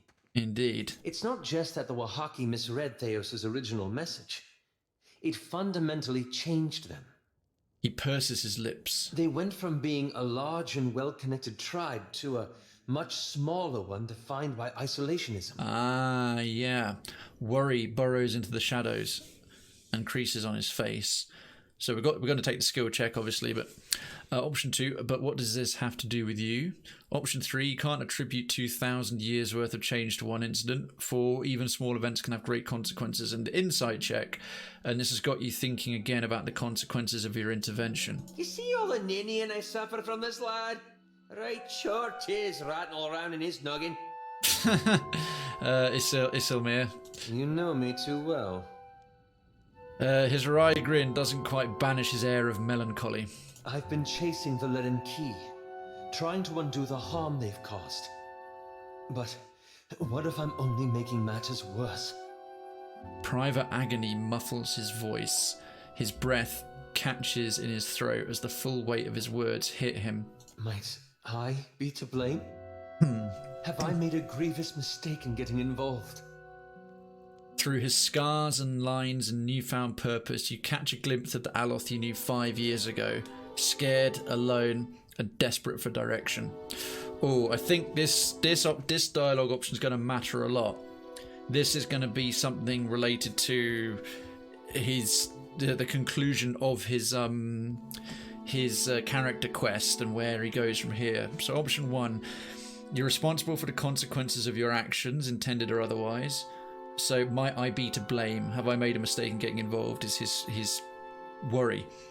2, no. If you didn't try at all, you'd be responsible for the harm the leaden key continues doing. 3, consider how poorly Theos understood the Wahaki. How much less do you understand the leaden key? 4, no one can know everything, so we've all got to do the best we can with the resources we have. 5, Theos accomplished his goals, just not the way he originally planned. Your problem is looking for a specific, immediate results. 6, you don't have to destroy the leaden key, everything falls apart eventually. Or 7, you got to answer that on your own. Oh, Sapphire, what's wrong? What's up, mate? I need to stop playing BitLife. Oh. I actually have no idea what BitLife is, so I can't really help. If you didn't try at all, you'd be responsible for the harm leaden key is doing. That's directly saying no, he's not to blame, but he wouldn't be responsible for abdicating, deciding not to do the leaden key thing. I'm not going to say you're responsible for the consequences. Consider how much less you understand.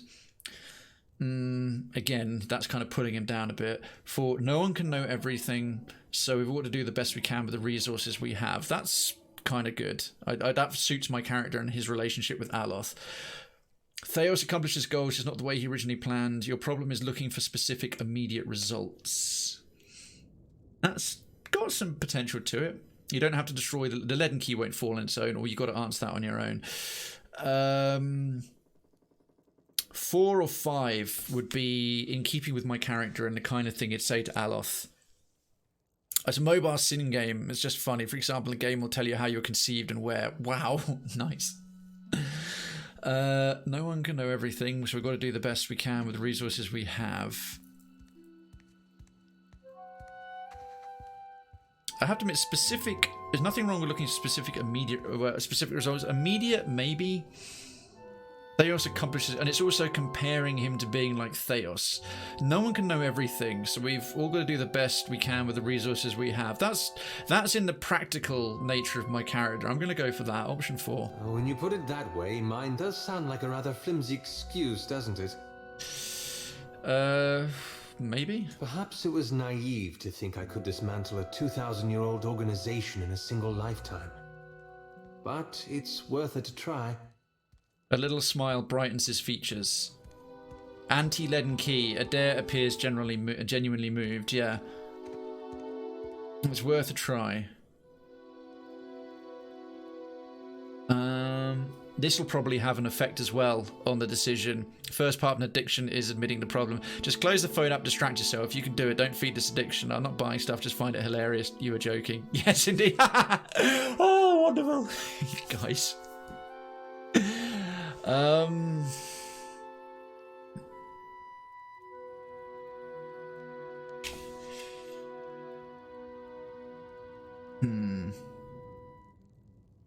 Option 1, I'm glad you recovered your sense of purpose. That's the spirit. You can't do worse than Widewind's legacy. Just remember not to be too hard on yourself. Yeah, just remember don't be too hard on yourself. He is. That's just a friendly thing. Just remember not to be too hard on yourself. Indeed not. I've got Isilmir for that. The strange thing is, this whole ordeal has given me some sympathy for Theos. Not that I condone his actions, of course. He quickly clears his throat, yes, but that's a clarification worth making. But I can't imagine he thought he'd destroy an entire generation either. Well, not in the beginning, anyway.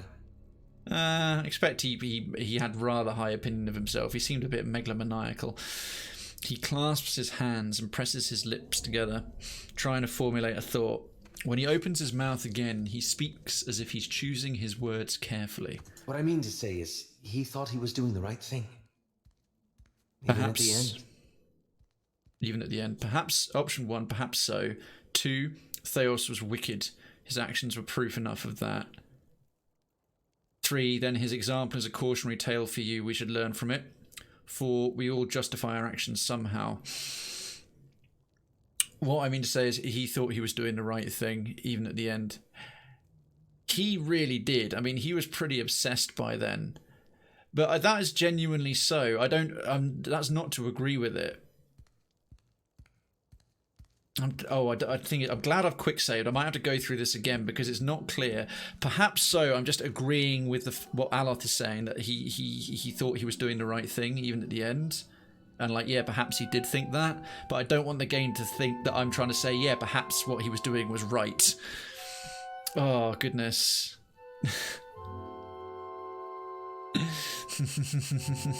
Love to have real conversations. But yeah, of course, so much tone is lost. That's how emotes, kappas and lulls are indeed very helpful. If this is... I want to say perhaps so, but in the way that, yeah, I agree, perhaps he thought he was doing the right thing. Not that I think he was doing perhaps the right thing. He was wicked, his actions are proof enough. I don't know, 2 is increasingly strong. Theos was wicked, his actions were proof enough of that. Cautionary tale, we should learn from it. We will justify... That's a bit of a cop-out. We will justify our actions somehow, because that's going to have a knock-on effect on him.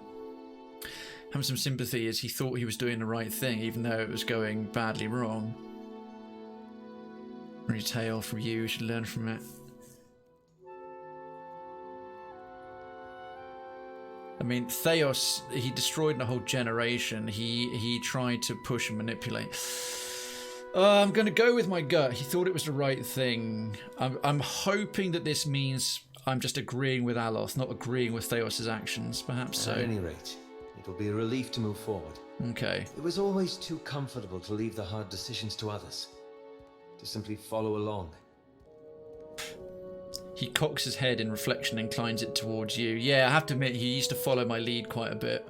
I only wonder now what sort of decision you'll have to make when we finally confront Aethys. Quest completed. Well, let's see what I say here. But that's his companion quest done. Which is the lesson. The Sapphire just... yeah, helpful. It is. It's genuinely helpful. Especially, I'll tell you something, it's so helpful for streamers. If sarcasm's got a kappa after it, so I'm like, it's like with Sheldon in The Big Bang Theory. Sarcasm, yes, there's a kappa at the end. What sort of decision you'll have to make what sort of decision you'll have to make? Option 1, me too. I'll make him answer for what he's done. 3, we'll find out when you reach him, no point in guessing. I trust there's a reason for what he's doing. 5, as long as we can restore what's been damaged, the rest doesn't matter. I trust there's a reason for what he's doing. Well, that's of course there is. He's going to believe what he believes. That's no, it's not just what we can restore. There's other considerations. There's no. I'll make them options 1 or 3 are the best ones that suit my character. Basically, I'm not sure what decision, but am I wondering about it or am I not wondering about it?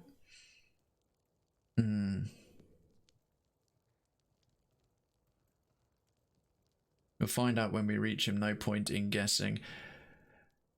Old Krayven, Pillars of Eternity 1 Krayven would have been that pragmatic, but although he's become a little less always benevolent, always happy, he's a bit more sarcastic. He's also a bit more introspective, so yeah, me too. Anyway, thank you. This has lifted a great burden from my shoulders. Good. Yes? Okay, cool. That's all his remaining options. Whew. All right, well, awesome. Leave it to me. I think that's every character quest complete.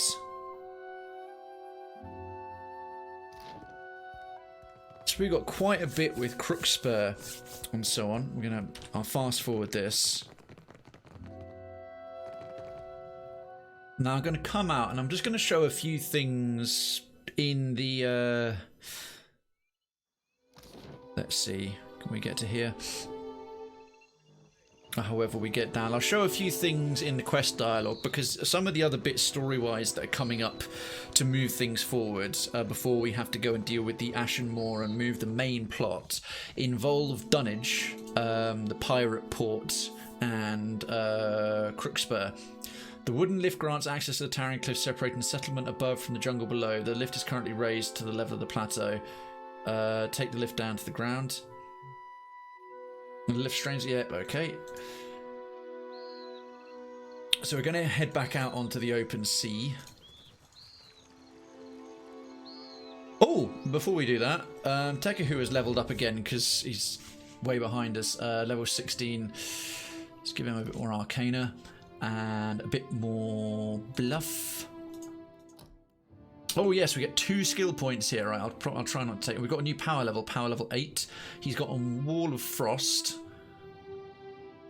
Okay, so that's a standard sort of wall spell. What we got here? Avenging Storm.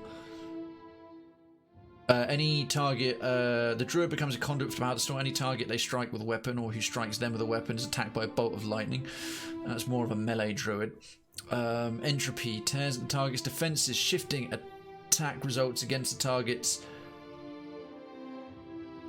from hits to critical hits. After receiving the effect will fade. Whoa! Entropy basically guarantees a bunch of critical hits. That synergizes well with other abilities. That if you get a crit, you get like a cost refunded or some other bonus.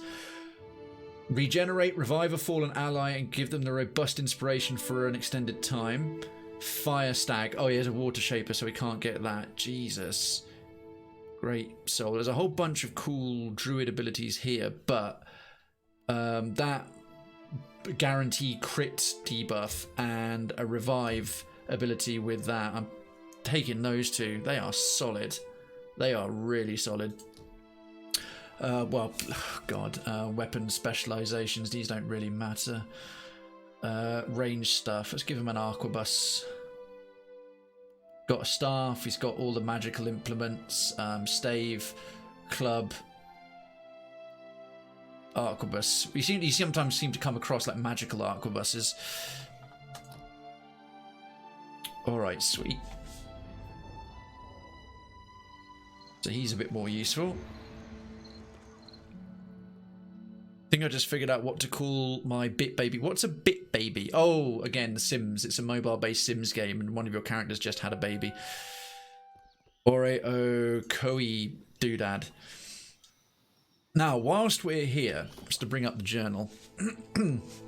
So, Ruasare has dispatched me to the Slavers of Crooksburg. Recommended companion is this dude. We've done Berkana's Folly. Crooksburg itself, cruel cargo. Ruasari, the Haki chieftain, seeks vengeance on the slavers of Crooksburg. Many of her tribesmen have been taken into bondage. She wants the leadership of Crooksburg killed. We don't need any specific character for that for additional dialogue and lore. Travel to Crooksburg Island, the centre of the slaver operations, in a small fortress near the tip of the island. Yo, Kay! Oh, Sapphire, bless you. The baby's going to be called, your bit baby's going to be called Krayven. I look forward to it. Do feel free to if you get a couple of screen caps, stick them up in the general gallery. I was looking to maybe put this as the point and build it for next week, but we'll go a little bit longer because Kay is one of our most beloved citizens. I'll go a little bit longer yet and discuss a couple of bits. Good evening to you, mate. How you doing? Berkana's Folly, and then Deadfire Northwest. So we also have these two things: Overgrowth. That's something else. Of like minds, Director Castel has a contact amongst the Principi, which is Captain Ferrante, in a position to aid certain Valian trade prospects in the island of Crooksburg. And this is a problem because we'll bring her along for this, but the Valian trade prospects on the island of Crooksburg involves slavery. Be interesting to see what she makes of this. Director Castel has asked me to meet with Captain Ferrante to discuss a confidential matter. Apparently the trading company's interests align with those of the Principi in this instance. I'm very interested to see what comes of this, because Ferrante is part of the old school. He's not like one of the new hothead Principis, but the Principi are supposed to be anti-slavery, and he's tacitly under the table allowing it. You really had to twist his arm there. Well, having fun, but I can't make it too late. I've been going along a little bit longer this week than I really should be. Just had a second Zoom date. He showed me the Zoom escape room he made for his friends. That's very cool. A second Zoom date. Congratulations. My dating life has completely evaporated with the lockdown. I just need to plug this back in. So we've got a shrewd... so of like minds, also a shrewd proposition. This one involves Seraphin. Captain Ferrante has a wealthy contact who has business dealings with the slavers of Crooksburg. However, his contact. However, recent troubles with locals have affected their trade routes. This contact is willing to owe Ferrante a political favour for assisting the slavers. However, as slaving is a crime within the Principi, Ferrante has asked me to discreetly smooth this problem in his stead. And it says, deal with the slavers of Crooksburg. It's a crime within the Principi, and he wouldn't mind having a political favour. This is going to be a mess to deal with. So we went up, and a spy of Aeldis' Seafall wants me to disrupt the slaver operations at Crooksburg by any means necessary. It looks like there's a way in and out of the fort, an underwater tunnel. According to Seafall, the slavers of Crooksburg are breaking the law by trading natives of the Deadfire. Auctioneer Marker, has allowed me to enter to meet with the master.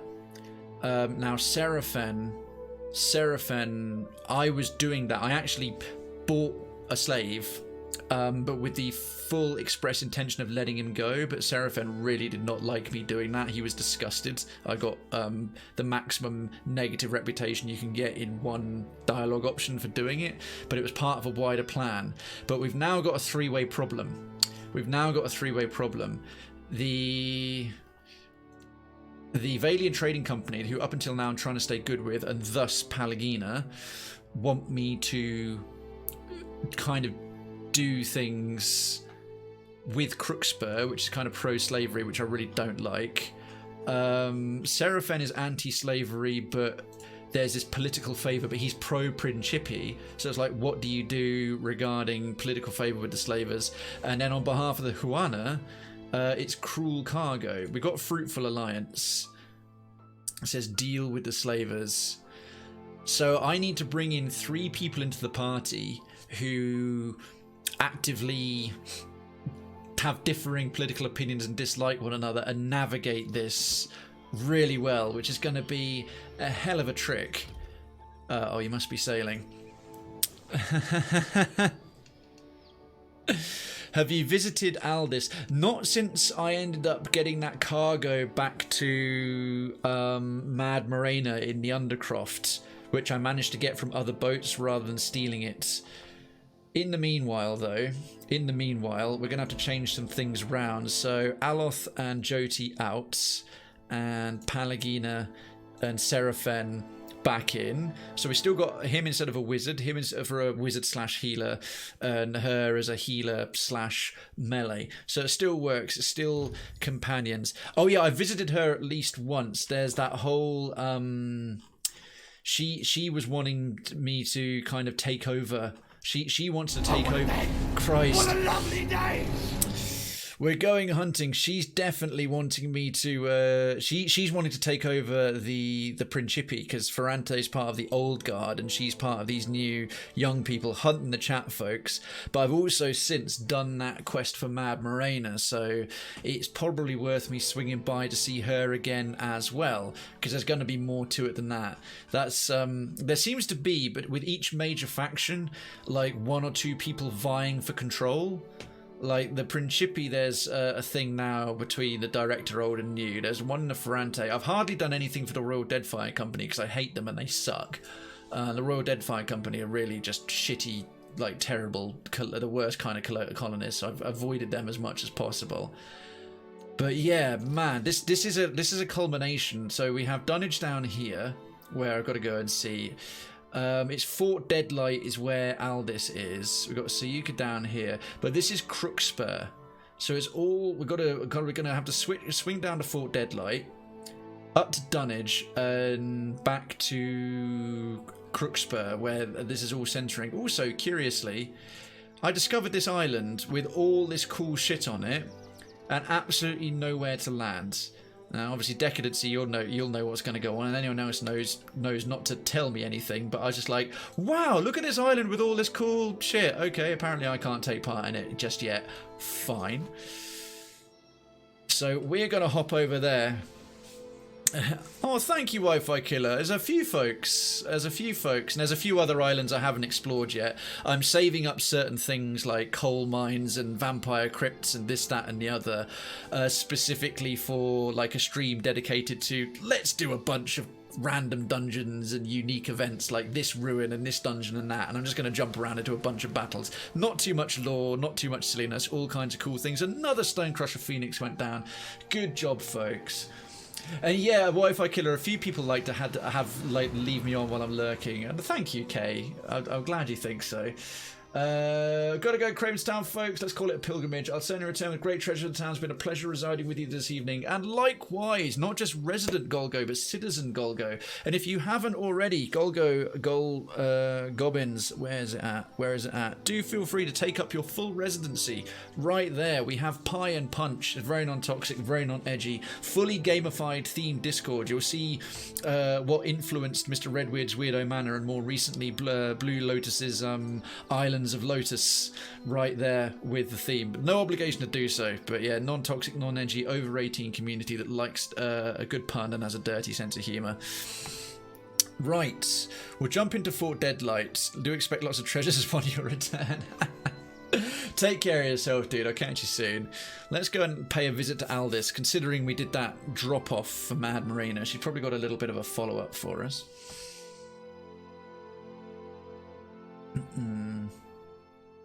I'm a dirty boy, I'll fit right in. Oh, fantastic.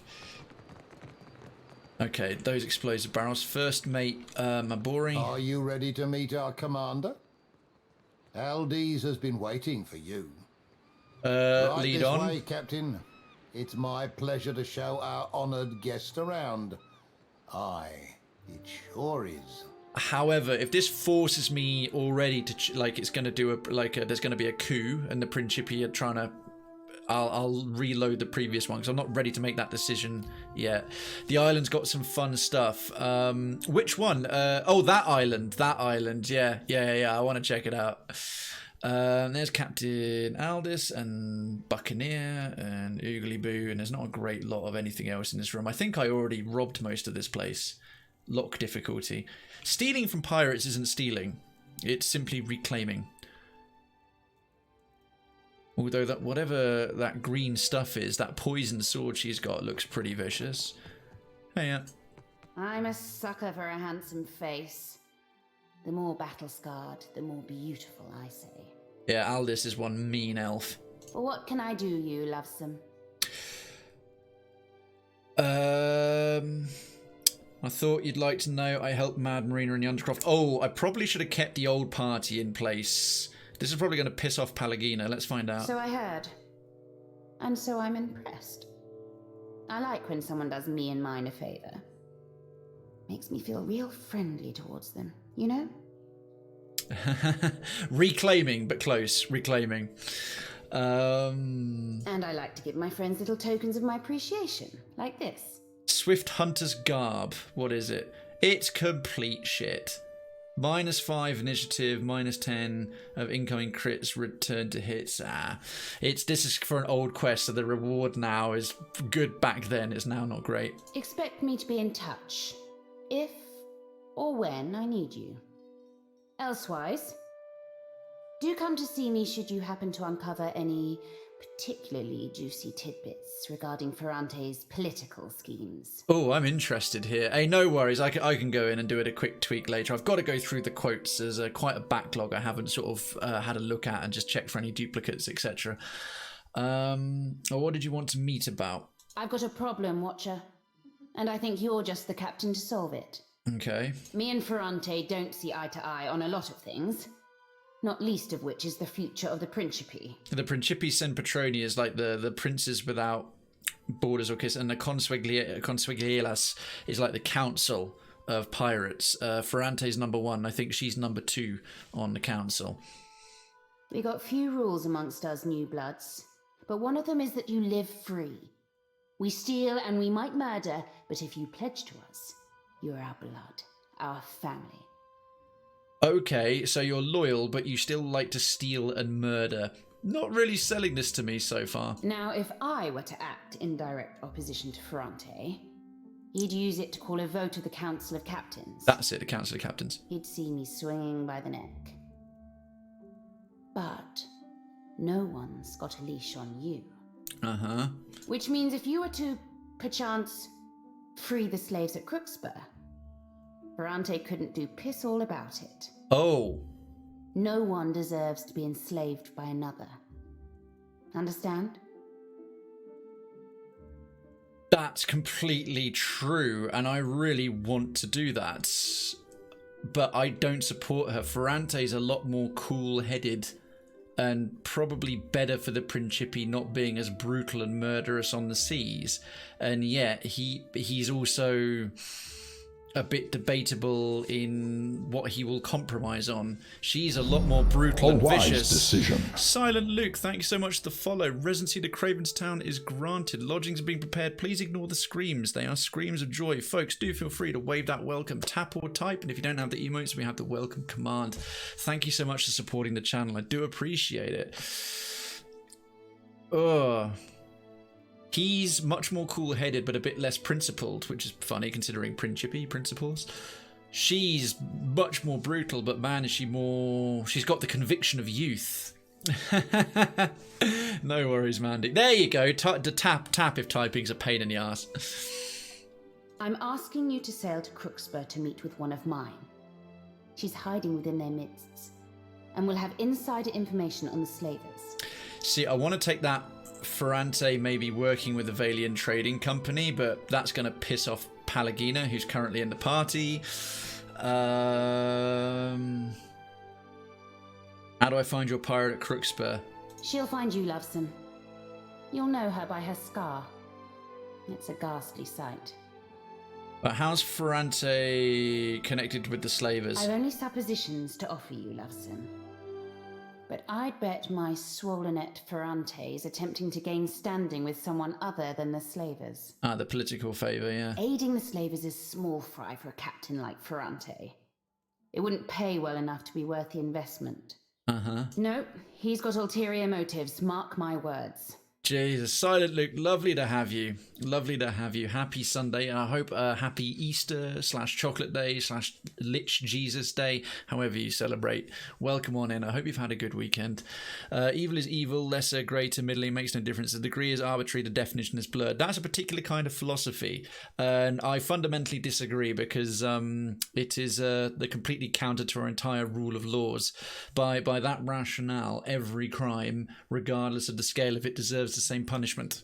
That's the logical extension of evil is evil. Does everything deserve a death sentence? Pagan Sex Day. Yes, that's what we'll call it from now on. Gerald wouldn't agree with you. There you go, yeah. What can you tell me about this? What can you tell me about the slavers? I know they base their operations in the Deadfire out of Crookspur. I know they're small but ruthless. And they've run into problems shipping around the islands. Okay. I'll think about it. Find me when you freed those slaves. I'll make it worth your while. She nods her head. Captain? Tell me about the new blood in the Principi. We're the future. And we ain't going nowhere. Every day should be Pagan Sex Day. I'd be down for that. We're pirates, Lovesome. We own this sea. And the sea loves us back in her twisted way. I hate the phrase lovesome. Ferrante pines for a homeland he's never seen. But what does old Valia mean to me or my crew? We're not Valian, and we never will be. True. Though if you're Valian and you want to join our bloodline, you're more than welcome. I believe you. You seem like a sharp captain, you do. Right, I'm not about to grass in Ferrante there, but that was interesting. Oh, and he's leveled up as well. All right. Well, for next Sunday is going to be all about tackling the politics of multiple factions. All about tackling the politics of multiple factions conflicting, what's the best route to go, and stopping / destroying an island full of illegal slavery in some regard, and how to do that, or whether that's the right idea for the greater good. Because my God, don't Obsidian do a bunch of things to make you figure it all out, to really make you figure it all out. I'll put that one here because we got a lot to do. But there's a hell of a cliffhanger right there. We'll finish up the main show here. Thanks so much for watching. If you've been on YouTube, we're live. Stick around for the raid and the credits and the thanks and all that good stuff.